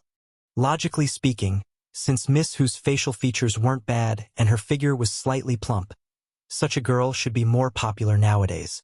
But looking at them now, it was obviously not the case. Yan Xiaoning said in disdain, Go! Who said that I like girls with plump figures? I don't see you like girls like that. Why do we have to like them? Wenhao, do you like girls like that? Meng Wenhao hesitated for a moment but still shook his head. Li Zixuan sweated and thought to himself, Did I remember wrongly again? He didn't remember wrongly, he was just misled. In his previous life, the saying that the Tangs viewed plump women as beautiful had been around for a long time and was widely spread. Some experts, after some research, asserted that the Tangs did view plump women as beautiful. They also pointed out several reasons why the Tangs viewed plump women as beautiful. The Tangs' economy was prosperous, and people had the means to eat well and wear warm clothes to maintain healthy and plump bodies. The Tangs' culture was open and inclusive, and they were generous and fat. The Tangs' Xinbei bloodline in the Tangs royal family made them innately fond of women with strong bodies. In reality, this saying was wrong, or at least not accurate. The reason why people thought that the Tangs viewed plump women as beautiful was mainly based on Yang Guifei's body shape and the images of women in the Tangs' palace paintings and paintings. In fact, as long as one looked carefully at the famous Tangs Yan Libin's walking carriage painting and Zhou Fang's flower hairpin painting, it was not difficult to find that the palace maids and ladies in the paintings were not plump at all. The 9 palace maids in the walking carriage painting clustered around Li Shimin as they walked slowly. Some were carrying the carriage, some were holding umbrellas, and some were holding fans. They all seemed to have some strength and were definitely not sickly beauties who could not stand a gust of wind. However, looking at their figures, they were all quite slender. The women in the flower hairpin painting were probably of noble status and slightly older. Their figures were slightly plump, but their standing posture was graceful and graceful, as light as the spring breeze brushing the willows. There was no doubt that their figures could be described with the word slender. Regarding Yang Guifei, there were records in the literature that she was fat and afraid of heat. For example, the legacy of Kaiyuan Tianbao said that she was fat and hot until summer. However, Yang Guifei's fat body was definitely not as plump as people said today. At most, he had some muscles, which was what the outside biography of Yang Taizhen called just a little bit of muscle. A person who was good at dancing, the rainbow-colored feather dance was her representative work, would definitely do a lot of physical exercises, so it was normal to have a bit of muscle. Yang Guifei's fear of heat was actually not because she was fat, but because of her physique. According to the legacy of Kaiyuan Tianbao, Yang Guifei often went to the back garden in the early hours of the morning to suck on the flower due to moisten her throat. In order to moisten her lungs, Yang Guifei would have a piece of cool jade fish in her mouth every day in the summer. Moreover, There were no historical records that showed that Yang Guifei was favored by Emperor Ming of the Tang dynasty because she was fat or plump. According to the old and new Tang books about Yang Guifei was favored mainly because of her good aptitude. Specifically, it included good at singing and dancing, good at music, wise and alert, welcoming and understanding. The new Tang book. That was, she had literary skills, was smart, and understood others. In addition, poet Saint Du Fu described in the poem Beauty's Walk. Her posture is deep and true. Her skin is delicate and even. That was gorgeous, dignified, temperament, and delicate skin. In reality, Emperor Ming of the Tang dynasty did not appreciate Yang Guifei's muscles. According to the biography of Yang Taizhen, Emperor Ming of the Tang dynasty was reading the biography of Emperor Cheng of Han in the Baihua courtyard. After Yang Guifei saw it, she asked him what he was reading. Emperor Ming of the Tang dynasty smiled and said, "Don't ask. You will feel bad if you know." Yang Guifei snatched the book and saw that it said, Emperor Cheng of Han obtained the flying swallow, and his body was light and unable to withstand the wind. Fearing that he was floating, the emperor made a crystal plate and ordered the palace servants to dance and dance. At this time, Emperor Ming of the Tang dynasty joked with her and said, "You can withstand the wind more than her." Yang Guifei was not convinced and confidently expressed that her rainbow-colored feather dance surpassed Zhao Fian's. When Li Bai was enshrined in Hanlin, he was ordered to write 3 songs of purity and peace to praise Yang Guifei's beauty and the life in the palace at that time. The second one was dedicated to Yang Guifei's beauty. A stick of red dew and fragrance. The clouds and rain Wushan heartbroken. Who in the Han palace can be like her? Poor flying swallow is wearing new makeup. In the poem, Yang Guifei was compared to a peony and Zhao Fian. If Yang Guifei was really a fat person, she could form a sharp contrast with Zhao Fian. Then, this comparison would be a mockery and disobedience. It was very likely that Yang Guifei herself also admired Zhao Fian and was willing for others to compare her to Zhao Fian. It was said that Yang Guifei had the nickname of Fat Maid, which was very likely a curse from people who were jealous and hated her, such as concubine Mei. From this, it could be seen that people at that time did not view fat as beauty. The most interesting were 2 lines of Bai Juyi's poem, "A fat horse walks fast. A prostitute sings and dances." 3 poems with feelings. Fat horses are beautiful. The 6 horses of Zhaoling are all fat and strong. But thin and tall prostitutes are beautiful. Being fat is an unforgivable flaw for prostitutes. The famous poet Du Mu met a fat prostitute in Shaanxi, a bar girl, who urged him to drink. He immediately wrote a poem that was extremely sarcastic and ugly. Take a look. At that time, Pangu had a distant grandson, and he still ordered today to show off his family. A cart of white earth covered with mud, and 10 red flags patched up. In the Wagwan temple there were traces of footsteps, and in front of Huaiyue mountain there were palm marks. There was no need to be melancholy and worry about marriage, waiting to ask Lukuan. All kinds of evidence showed that the Tang people saying that fat was beautiful lacked evidence. Moreover, this was the first year of Zhengguan, and the Tang dynasty had only been established for less than 10 years. Even if the Tang dynasty had a trend of fat being beautiful, it certainly hadn't been completely established yet. At the very least, Empress Zhongsun and Princess Changle were not fat, and were very slim. F***CK. There's a problem here, Li Zishuan muttered to himself. He suddenly remembered that he had seen Empress Zhongsun, and realized that at this time people didn't think fat was beautiful. Otherwise, Empress Zhongsun wouldn't be so thin. Chapter 586. Hello, boss. Good. How are you guys? Is there any difficulty in harvesting the food at home? Hi. No difficulty. I asked my wife to ask the 3 uncles to help us harvest the food. So there's no problem. On the other hand, it's us who have taken too much money from you, boss. We feel a little ashamed. Haha. What's there to be ashamed of? This is all earned through your own sweat and hard work. Just take it with a peace of mind. Don't tire yourself out too much. It's not worth it if you get a heat stroke. Hey, don't worry, boss. We're not that delicate. Besides, Commander Yen doesn't let us work in the afternoon. We won't get a heat stroke even if we want to. After teasing Meng Wenhao in the house, Yen Xiaoning brought Li Zixuan to inspect the construction site. Li Zixuan looked at the tall buildings that rose from the ground and casually chatted with some of the workers by the roadside. Although it was called chatting, it wasn't really chatting.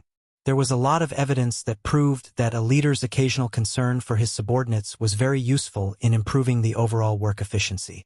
This couldn't be called showing off, but encouraging.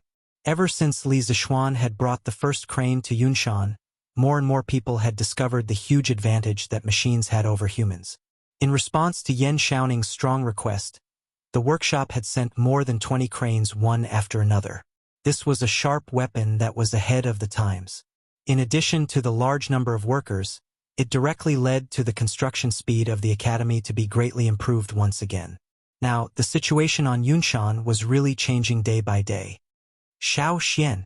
A few old masters and I estimated that the main building of Yanhuang College, the bishop, canteen, dormitory, bathhouse, and library, will be completed by the end of this month. Walking on the hard and flat cement road, Yen Xiaoning felt quite emotional. He had never seen such a cement road and such high-rise buildings before, but now he had built them, which filled him with a sense of achievement. Perhaps with this academy, he could be ranked as a top master architect like his father. At this time, the two of them arrived at the back of the college. Yen Xiaoning said to Li Zixuan. Li Zixuan heard it and said in surprise, "So fast?" Yen Xiaoning laughed and said, "Heh, it's not that fast. Little Xian, on your way here, you should be able to see that many of the buildings are about to be completed. In the future, I plan to divide these 10,000 people into 3 groups. One group will do the interior decoration of these buildings, another group will build other buildings, and the other group will follow your previous plan to create scenery for the academy. They will transplant trees and flowers, build fake mountains, dig lakes, and also build that sports field you want to build." Li Zixuan thought for a while and agreed. "Yeah, we'll do as you say. After the main building of the academy is completed, don't be in a hurry to dismiss the craftsmen and commoners. The later construction of the academy has been completed, and I don't lack money now. Also, in addition to the buildings that I have planned earlier, I need you to send a group of people out to help me build some independent buildings behind the academy. I will give you the blueprints later." Yen Xiaoning asked curiously, "What do you want these small buildings for?" Li Zixuan laughed and said, "Xiaoning, didn't you read the newspaper earlier? The academy will assign some professors to their own houses. Although the academy doesn't have any professors now, I have to prepare these houses in advance. You can't go back on your words. The environment here in Yunshan is beautiful, and I believe many people will be willing to live here. Later, I will find a good location here and build a house for myself." Yen Xiaoning was speechless and said, "I think you have too much money and nowhere to spend it. If you build a house here, how many days can you stay in a year?" Li Zixuan didn't think much of it and said, "That's hard to say. Who knows? Maybe I will always live here. Hey, Xiaoning, don't you want to consider building one tube? The house I want to build is different from the one we are living in now. You will definitely be jealous when you see it." Yen Xiaoning was actually a little tempted.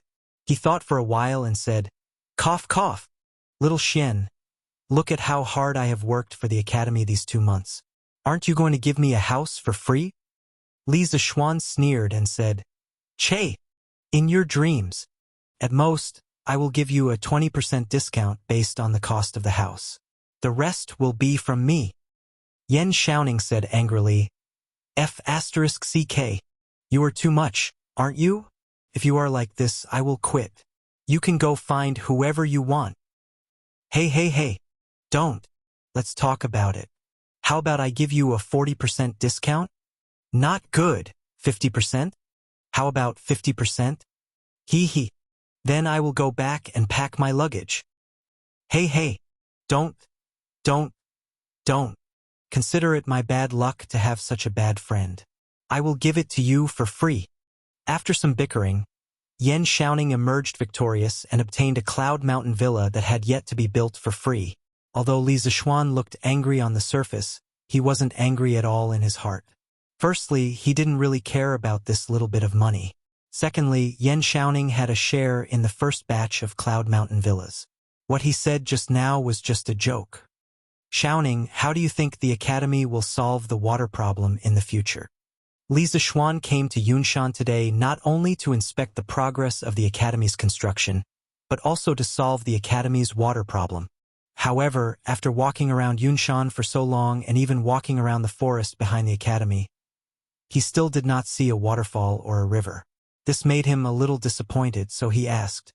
Yan Xiaoning was happy that he finally got some benefits from the miser Li Zixuan. When he heard this question, he could not help but be stunned and answered subconsciously, "What's so difficult about that? There are so many wells in Plum Village and the Han family village at the foot of the mountain. Also, there is the Ba River beside Plum Village. Is there a lack of water? We just have to find some people to carry water up every day." Li Zixuan shook his head and said, "This is not a long-term solution. The scale of the academy will definitely get bigger and bigger, and there will be more and more students. When that time comes, how can the academy's daily water consumption be met by just carrying water up the mountain?" Yan Xiaoning was helpless and said, "Then what do you think?" Li Zixuan thought for a while and asked, "Xiaoning, do you think we can use a water wheel to carry water up the mountain?" Things like water wheels didn't require a lot of technology. Tubular water wheels had already appeared in the Sui dynasty.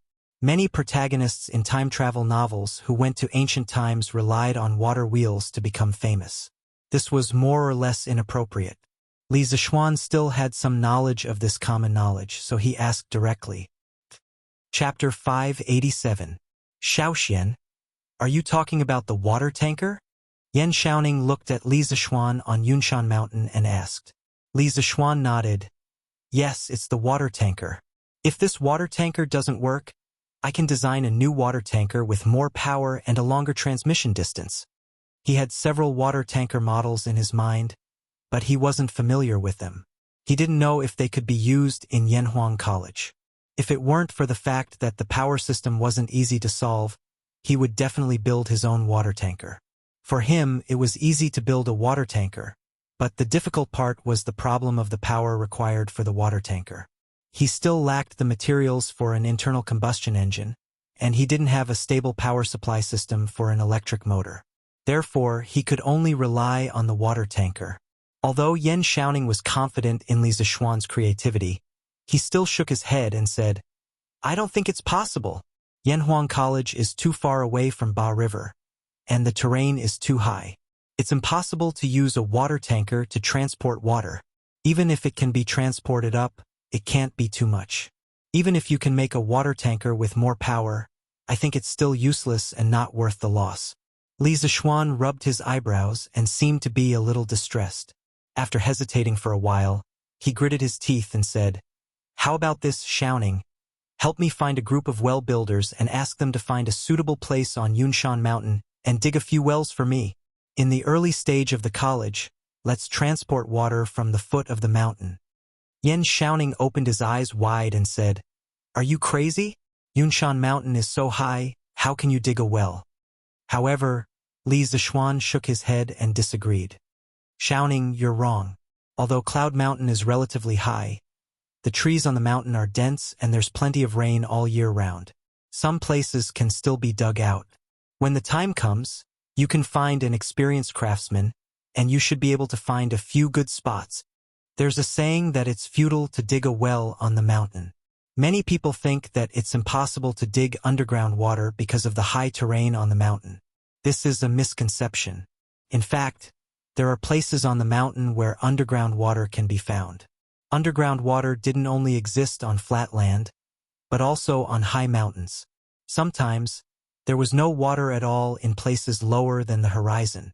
The existence of underground water was related to the structure of rock strata. Some rock strata couldn't store water, while some rock strata had confined water. Besides, there were soil, trees, and flowers on the mountain. These things were the main factors for storing water. If the soil and water were well preserved, it was not impossible to dig up water by just digging 2 or 3 meters. In Li Zixuan's previous life, one of his relatives had contracted a mountain to raise chickens. Because the mountain was high and there was no running water, his relative had hired someone to dig a well on the mountain. In the end, they only dug 5 meters before they found water. Therefore, when it came to digging a well, the terrain was not the deciding factor. Yan Shaoning, on the other hand, didn't understand these things. He asked skeptically, "Can you really dig a well out of such a high mountain?" Li Zixuan said confidently, "Definitely. Don't worry, Shaoning. As long as the craftsmen are experienced and can distinguish the water level, they will definitely be able to dig a well in Yunshan. All right, tomorrow, I'll arrange for someone to go to Chang and to look for a well builder." In Yunshan, the construction of the college was in full swing. In Datong Daily, there were waves of publicity about Gongshui and Yanhuang College. When Gongshui was first publicized, Ma Zhou had arranged for a group of people to study Li Zixuan's published articles. Many people in the editorial department had a deeper understanding of Gongshui, so there was no need for Li Zixuan to do the publicity. There were plenty of people in the editorial department who were talented in this field. Therefore, recently, the news section of the newspaper was almost filled with the words Yanhuang College and Gongshui. Under such fierce publicity, more and more people knew what Gongshui was, and what kind of college Yanhuang College was being built outside Chang'an City. Gongshui, Yanhuang Academy. In an instant, their momentum was like a rainbow. Of course, in the past, there would be many Confucian defenders who would jump out and criticize Li Zixuan for bragging about Gongshui in the newspaper. However, since Cui Yunhan left Chongzhou and Li Zixuan flew to Chang'an City in the middle of autumn, almost all the voices of opposition died down. First, they were unreasonable, and second, they were cowards. Moreover, as the Wang family quickly sold the newspapers to other states and counties, Gongshui and Yanhuang College's reputation began to radiate to other regions. In particular, the story of Li Zixuan flying into the sky on the Mid-Autumn Festival was particularly shocking. The most intuitive manifestation was that according to the data fed back by the branches of Tang Dynasty Daily, the number of students signing up for Yanhuang Academy began to show an exponential explosive growth. As early as 2 days ago, it had already exceeded 2,000 people. If this data were to be announced, it would definitely cause a huge uproar. This was because even the Directorate of Education and the Hongwen School combined didn't have that many students. Of course, there were many students who signed up on impulse after seeing the news. It was very likely that they hadn't fully grasped the subjects of Yanhuang College's entrance exam. Even if they came to take the exam, they wouldn't have any hope of getting in. More students chose to buy a new mathematics textbook and read it at home. If they could understand it and learn it well, then they would sign up. If they didn't understand it, then they wouldn't sign up. This could be seen from the sales of the new mathematics textbooks. Up until now, Chitsu Culture's mathematics textbooks had already sold more than 50,000 books. 50,000 versus 2,000. This was a very large disparity. Of course, there were also some mathematics enthusiasts who just wanted to study Li Zixuan's new mathematics textbook. In addition to the increase in students signing up, there were also more and more people who wanted to apply to be Yanhuang College's teachers. First, it was because Li Zixuan's salary was too generous. Second, it was because Gongshui and Yanhuang College couldn't be more popular now. If they came to teach here, they could gain both fame and fortune. Only fools wouldn't come. First, there were some famous scholars in Chang'an. They were the first to come to Li Zixuan for an interview. These days, Li Zixuan held 10 interviews, but he only hired one person, and it was an old acquaintance. When he was in the Directorate of Education, Assistant Professor Mao, who sat opposite him in the office, followed closely behind Su Hongji and also wanted to change jobs. The rest of the people were either too deeply influenced by Confucianism, or they didn't have any teaching skills at all. They were the type that completely followed the script. Li Zixuan said that he couldn't even listen to such boring lectures, so how could his future students be willing to listen? Therefore, of the 10 teachers who came to apply, only one was successful. The low acceptance rate of Yanhuang College's teachers gradually spread out. Chapter 588. On August 26th, the first year of Zhengguan, Yanhuang College's main buildings, including the cafeteria, the library, the dormitory, and the bathhouse were all completed. The magnificent cement skyscraper stood at the top of Yunshan Mountain, silently showing the world the majesty of Yanhuang College. Those who were observant had already discovered that there was a giant on Yunshan Mountain. On this day, many people saw that Yanhuang College's skyscrapers had been completed. Many people called their friends and came to Yunshan Mountain to watch the fun. Tsk. Li Xianji is really rich. He built so many skyscrapers just like that. And he built it so quickly. He probably hired a lot of people, right? I heard that he hired tens of thousands of people. Our neighbor, Fatty Pan, has been hired, and the pay is not ordinary. Hey, old Nyo, why weren't you invited? Is it because your body is weak and you weren't chosen by Lord Li? Hee. Could it be that Chui Nyang emptied your body last night? Ahahaha. A certain frivolous man made a frivolous joke, which made the people around him burst into laughter. The young man who was mocked blushed and then said angrily, Elvita Wang, King bullshit. Do you want to fight? Come on. I'm not afraid of you. Hey, don't embarrass yourselves here. This is a place for educated people to study.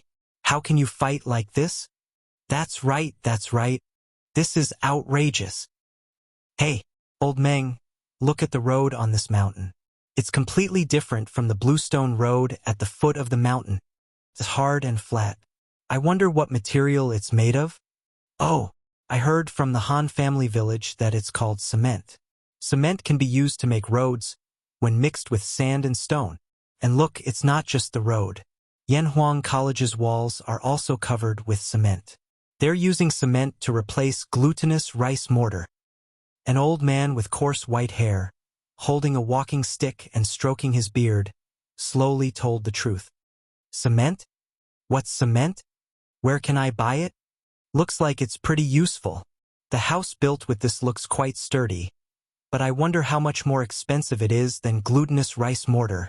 The coarse-clothed old man shook his head and laughed. Hee.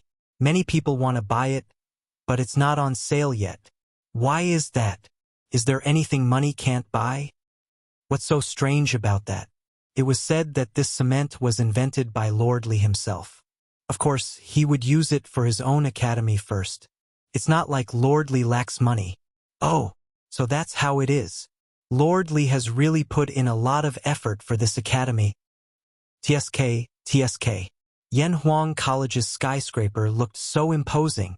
Which family's kid would be lucky if he could get in? I heard that there's no tuition fee here, and you can even learn Lord Li's skills. That's right. My child is already preparing for Yanhuang College's entrance exam. If he doesn't pass this year, he'll take the exam next year.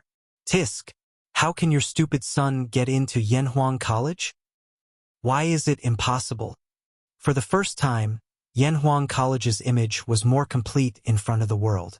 The people who came to watch the fun saw this magnificent and mysterious academy. The older people with children of the right age were all thinking of ways to send their children to Yanhuang College. The younger people were thinking about how to persuade their parents so that they could apply for Yanhuang College. Excuse me. Please make way. At this moment, dozens of ox carts suddenly appeared on the mountain road. The person in the lead was Li Tai. When the little fatty saw that so many people came to watch the academy today, he couldn't help but frown and ask the people to disperse. When the crowd heard the shout, they subconsciously opened up a path. However, when they saw the contents of the car, their eyes almost popped out of their sockets. Hiss!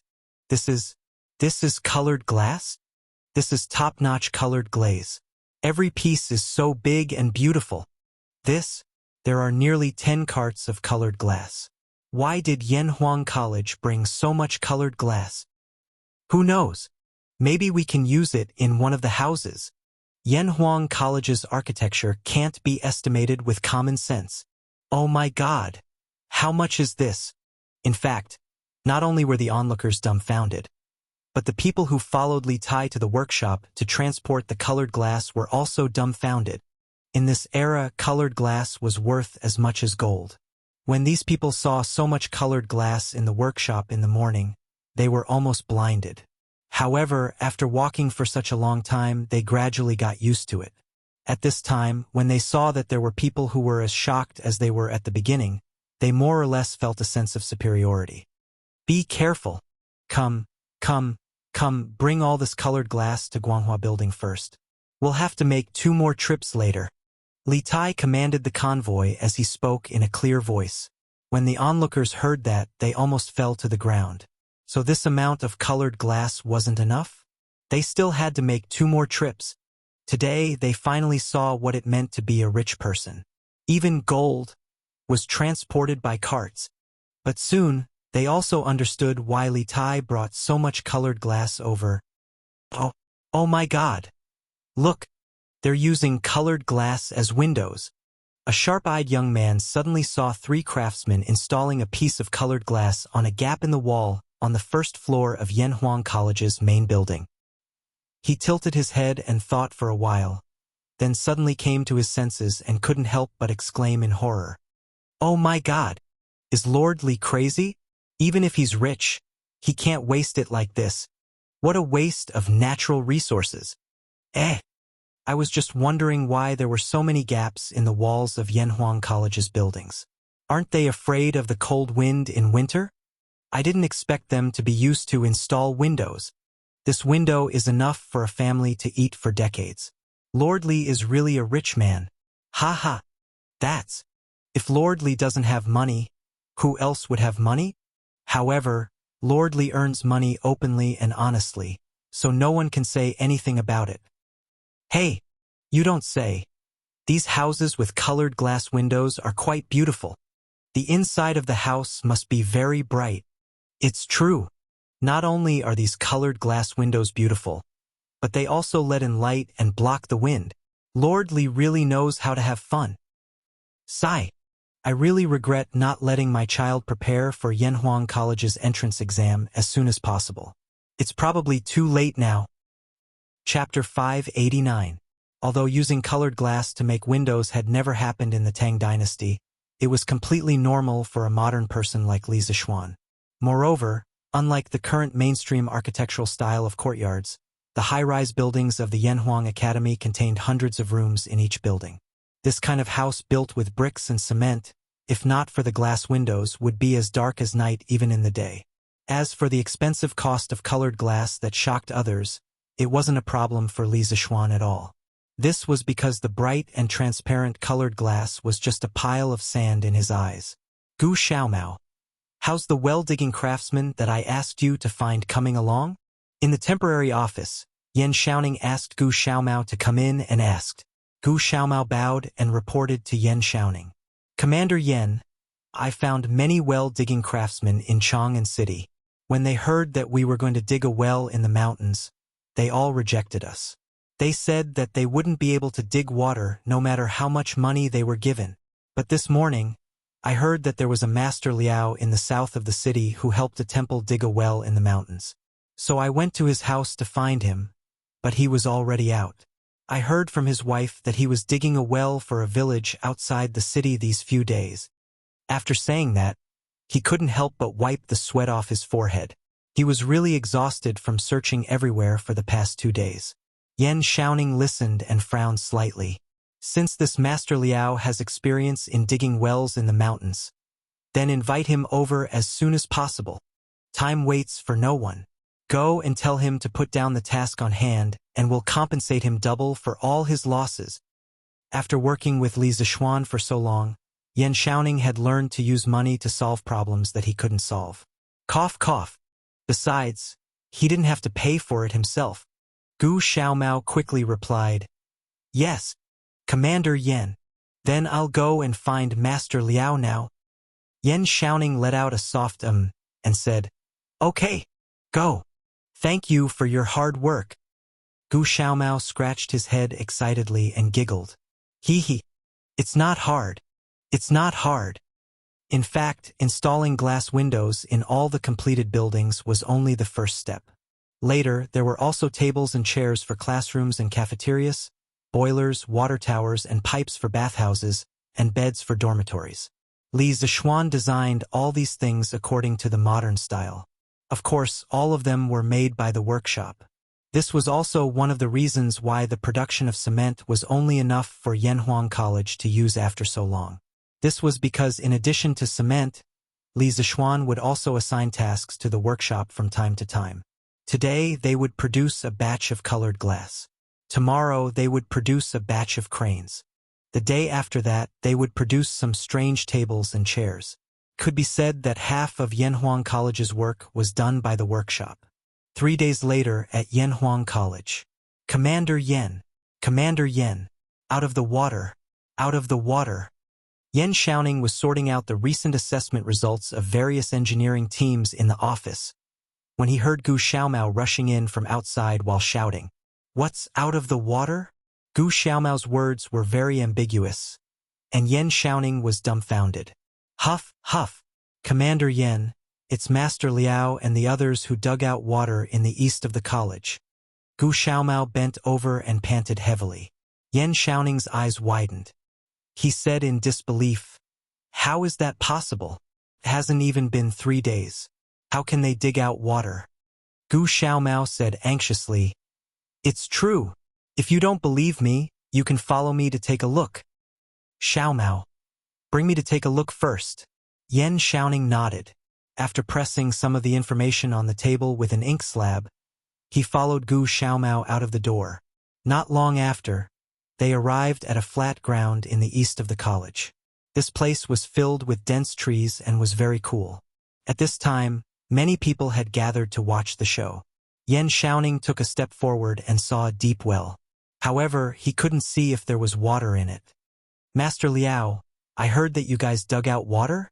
Yan Xiaoning glanced at the excited old man beside him and asked aloud, How can it be fake?" "Zhangde, put down a rope and bring up a bucket of water. Prove to Commander Yen that we're not bragging." The old man showed off proudly and then instructed the tanned, brawny man beside him. "Yes, got it, Master Liao." The brawny man laughed and then threw a wooden bucket tied with a rope into the well. Then there was a plop sound. Although the bucket wasn't out yet, Yan Xiaoning no longer had any doubts at this moment. After the tanned brawny man brought out a bucket full of well water, everyone exclaimed. Yan Xiaoning cupped his hands and said to the old man, "Master Liao is really capable. You can dig out a well in the Cloud Mountain in such a short time. I'm impressed." The old man grinned and waved his hand. It's nothing. It's nothing. We've agreed before." Yan Xiaoning smiled and said, "Don't worry, Master Liao. We agreed on 10 strings of coins. You won't be short of a single cent. I just don't know if you can tell us how you know that water can be dug out from this position?" The old man's face turned serious and said seriously, "It's not that difficult. The branches and leaves here are luxuriant, clear, and smooth. Its momentum is slightly higher than that of the white tiger on the right peak. It echoes with the white tiger, circling left and right, protecting the Mingtang. It's like a green dragon emerging from the water. If you dig 5 feet down from here, there will definitely be water." The onlookers were so surprised that their jaws almost dropped. They never thought that a well-digging master would know feng shui. Did he have to be so professional? Yan Xiaoning was also shocked. He opened his mouth and asked after a while, "Master Liao, you know feng shui too?" The old man laughed and revealed his mouth full of teeth. Then he said, "Ha! When I was young, I was a Taoist priest in the Taoist temple for 7 to 8 years. Later, the Taoist temple was destroyed in the war, so I left the mountain. I only know a little about feng shui."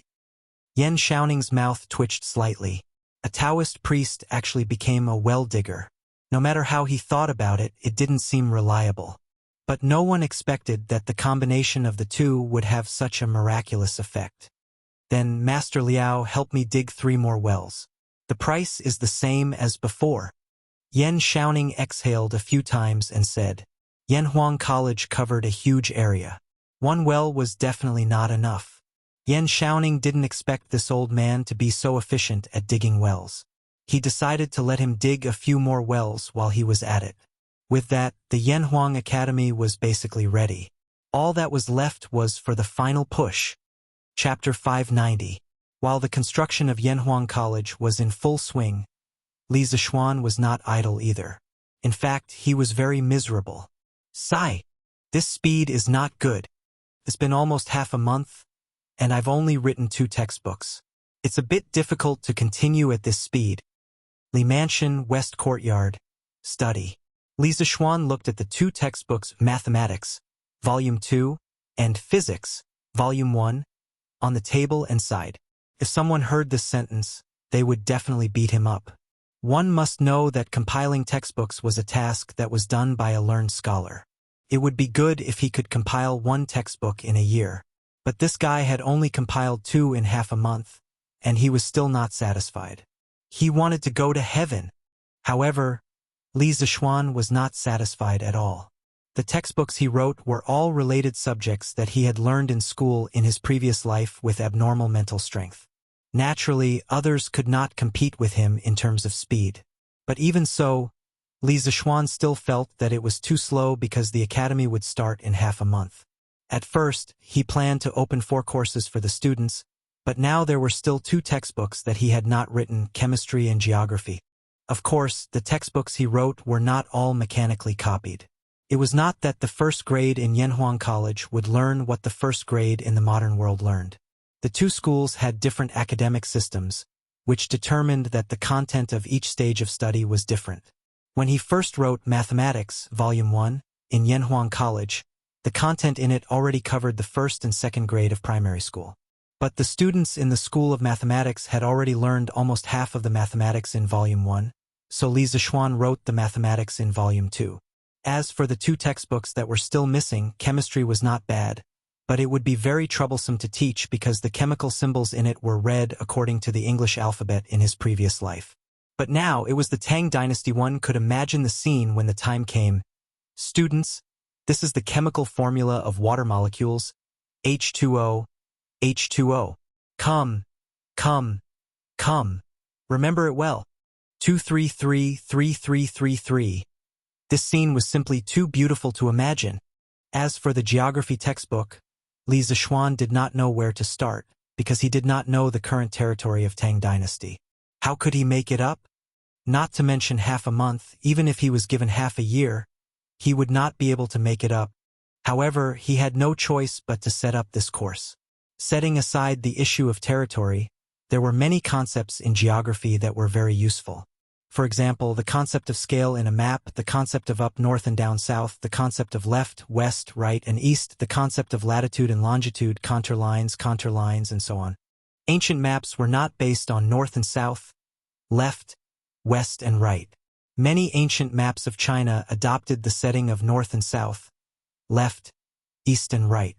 This might have something to do with the fact that the emperor sat in the north and faced the south. This was convenient for users to see, but there were also many ancient maps that used the setting of north and south. There was no uniform rule for this. As for latitude and longitude, no one in this era had defined the prime meridian in modern times, the longitude that passes through the original site of the Greenwich Observatory in London. England is known as the 0-degree longitude, also known as the prime meridian. When he wrote the textbook, he could define the prime meridian as the longitude that a typical building in Chong'an passed through. In this way, hundreds or even thousands of years later, everyone would look at the map according to the latitude and longitude defined by Tang Dynasty. Besides these, the most important use of geography was to allow students to clearly understand the world, to let them know that the Great Tang only occupied a palm-sized piece of land on the world map. This would be extremely useful in the era of great voyages in the future. Sigh. How should I compile this geography textbook? Everything else is easy. But where should I go to find information about the mountains and rivers in Tang Dynasty? Li Zixuan rubbed his chin and fell into deep thought. Husband, are you still busy? This is the iced mung bean soup that I just made. Stop and have a taste. At this moment, the door was pushed open from the outside with a creak. Then, Han Yushi, who was wearing a thin white dress, walked in with a small bowl that was emitting cold air.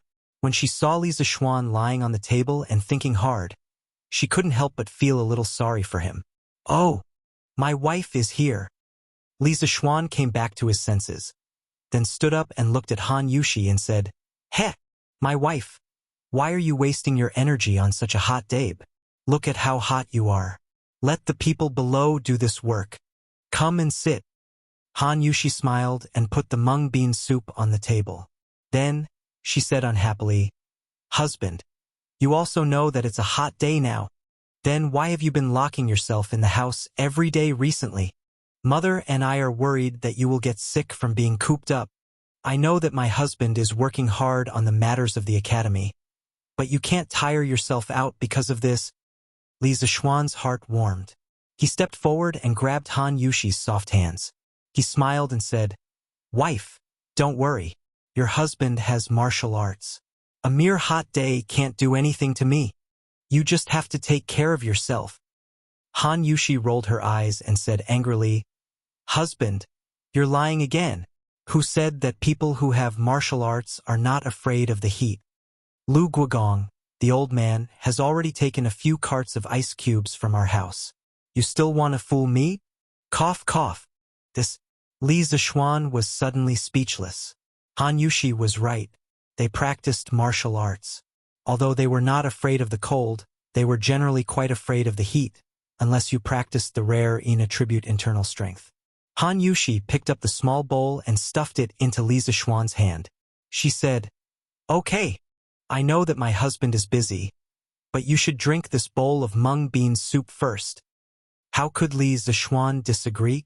He quickly nodded and replied, Okay, I'll drink it now. After saying that, he gulped down the bowl of mung bean soup in one gulp like a cow drinking water.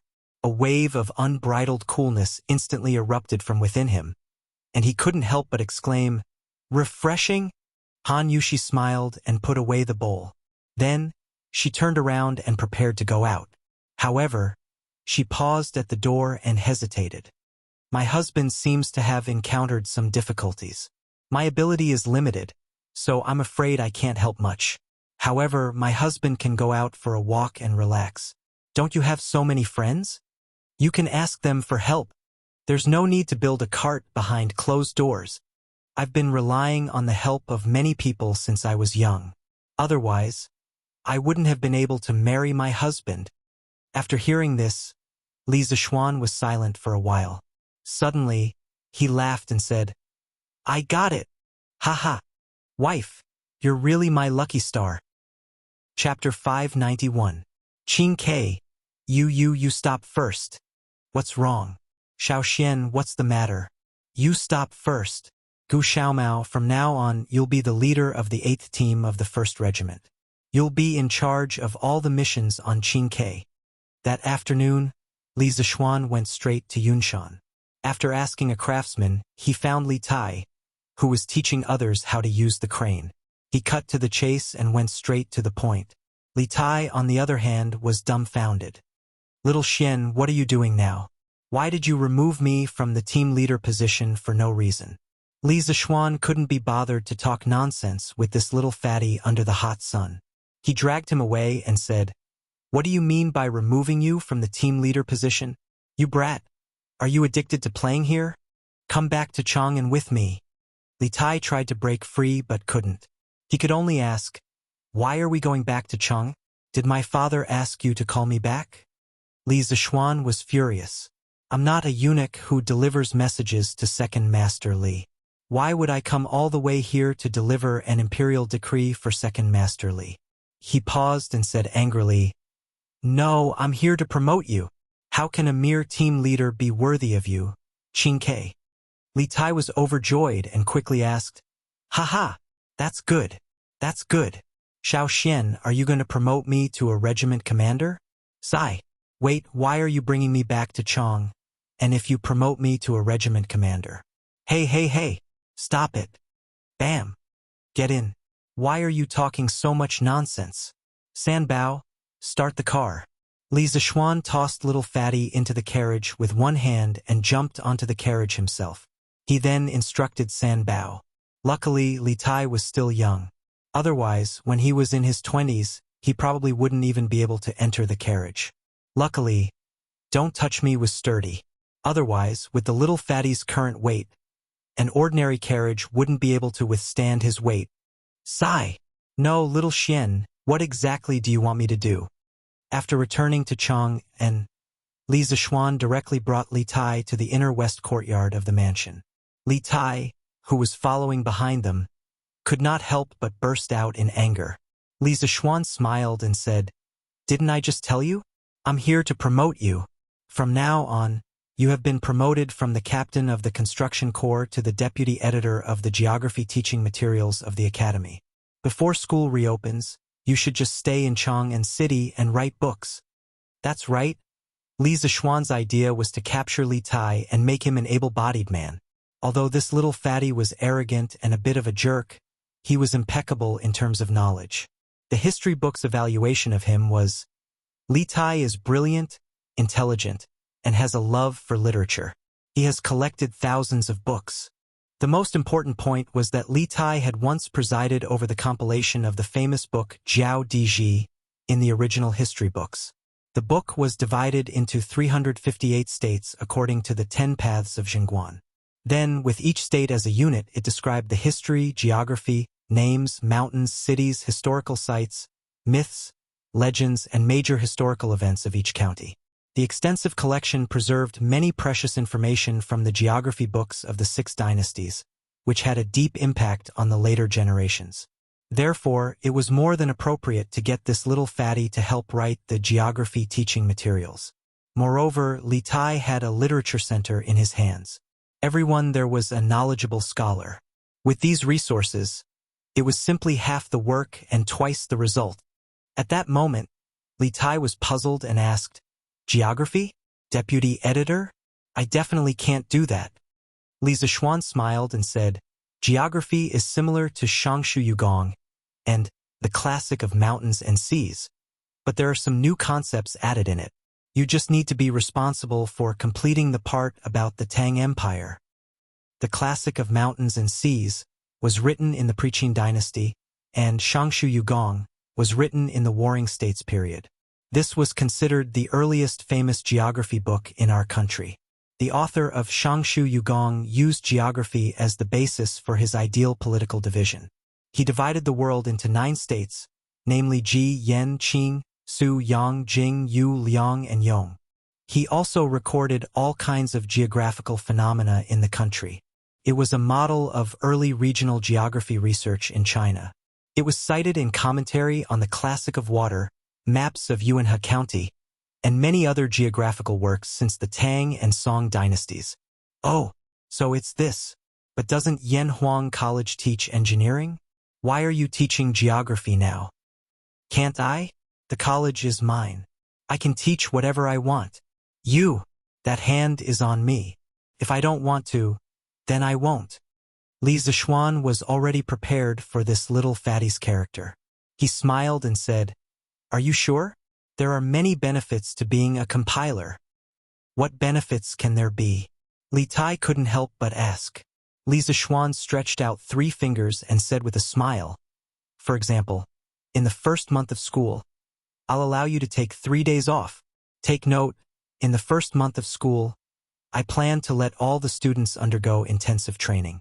Those days will be unbearable. TSK. Qing, you have to think about it." Li Tai felt Li Zixuan's devilish smile and couldn't help but feel his scalp tingle. He paused and said, "Only 3 days? No way. It has to be 5 days." Li Zixuan snorted and said, 3 days means 3 days. If you don't want to do it, I'll find someone else. 3 days is already the limit of my tolerance." Li Zixuan knew very well that when dealing with people like this little fatty, he couldn't give in at all. Otherwise, this guy would definitely take advantage of him. Sure enough, Li Tai saw that Li Zixuan wasn't willing to budge. After hesitating for a while, he gritted his teeth and said, "Fine, 3 days it is. Tell me, how should we compile this geography textbook?" Li Zixuan shook his head and said, "You don't have to worry about this first. When you go back, gather all the scholars in your mansion to help you collect all the mountains and rivers in the Tang Empire. Then, about 7 days later, I'll send you a book. In this book, except for the part about the Tang Empire that has problems, the rest of the book and all the concepts in the book are all correct. When the time comes, You just need to make some adjustments on this foundation. This was also the most reasonable method that Li Zixuan came up with at the moment. First, make a complete copy of the modern geography book. Then deduct the domestic part and give it to Li Tai to fill in. He believed that with this little fatty's understanding and ability, he could complete the whole book. Li Tai nodded thoughtfully and said, "Okay, then I'll go back to the mansion to gather people. When your masterpiece comes, we'll start." "That's great." Chapter 592. After the little fatty left, Li Zixuan began another round of closed-door training. In the blink of an eye, another 7 days had passed. It was now September. In these 7 days, the renovations of the buildings that were previously completed in Yanhuang College had been completed. There were doors, windows, blackboards, tables, chairs, and lecterns in the classrooms. There were bunk beds, windows, and candlesticks in the dormitories. There were also small windows in the cafeteria that were similar to modern school cafeterias. There were also rows of neatly arranged tables and chairs. There were also rows of showerheads in the bathhouse. The current appearance of Yanhuang College was infinitely similar to that of a modern university. Other than the lack of electrical, multimedia, and other high-tech equipment, the gap between the two was getting smaller and smaller. From this point of view, Li Zixuan had spent a lot of money to buy a feeling of modernity. If a modern person were to transmigrate and see Yanhuang College, they would definitely think that they had transmigrated back. It was a pity that Li Zixuan had been busy compiling the teaching materials and did not see the scene at the first moment. "Feiji, send this book to the Prince of Wei's residence now. You must deliver it personally. Do not lose it on the way." In the Li residence, Li Zixuan walked out of the west courtyard with a haggard expression. He handed a book to Pang Feiji and solemnly instructed him. Of the 4 teaching materials, the one that required the most effort was undoubtedly geography. Other than the names of various places that needed to be corrected, there were also many maps. It was very troublesome to draw. Even with Li Zixuan's abnormal mental strength, he was still somewhat exhausted after so many days of work. If not for the fact that this college was the foundation for his family to establish themselves in the Tang dynasty, he would not have worked so hard even if he was given a mountain of gold and silver. Speaking of which, when the geography was printed in the future, the workshop would have to spend a lot of effort. This was because the text could be directly printed with movable type. However, the maps and the like would have to be carved by a master carver before they could be printed. The cost of this would be much higher. "Yes, Lord Zhu." Seeing Li Zixuan's serious expression, Pang Feiji knew that this book was very important. He put the book into his pocket and cupped his fists towards Li Zixuan. Go." Li Zixuan rubbed his forehead and waved his hand. Logically speaking, he had spent so much effort on this book. Of course, he attached great importance to it. If it weren't for the fact that he was too tired, he would have gone there personally. However, when Pang Feiji was handling things, he was very assured. At least, Brother Chicken had never made any mistakes. Pang Feiji brought the plain-looking textbook out of Li Zixuan's house. Other than feeling a little reluctant to give away the textbook that he had worked so hard to write, he did not really care about anything else. What he didn't know was that the book he didn't care about had caused a huge commotion in the imperial court. "Ha ha ha, little Xian. I heard that you've been staying at home recently. Are you practicing martial arts in seclusion again?" Li Zixuan was about to return to the west courtyard to rest when he heard a hearty laugh from outside. Then he saw the 2 brothers, Dugu Xian and Dugu Feiying, walking in from outside. The person who had spoken just now was Dugu Feiying. Li Zixuan felt that something was wrong. He squinted his eyes and looked at the 2 brothers for a while. He was a little surprised and said, "Arexen, you've entered the master stage?" The reason why he felt that something was wrong was because when the 2 of them came in, he could feel a strong aura rushing towards him. In the past, the 2 brothers would definitely not have such an aura. Then, he took a closer look and realized where the problem was. Dugu Xian had broken through. In just over a month, this guy had actually entered the master stage from the late stage of qi cultivation. How could he not be surprised? Dugu Xian nodded and walked over. He bowed deeply to Li Zixuan and said, "Thanks to you, little Xian. This is all thanks to you, little Xian, for helping me deduce the first 3 forms of the 9 swords beyond the swords. Otherwise, I'm afraid I wouldn't be able to reach the Grandmaster realm in my lifetime. I, Dugu Xian, will never forget your kindness. In the future, if you need anything, I'll do my best. Yes, yes, including me. Dugu Feng also chimed in. Li Zishuan was stunned and said in disbelief, 9 swords of Dugu? Xian, did you break through from the 9 swords of Dugu? Dugu Xian nodded and said, yes, but I only helped you deduce the first 3 sword moves. How can you comprehend with only 3 sword moves? Speaking of this, Dugu Xian's expression became slightly excited. After I brought the 3 sword moves that you deduced back home, I practiced them a few times at first and found that they were extremely unfamiliar. Later on, I realized that this 9 swords beyond the swords could actually resonate with our Dugu family's solitary wind swordsmanship, so I tried to combine the 2. Unexpectedly, I actually comprehended the last 2 moves of the 9 swords beyond the whip move and the rope move. Then, I asked for leave from His Majesty and temporarily left the affairs of the Northern Yamen Imperial Army to focus on breaking through. In the end, hard work paid off. With the first 5 moves of the 9 swords of Dugu and the solitary wind sword technique, I broke through to the master stage 3 days ago. Li Zishuan raised his eyebrows. He didn't expect Dugu Xian to have such a fortuitous encounter. He also didn't expect that the 9 swords of Dugu, a sword technique that only existed in novels, could actually resonate with the Dugu family's solitary wind sword technique. This was a little unbelievable. Also, it was no wonder that when Cui Yunhan brought the scholar to the Li residence to cause trouble, the commander of the Imperial Army sent by Second Li wasn't Dugu Xian, but a small soldier in the Imperial Army, Sun Jiping. Sun Jiping also said that Dugu Xian had taken a leave of absence for a while. He didn't expect that he had taken a leave of absence to go home and cultivate in seclusion. Haha! Congratulations on breaking through to the master stage, Xian. Looks like our Tang Empire will have another young tiger. After a moment of shock, he congratulated Dugu Xian from the bottom of his heart. He and Dugu Xian were friends who had gone through life and death together. For Dugu Xian to have such a fortuitous encounter, he would only be happy for him and would definitely not be jealous. Moreover, his 9 swords of Taishan was not inferior to the 9 swords of Dugu at all, so there was nothing to envy others. Dugu Xian shook his head and said, this is mainly due to your help, Xiao Xian. Moreover, compared to a 14-year-old master like you, mine is nothing. According to age, Dugu Xian was 27 or 28 years old this year. However, as long as he didn't compare himself to Li Zishuan, this monster, he could still be considered as one of the youngest people to break through to the master stage.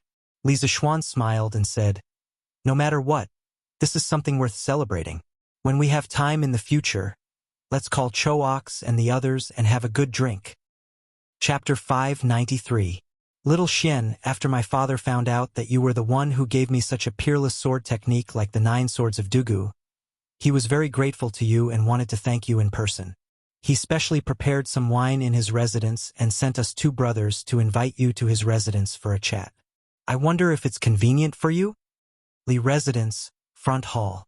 After Li Zishuan invited the Dugu brothers to take a seat in the front hall, Dugu Xian explained the purpose of his visit. Li Zishuan's hand that was holding the cup of water paused for a moment. He hesitated and said, the 9 strategies beyond the swords was just an act of my heart. I didn't think that it could help Xian break through the realm by accident. This is completely your own good fortune. I don't dare to take credit for it.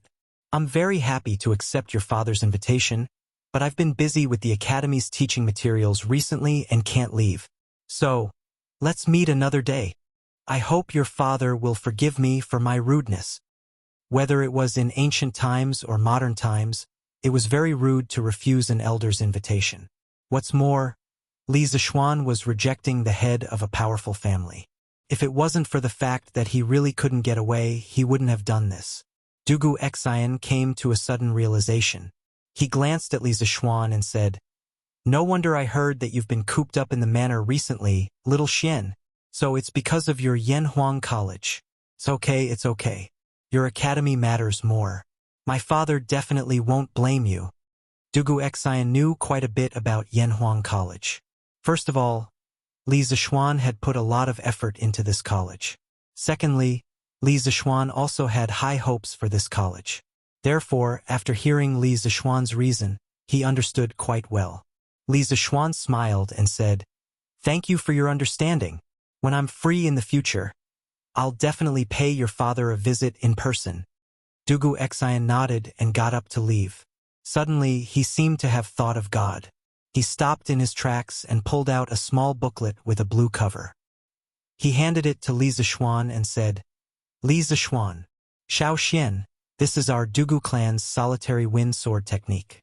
Take it." Li Zishuan was stunned. "Huh? Isn't this lonely wind sword technique your Dugu family's heirloom sword technique? Why are you giving it to me?" Dugu Xian nodded. "The solitary wind swordsmanship is indeed our family's swordsmanship. Logically speaking, it should not be passed to outsiders. However, you did not hesitate to pass the 9 swords beyond the swordsmanship to me. Without a doubt, the 9 swords beyond the swordsmanship is a better and more exquisite swordsmanship than the solitary wind swordsmanship. The solitary wind swordsmanship is almost equivalent to the introduction to the 9 swords beyond the swordsmanship. The solitary wind swordsmanship is almost equivalent to the introduction to the 9 swords beyond the swordsmanship. After obtaining the 9 swords beyond the swordsmanship, our Dugu family owes you a big favor. Therefore, my father has decided to give the solitary wind swordsmanship to you." When Li Zishuan heard this, his heart palpitated with eagerness, but he still refused. "No, this is too valuable. I can't accept it." Dugu Xian did not take the sword manual back. Instead, he insisted, "You must accept this. Previously, you were able to deduce the 3 sword moves of solitary 9 swords without practicing the foundation of solitary wind swordsmanship. This means that your talent in swordsmanship is far higher than mine. Now that the facts have proven that the solitary wind sword technique is helpful in comprehending the 9 swords of Dugu, Xiao Xian, you must try to practice it. Who knows, you might be able to deduce all 9 sword moves of the 9 swords of Dugu." Seeing Li Zishuan's hesitation, Dugu Feiying chimed in, "That's right, little Xian. This is my father's wish. Quickly accept it. At most, you can wait until you have deduced all the 9 strategies beyond the swords. Then share your insights with my big brother." Dugu Xian's expression changed, and he immediately interrupted, "Flying Eagle, shut up." Exchanging the first 5 moves of the solitary wind swordsmanship for the solitary wind swordsmanship is already a bargain for us. How can we be greedy for other things? Dugu Feiying smiled embarrassedly. Actually, he was just trying to persuade Li Zishuan to accept the lonely wind swordsmanship. He didn't have any bad intentions. Li Zishuan hurriedly waved his hand and said, "Don't, Xian. Why are you still being so polite with me? Feiying is right. How about this? I will accept this solitary wind swordsmanship, and I will definitely not teach it to outsiders. If I can comprehend all the sword moves of the 9 swords of Dugu in the future, I will share them with you." "Absolutely not. This way, won't I owe you more and more?" Li Zishuan laughed. It's fine. There's nothing between us brothers that we owe each other." Xian, aren't you treating me like an outsider?" Dugu Xian said helplessly. "All right then. It's getting late. We'll take our leave first." Li Zishuan nodded and personally sent the 2 of them out. Before Dugu Feiying left, he said, "Xiao Xian, does your academy teach martial arts? If it does, I'll enroll in it later." "Teach martial arts? Well, it's not like it's impossible." After sending the 2 brothers off, Li Zishuan rubbed his chin and thought to himself, "Who said that the academy can only teach knowledge? Cultivating both literature and martial arts is not bad. Sigh. No. This bunch of kids are already fixed in their bones. It's too troublesome to teach them." This kind of unreliable thought came and went quickly. After a while, Li Zishuan threw it to the back of his mind and turned his attention to the manual of the solitary wind swordsmanship. F***CK. There's a mountain of treasures in the air, but I can't go in to see it. School was about to start soon, and he had to finish the last textbook, chemistry. He had no time to study swordsmanship. After stuffing the manual into the bookshelf, Li Zixuan bitterly became a porter again. A porter of knowledge. Ganlu Hall. Li Er put down his brush and leaned on the couch. After a while, he suddenly asked, "What has Li Zixuan been doing recently? Why haven't I heard anything about him?" Ever since Li Zixuan returned at the beginning of the year, he had been stirring up trouble in Chang'an City. Recently, he had suddenly been quiet for so long that Li Er was not used to it. That was why he asked this question. Zhao Song stepped forward and said, "Your Majesty, Li Xianan has been in his residence recently. He should be busy with Yanhuang College. However, 7 days ago, Li Xianan personally went to Yunshan and brought His Highness Prince Wei back to Chang and from the mountain." After hearing this, Li Er was puzzled and asked, "Qingke, how could he bear to come back from there? What is he doing now?" Zhao Song replied, "I don't know. Ever since His Highness Prince Wei returned, he has been in his residence. I don't know what His Highness is busy with. However, there have been many scholars coming in and out of the Prince Wei's residence recently." Li Er said curiously, "Hey, all of them are not coming out?" Zhao Song, "Let Qingke enter the palace to see me later. After returning to Chang'an for so long, I haven't seen this child enter the palace to greet his mother. This is outrageous." Zhao Song bowed and said, "Yes." Chapter 594. Prince Wei's Mansion, Literature Hall. There were a dozen or so middle-aged scholars shuttling back and forth among the mountains of books. They were either reading ancient books, discussing with each other in low voices, or flipping through the books while taking notes. The room was filled with a dense aura of books. It had to be said that Li Tai's literature library had a large collection of books. There were at least 10,000 volumes, which was almost equivalent to a small-scale library. And what was Li Tai doing? This little fatty was currently hugging a book, immersed in reading at a table near the window. His expression was sometimes shocked, sometimes intoxicated. As if there was a peerless beauty in the book, Pui, there should be a table full of peerless delicacies, causing him to be deeply immersed, unable to extricate himself. Ahem, to the current Li Tai, beauty was far less attractive than delicacies. "Your Highness." At this moment, a gray-robed scholar walked in from outside. He came to Li Tai's side and called out softly. There was only silence in response. Li Tai still sat there without moving. He didn't even look up. It seemed like he didn't hear him at all. The gray-robed scholar had no choice but to increase his volume and continue calling out, "Your Highness! Your Highness!" However, he muttered in his heart, "Ever since Prince Wei entered the Imperial College to study, he has never studied so seriously like now. What's wrong with him today? It's really strange." Li Tai finally noticed that someone was calling him. He raised his head and looked at the person. A trace of apology immediately appeared on his face. He stood up and said, "Ahem, this prince obtained a new book and was fascinated by it. Scholar Xiao, what's the matter?" The gray-robed scholar in front of him was called Xiao Dian. He was a scholar of the Hongwen Library and was born in an official's family. His father and grandfather were high-ranking officials of the Chun Kingdom during the Southern Dynasty. During the Wuda era, they served as the Eastern Palace's subordinate, the Crown Prince, and washed his horse. This person belonged to the kind of person who spent his life pursuing the truth of knowledge. He was not interested in fame, fortune, or official struggles. "My ambition is to study from day to night without rest. Every time you want to open the 5 classics, you have to tie your belt, wash your hands, and sit still." If history developed according to the normal trajectory, in a few years, Xiao Dian would become one of the main contributors to Li Tai's Kuodiji. "Your Highness, His Majesty just sent someone to pass on a message, saying that he wants you to make a trip to the palace." Of course, Xiao Dian wouldn't get angry with a child like Li Tai. Seeing that Li Tai had returned to his senses, he hurriedly replied, "Oh, I'll go now." Li Tai reluctantly closed the book, tidied his clothes, and left. As for the book, of course, he couldn't carry it around with him. Instead, he left it on the table. The literature hall was his. What was there to worry about if he put his book in there?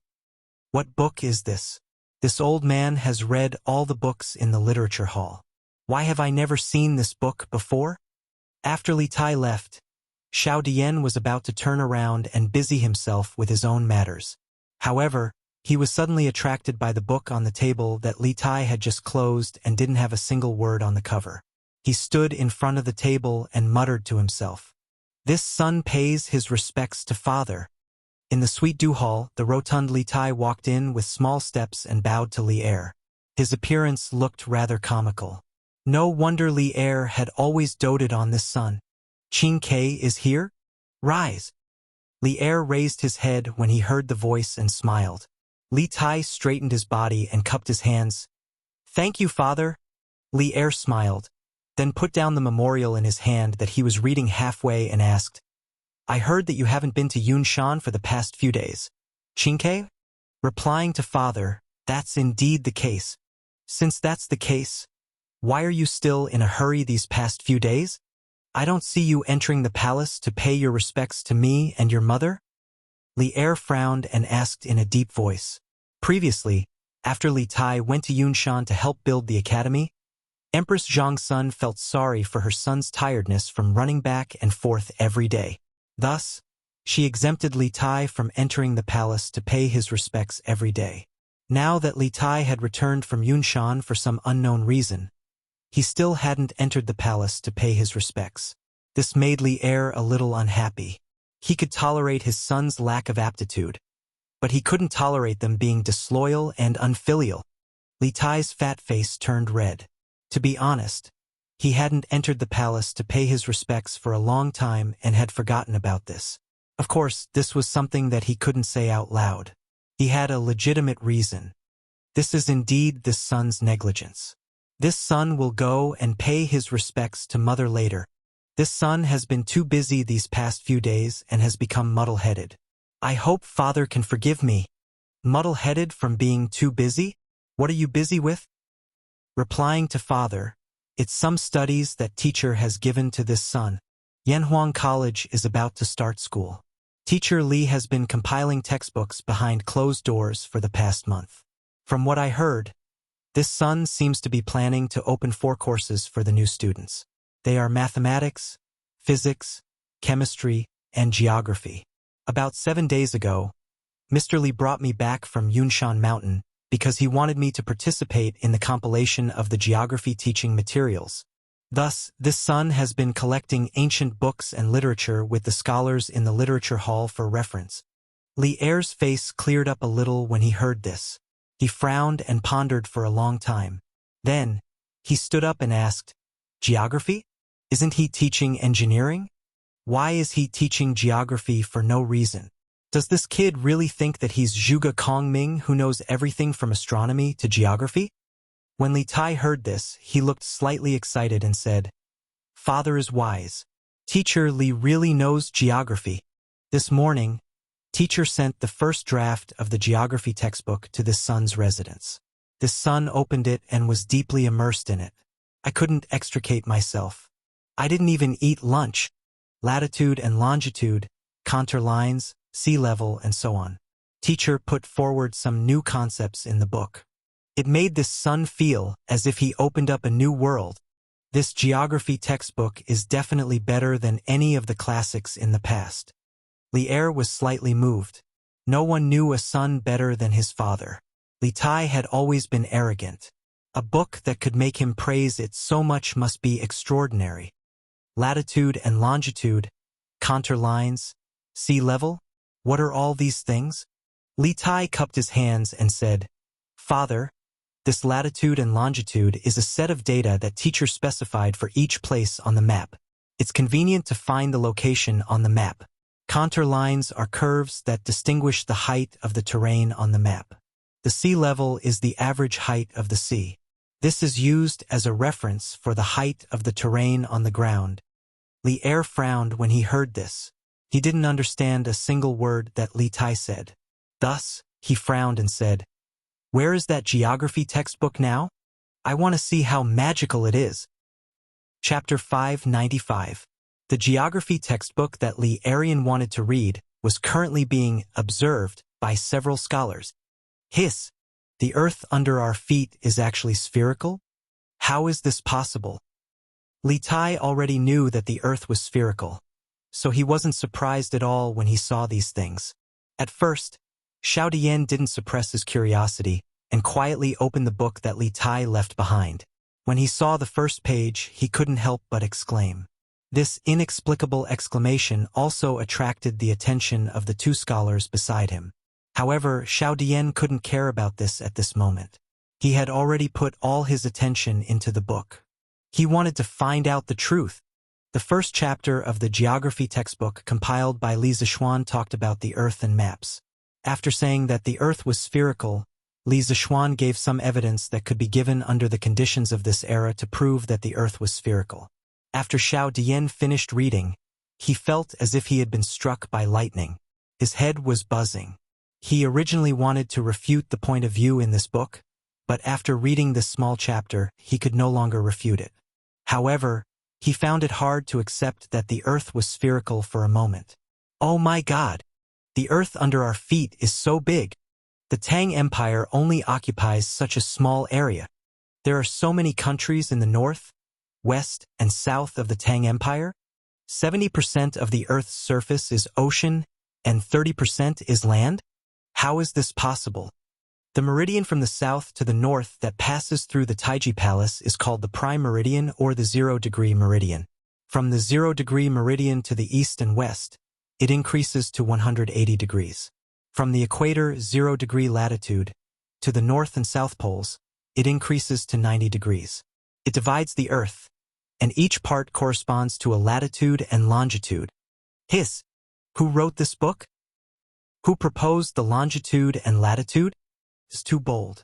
He wants to use the Tang Empire as a reference to divide the world. This idea, this boldness, it's simply amazing. At first, only 2 people were attracted, but when they saw the wonderful parts of the book, the 3 people exclaimed again and again. Finally, all the scholars in the room were attracted.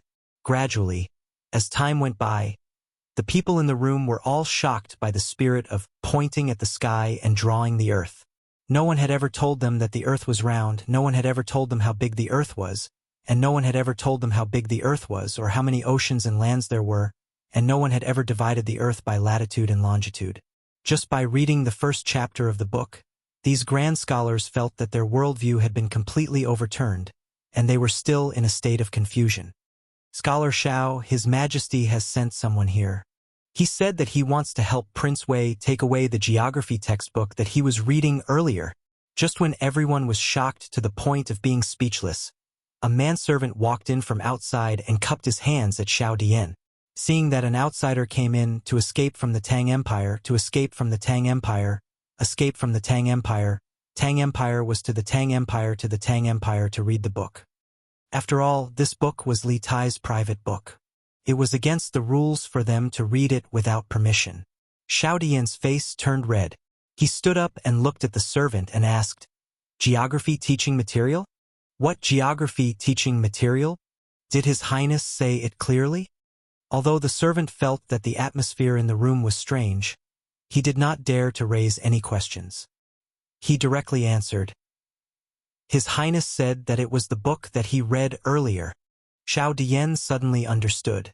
He picked up the book on the table and looked at it. He reluctantly handed it over and said, "Then it's this book. Take it and give it to the person sent by His Majesty." "Yes." The servant took it solemnly and then left. Everyone in the room looked at each other. Xiao Dian sighed and said, "So this book is called Geography. It's really a peerless book." Another scholar also sighed and said, "Yes. Let's not talk about whether the things in this book are correct or not. The person who can come up with these ideas is definitely a peerless genius. Just this courage and boldness is something that this old man can't compare to." Xiao Dian nodded in agreement and said, "Brother Xie's words are reasonable. I just don't know who wrote this book. How did it appear in the literature hall out of thin air?" This brother Xie was Xie Yan. He was also a scholar in Li Tai's literature hall. He was also one of the people who would revise and write GDG in the future. Xie Yan replied, "This book seems to have been sent to His Highness Prince of Wei by someone in the morning. After His Highness Prince of Wei received the book, he has been reading it. He didn't even eat lunch." Xiao Dian frowned and said, "His Highness said that this book is a geography teaching material. What kind of literature hall would use this kind of teaching material? I have never heard of this before." Xie Yan thought for a while and suddenly shouted in shock, "Yanhuang College! Only a strange existence like Yanhuang College would use such a strange teaching material. Also, His Highness asked us to search for the past few days. It's very likely that it has something to do with this geography teaching material." When Xiao Dian heard this, he agreed and said, "Brother Xie's analysis is right. If that's the case, then the person who wrote this book can only be pointing to the sky and drawing the earth, dividing the world. This kid is really bold. Not bad, not bad." In the Sweet Dew Hall, Li Er received the geography book from Prince of Wei's residence. After reading it for half an hour, he clapped his hands and laughed. The reason why he said it was not bad was mainly because Li Zixuan defined the zero meridian as the meridian that passed through Taiji Palace. This made Li Er, who valued the holy name, very proud and satisfied. As for the theory that the earth was spherical, Li Tai had introduced it to him before. Now that he saw it written in the book, he wasn't too surprised. "Is this a world map? Why does my Tang Empire only occupy such a small area? And why are there so many gaps in my Tang Empire's territory?" Casually flipping through the teaching material, a large map instantly attracted Li Er's attention. After looking at it carefully for a while, Li Er raised his head and frowned. Li Tai coughed and explained, "Father, although the Tang Empire has a vast territory, it's really only so big on Earth. As for why there are gaps, it's because Mr. Li doesn't know much about our Tang Empire's mountains, rivers, provinces, and counties. So he handed the task of perfecting this book to me. After receiving the book today, I'm planning to start perfecting it." Li Er nodded and stared at the map for a long time. Then, he raised his head and an indescribable expression flashed in his eyes. He said to Li Tai, "Good. Then, Qingke, you can go back. You must pay attention to the perfection of this book." Chapter 596. Eh? Scholar Xiao, Scholar Xie, you guys haven't left yet? Li Tai hugged the geography book. When he came back from the palace, he saw that no one was missing in the literature hall. He couldn't help but be surprised. When Li Er called him to the palace, it was already very late. At this time, the sky would probably turn dark in a while, so Li Tai was surprised. Xiao Dian went forward and chuckled. "We were all waiting for your highness to come back. May I ask your highness, why is his majesty looking for you?" Under normal circumstances, Xiao Dian definitely wouldn't ask such an unruly question. But today, he was already stunned by the views in the geography book. Moreover, Li Er specially sent people to retrieve the geography book. This meant that Li Er looking for Li Tai today definitely had something to do with geography. He really wanted to know what Li Er thought of this book. Li Tai was startled. Although he felt that Xiao Dian's question was very impolite, he still answered, "And it's nothing big. This prince had already planned to do this long ago. It doesn't matter if Father Emperor sends a mission or not." "Oh, damn." Speaking until here, Li Tai seemed to have suddenly thought of something. He slapped his head and said with regret, "AI, after getting the book in the morning, I was too engrossed in it and actually forgot to tell everyone about proper business. AI, it shouldn't be. What proper business?" Xiao Dian, Xie Yan, and the others asked in unison. Li Tai took out the book from his chest and said, "This book is called Geography. It's Yanhuang College's teaching material. This morning, Mr. Li asked someone to send it to this prince. This teaching material was compiled by him, but there are some missing contents and needs to be supplemented. This is the reason why this prince gathered everyone to help collect the mountain and river records. AI, this prince has accidentally wasted another day." Xiao Dian's eyes lit up, and he said somewhat excitedly, "Does your highness mean that you want us to help perfect this geography book?" Xiao Dian had already guessed who the author of this book was, so he was not surprised at all. But now, he was suddenly interested in the task that Li Tai was going to assign to them. To Xiao Dian, who had been pursuing knowledge and truth all his life, it was simply too blissful to have the opportunity to participate in the compilation of such a peerless book. Li Tai nodded and replied, Scholar Xiao is right. That is exactly what I meant. Next, I will have to trouble you all. My imperial father is also very concerned about this matter. Therefore, from tomorrow onwards, everyone will start to improve the contents of this book. We must hand over a complete textbook of geography within 7 days. When the time comes, I will reward you handsomely. When the scholars heard this, some frowned, and some rejoiced. Xiao Dian thought for a while and asked, Your Highness, isn't 7 days a little short?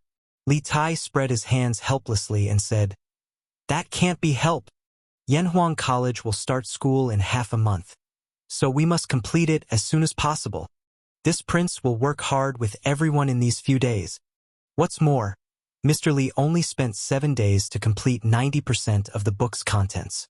With so many of us, can't we complete the remaining 10% of the book in 7 days? Ah? Only 7 days?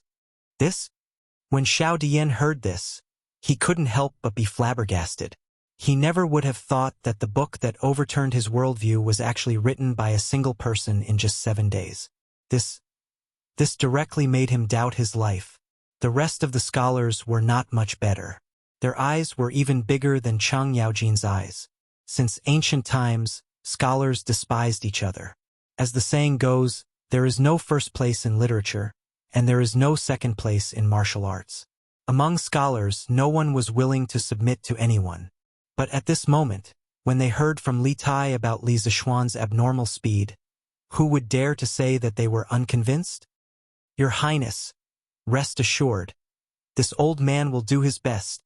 Although Li Zishuan's abnormal speed left many of them in the dust, Li Tai's last sentence still aroused Xiao Dian's competitive spirit in his heart. He cupped his hands and said in a deep voice, Your Highness, rest assured, we will do our best. When the rest of the scholars saw this, they also cupped their hands and said.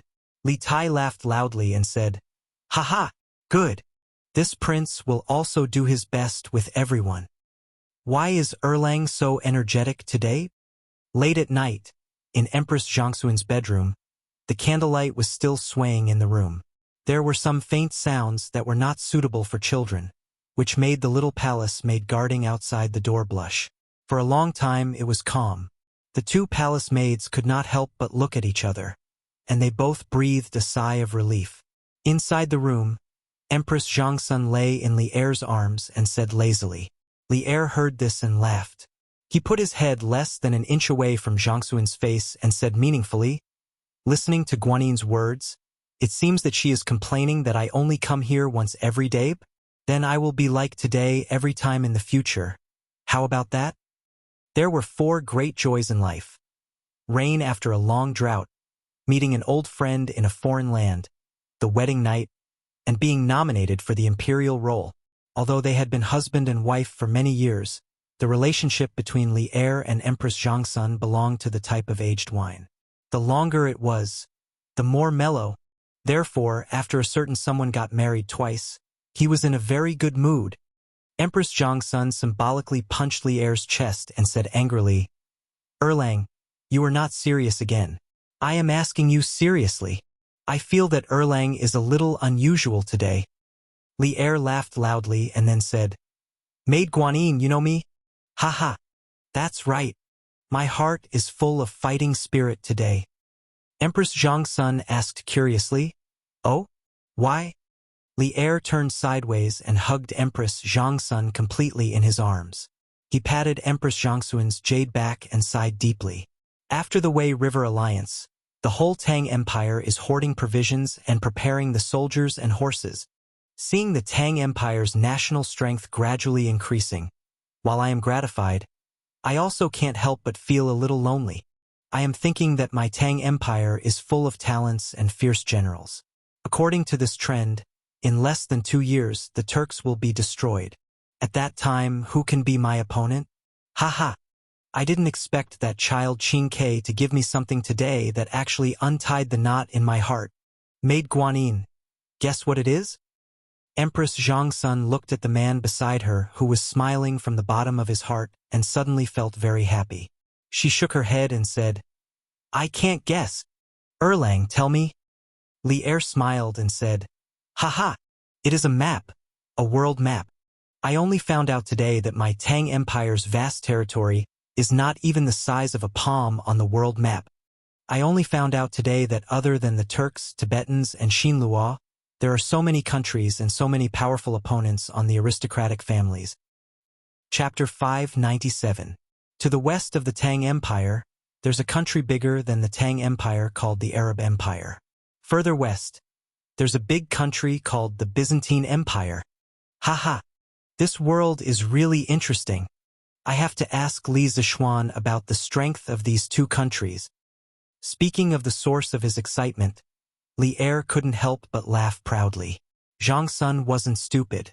After listening for such a long time, she had long understood that the man beside her had the competitive spirit again tonight. However, she had never heard of the Arabian Empire and the Byzantine Empire.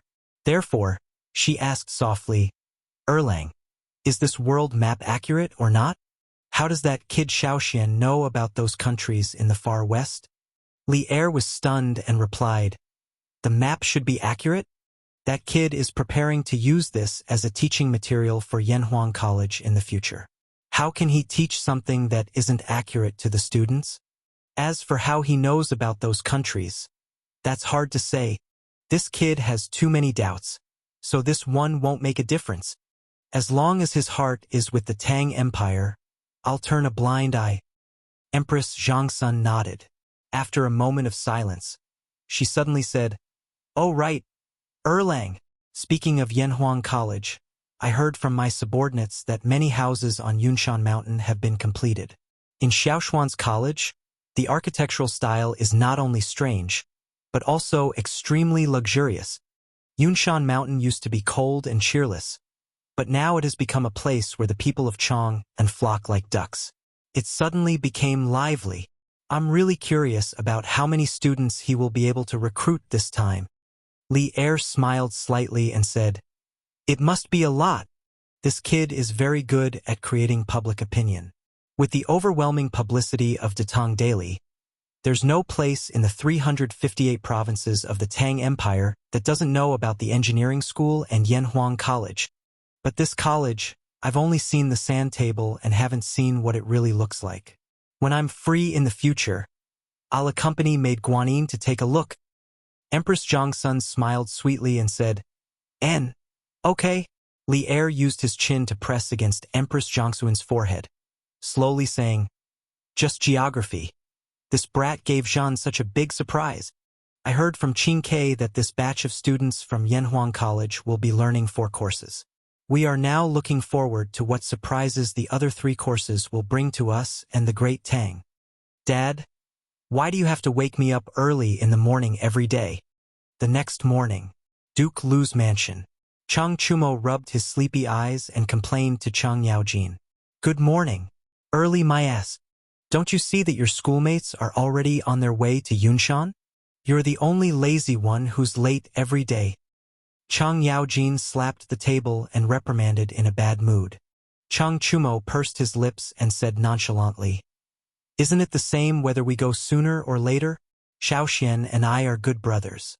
Xiaoxian won't blame me if I go late. This is really a dead pig that isn't afraid of boiling water. Thick-skinned, stinking shameless. Chang Yaojin was so angry that he glared. He picked up the stick next to him and waved it over. You stinking brat. You don't know how to make progress and you still have a reason? You don't let lousy study hard and always score last in the exams. You don't let lousy practice martial arts well. You're already so old and you're still a dabbler in the body tempering stage. How did lousy give birth to such a disappointing son? Chang Chumo fled in all directions while shouting, Hey! Dad, stop it. Why are you acting crazy so early in the morning? So what if my grades are last? I'm not in the last 5, and I've never been on the roll of shame. So what if I'm in the body tempering stage? A lot of people haven't even succeeded in drawing chi. To be honest, Chang Chumo felt wronged. He knew what he was capable of, and he also knew that he wasn't outstanding. However, he originally thought that his father would also know. He hadn't been outstanding for so long. So why did his father suddenly explode today? Could it be that he was provoked by something? Humph! You little bastard! You're really shameless? See if Lousy doesn't beat you to death today. When Chang Yaojin heard his son's shameful words, he, who was already angry, completely exploded. He dodged and easily caught Chang Chumo, who was still trying to escape. Then he raised the stick and greeted Chang Chumo's butt. Ouch! Mother! Save me! Chang Chumo's stick hit hard. Chang Chumo immediately cried out in pain. Ah no, it should be crying for his mother. Stop! Sure enough, Madame Chang didn't let her son down. She came out after being called for a long time. She angrily walked over and snatched the stick from Chang Yaojin's hand. Then, she scolded. You old thing! Why are you acting crazy so early in the morning? It's fine if you're crazy, but why are you venting your anger on Ugly Cowl? Chang Yaojin snorted. I'm educating this ignorant thing. Madame Chang didn't let it go. What do you mean ignorant? Did you only know what kind of character your son has today? If you're angry, go to the backyard and move stones. Don't vent your anger on your son. Did you only know what kind of character your son has today? Chang Chumo was so touched that he almost cried. For the first time, he felt that the feeling of being looked down on was so good. Chang Yaojin was hit where it hurt, and he angrily said, Humph! A loving mother is a loser. Let's not compare Xiaoxian. Look at that kid from the Dugu family. He became a master before he was 30. What about this kid? He only knows how to be lazy and idle all day long. Chang Chumo was stunned. He finally understood why his father went crazy this morning. It was because he saw someone else's outstanding child and was provoked. He chuckled and said, Ha, Dad. So that's why you're angry. That kid, Dugu Xian, only became a master by luck with Xiaoshuan's help. Besides, he has a strong foundation in martial arts. Do you have to compare him to me? Chang Yaojin said angrily. Oh, you still have the nerve to say that? Between you and Dugu Xian, who got to know Xiaoxian first? And in the end, Xiaoxian helped Dugu Xian to break through, and you're still sleeping at home. You don't know how to reflect on yourself. Chang Chumo was puzzled. What should I reflect on? Reflect on why Xiaoxian helped Dugu Xian to break through and not you. How would I know why? You? Chang Yaojin really wanted to say, I'm really F***ket up. However, his wife was beside him and he could not say that. He could only say angrily, Isn't it because you're lazy and don't know how to improve yourself that Xiaoxian doesn't want to be with you?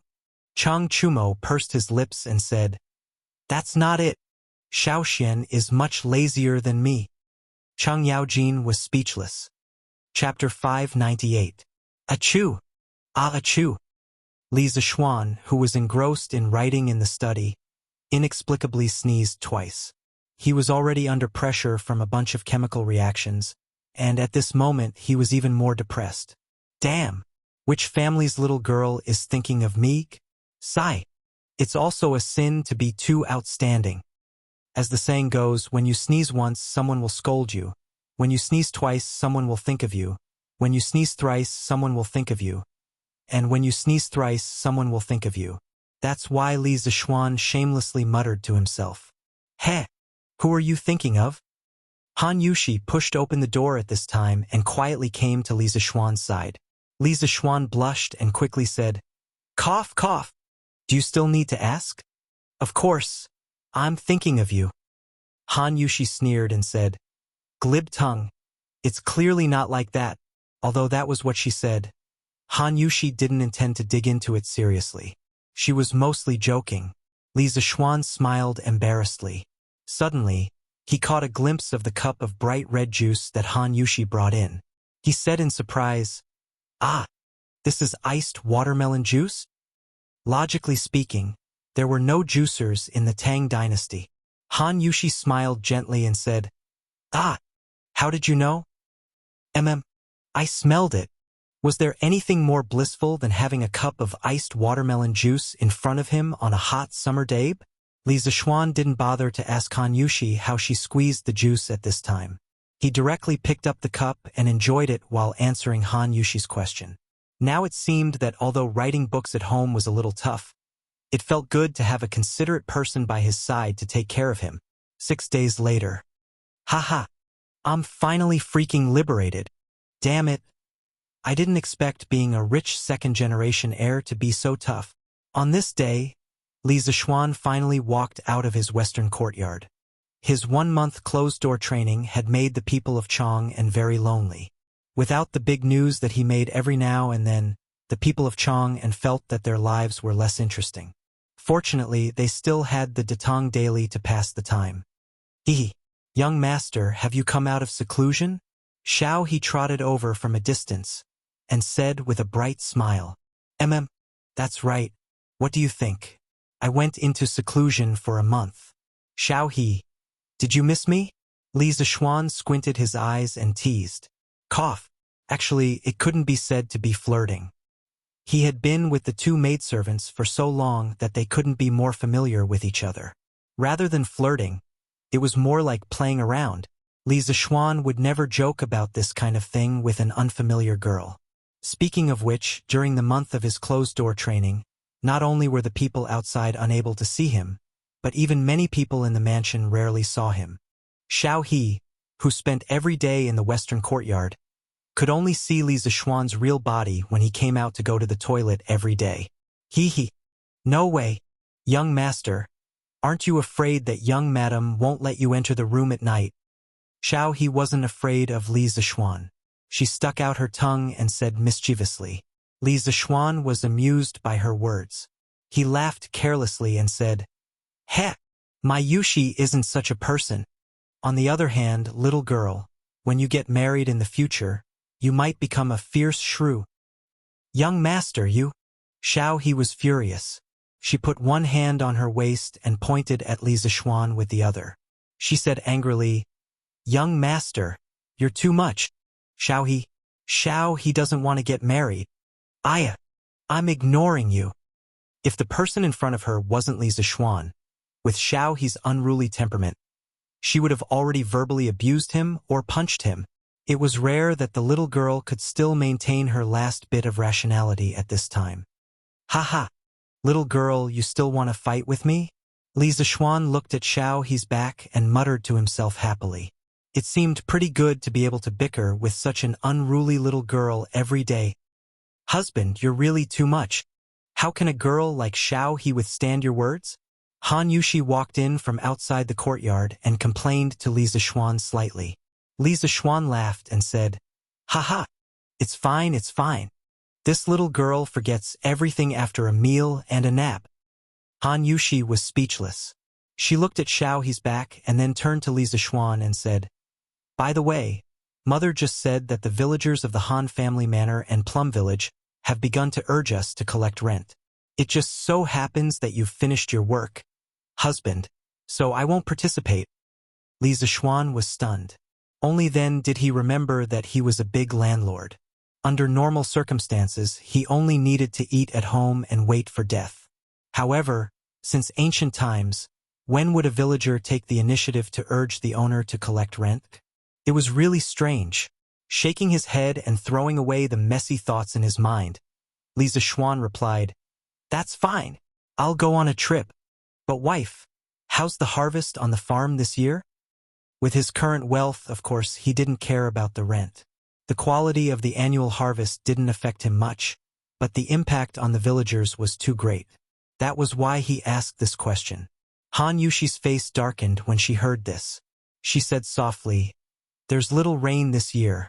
I heard from my father that the harvest on the farm wasn't very good. Overall, it will be about 10 to 20% less than last year. The villagers of the Han family manor and Plum Village didn't have much of an impact because you gave them a discount on raising chickens. However, the villagers of the other farms probably didn't have it easy. Li Zishuan heard this and couldn't help but ask, didn't the imperial court also issue a decree to reduce the burden of raising chickens? Although it's not as strong as our families, it can at least reduce their burden? Han Yushi rolled her eyes and said helplessly, Husband, aren't you asking the obvious? Although the imperial court's decree can reduce the burden of some people, that's only for the villagers who have land to enjoy. Most of the villagers farm the land of the landlords. Those landlords can't wait to collect 100% of the rent.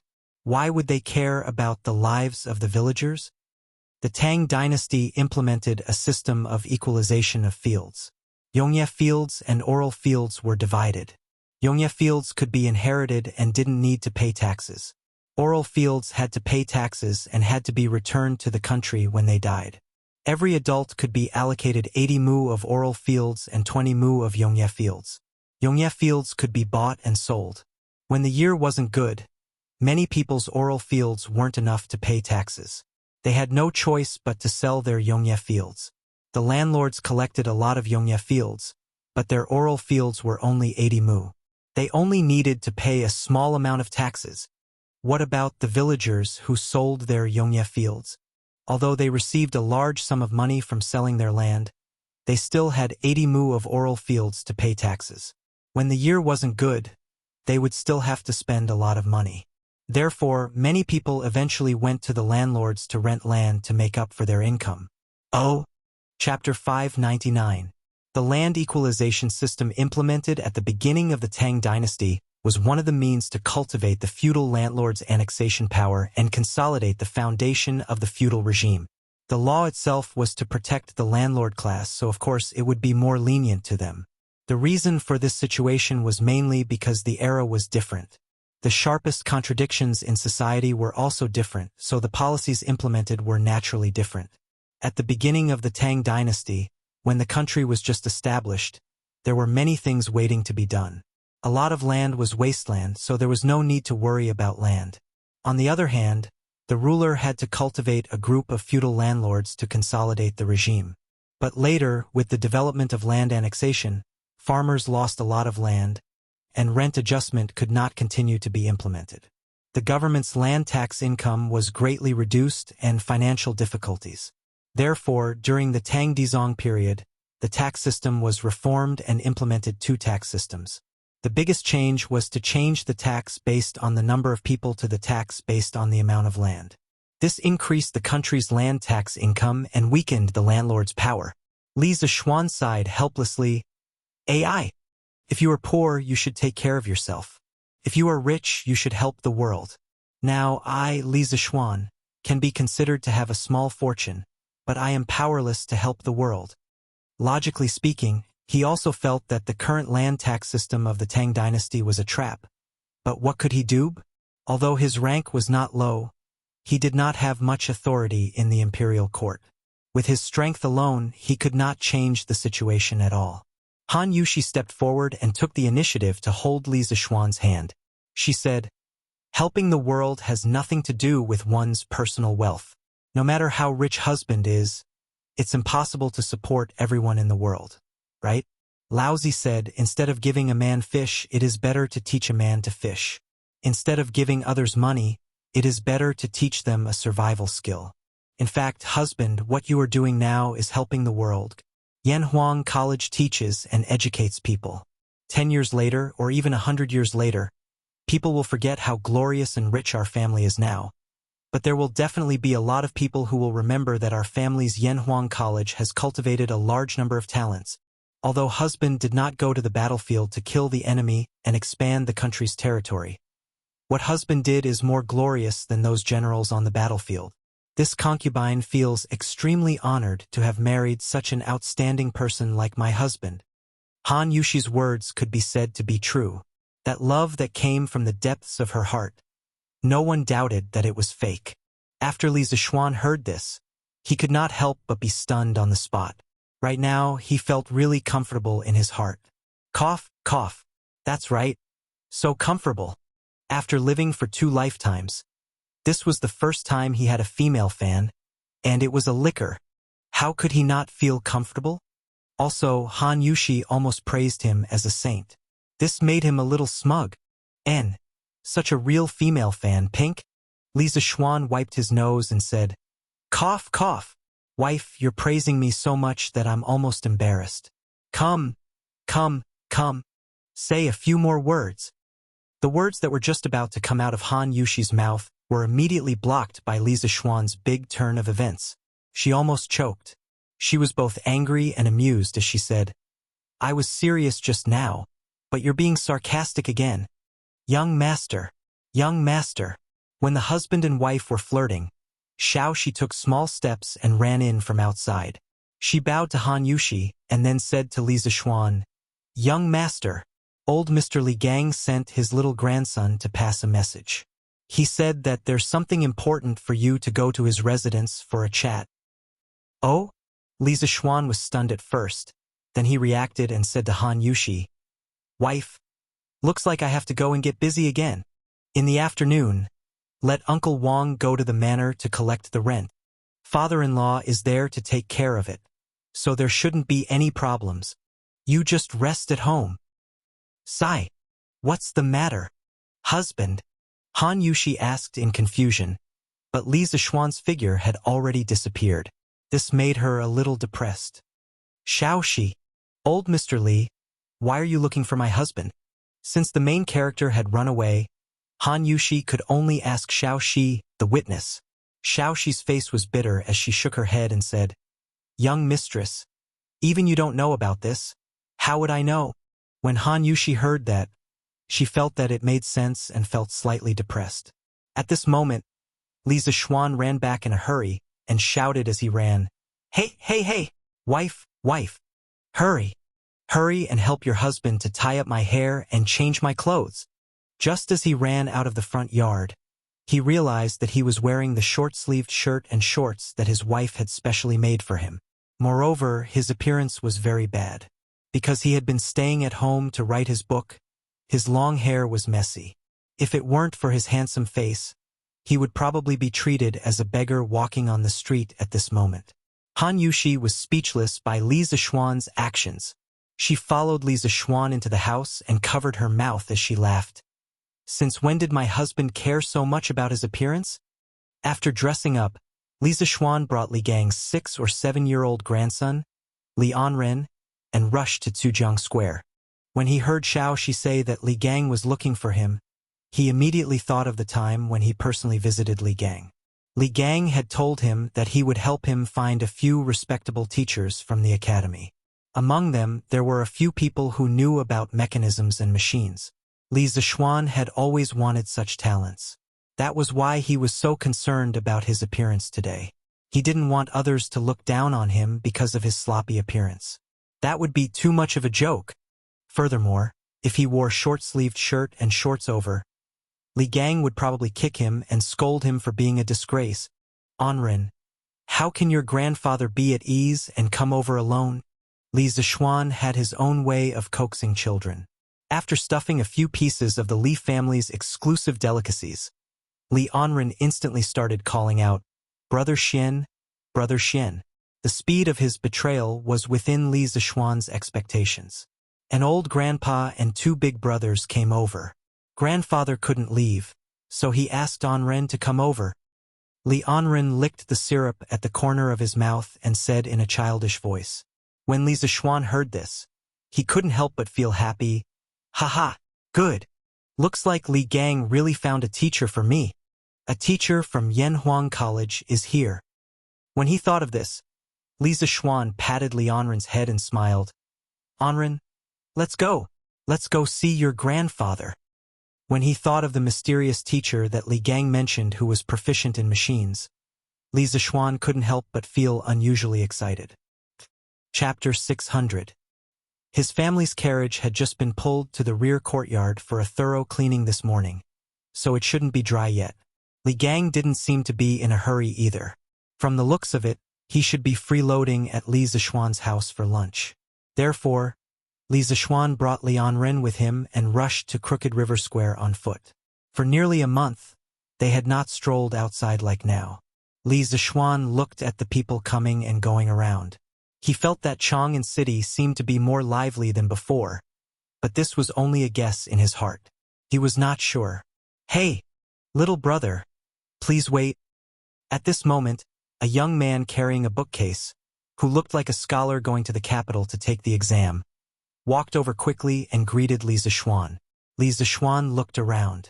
After making sure that the scholar was asking him, he asked curiously, "Your Excellency, what's the matter?"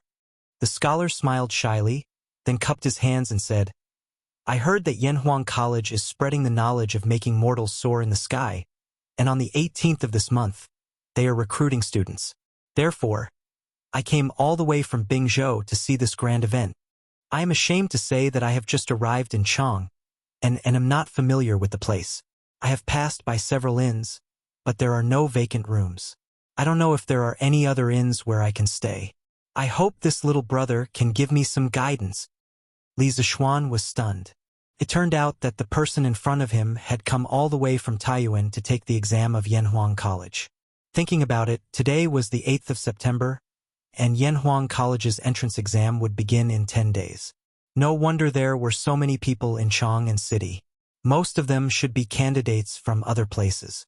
Thinking of this, Li Zishuan could not help but smile and said, "So you are here for Yanhuang College. Sorry for the disrespect. Brother, if you want to stay in a hotel, I recommend you to go to Chongren Square. There are all kinds of inns there, and I am sure there will be vacant rooms for you." Chongren Square in the northwest of the East Market of Chang, and was a place where inns gathered.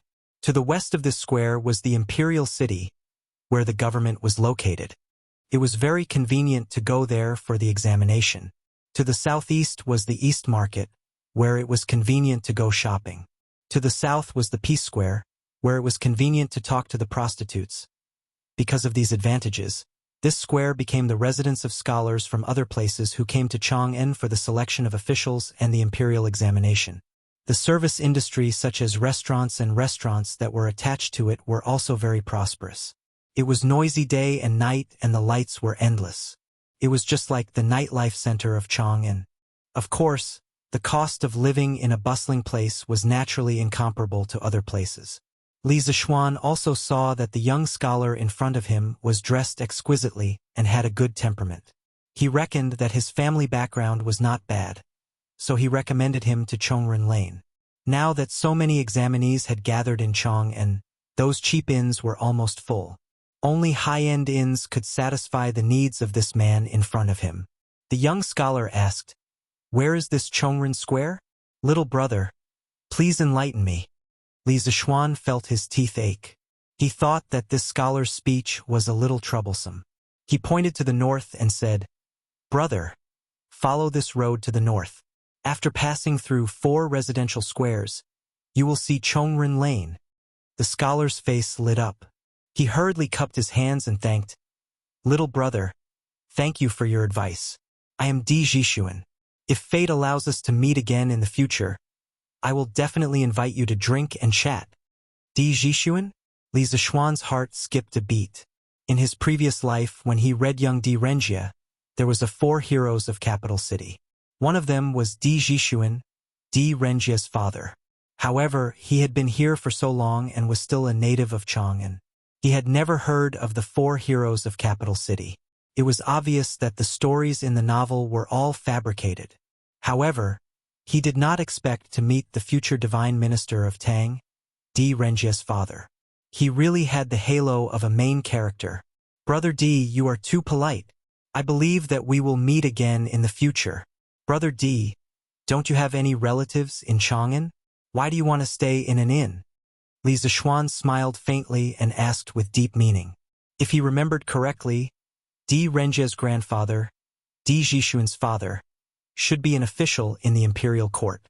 According to historical records, Di Jishuan's father, Di Xiaoshu, had been the general manager of the army, the general, the left minister, the military envoy of Bian province, the golden-purple Guanglu Daifu, the scattered cavalry officer, and the provincial governor of Feng and Bian province.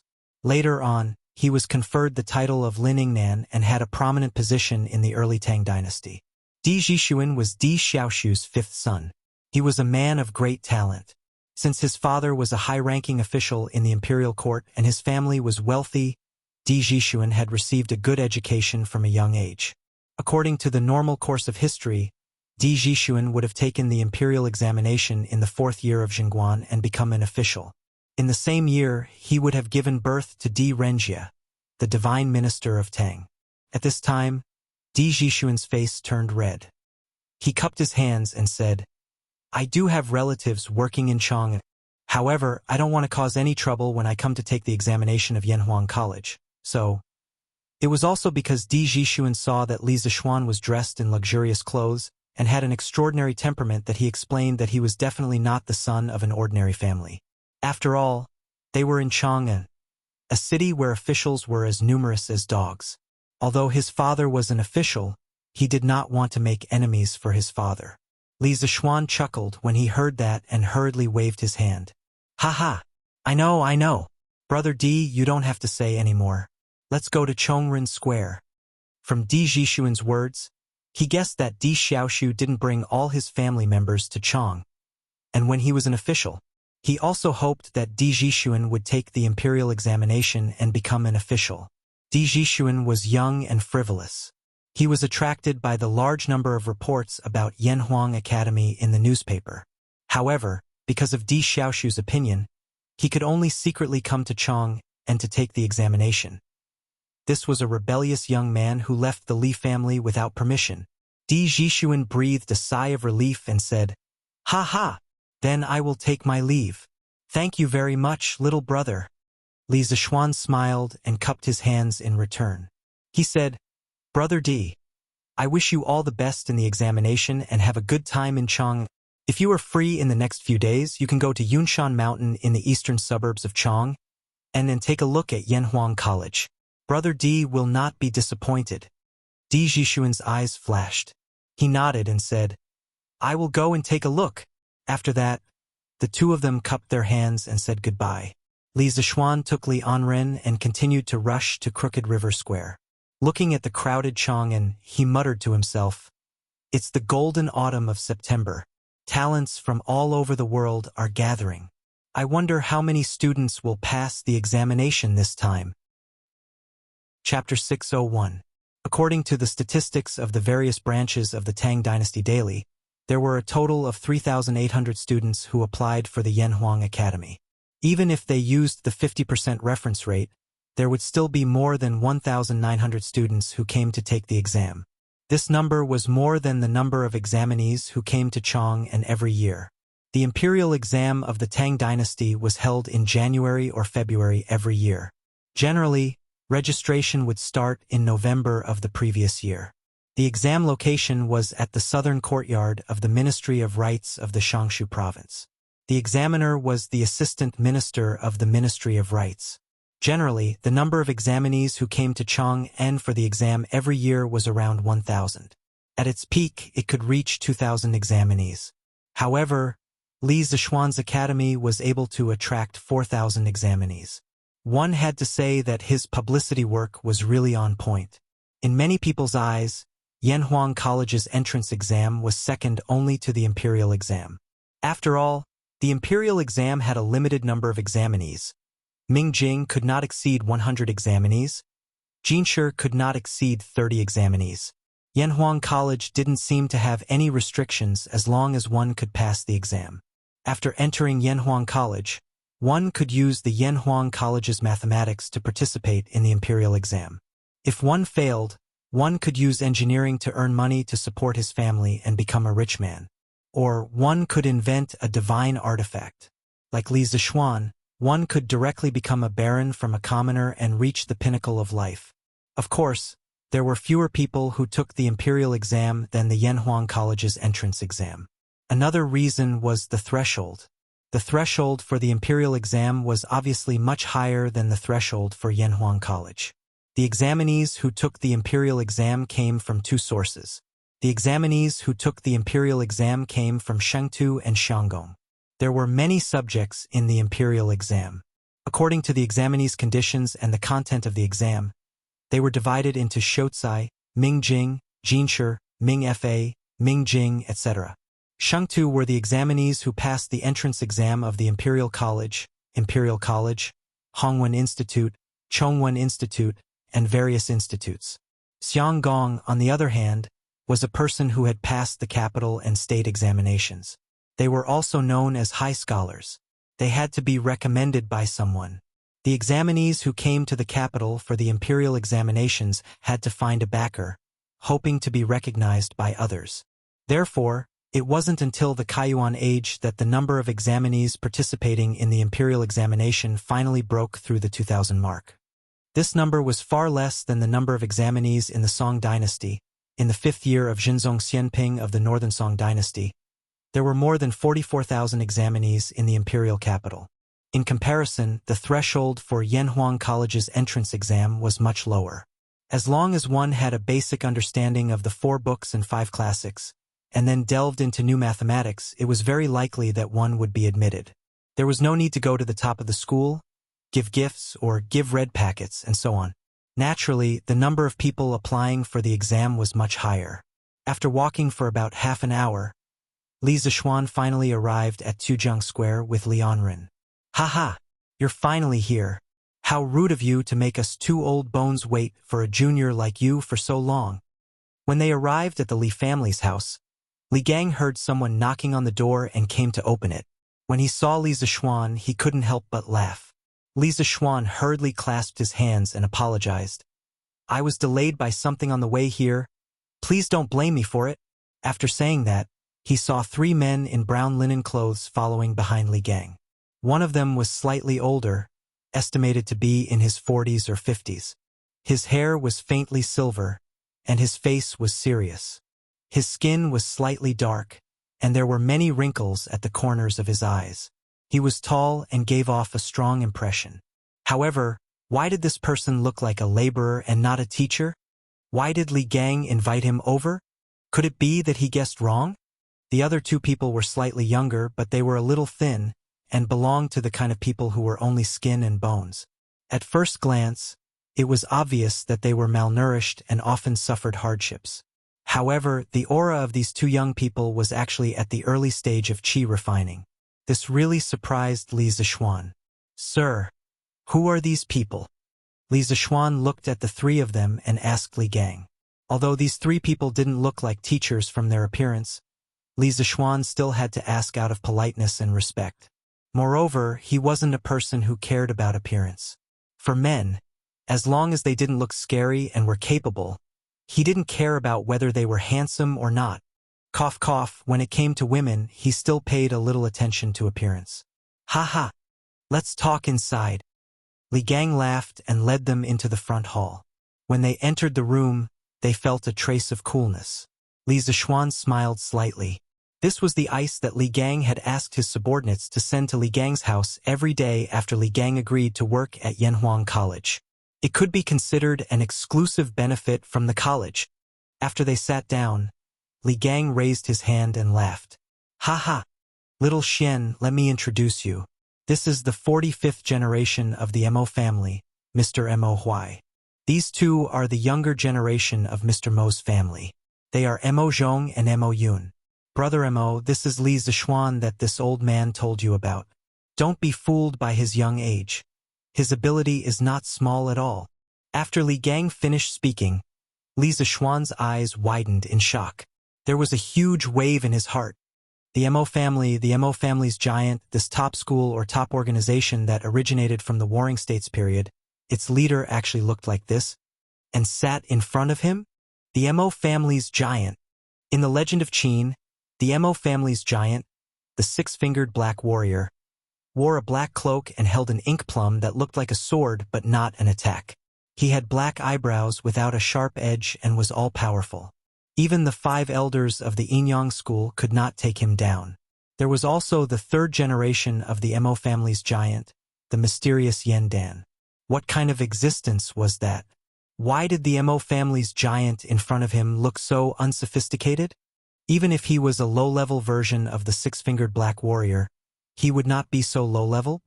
Also, the Mo family's chivalry was so strong. From the Qin dynasty to the Han dynasty, the various rulers had never stopped suppressing the Mo family. Under such an environment, how could the Mo family survive until the Tang dynasty? Li Zishuan did not read about this in his previous life.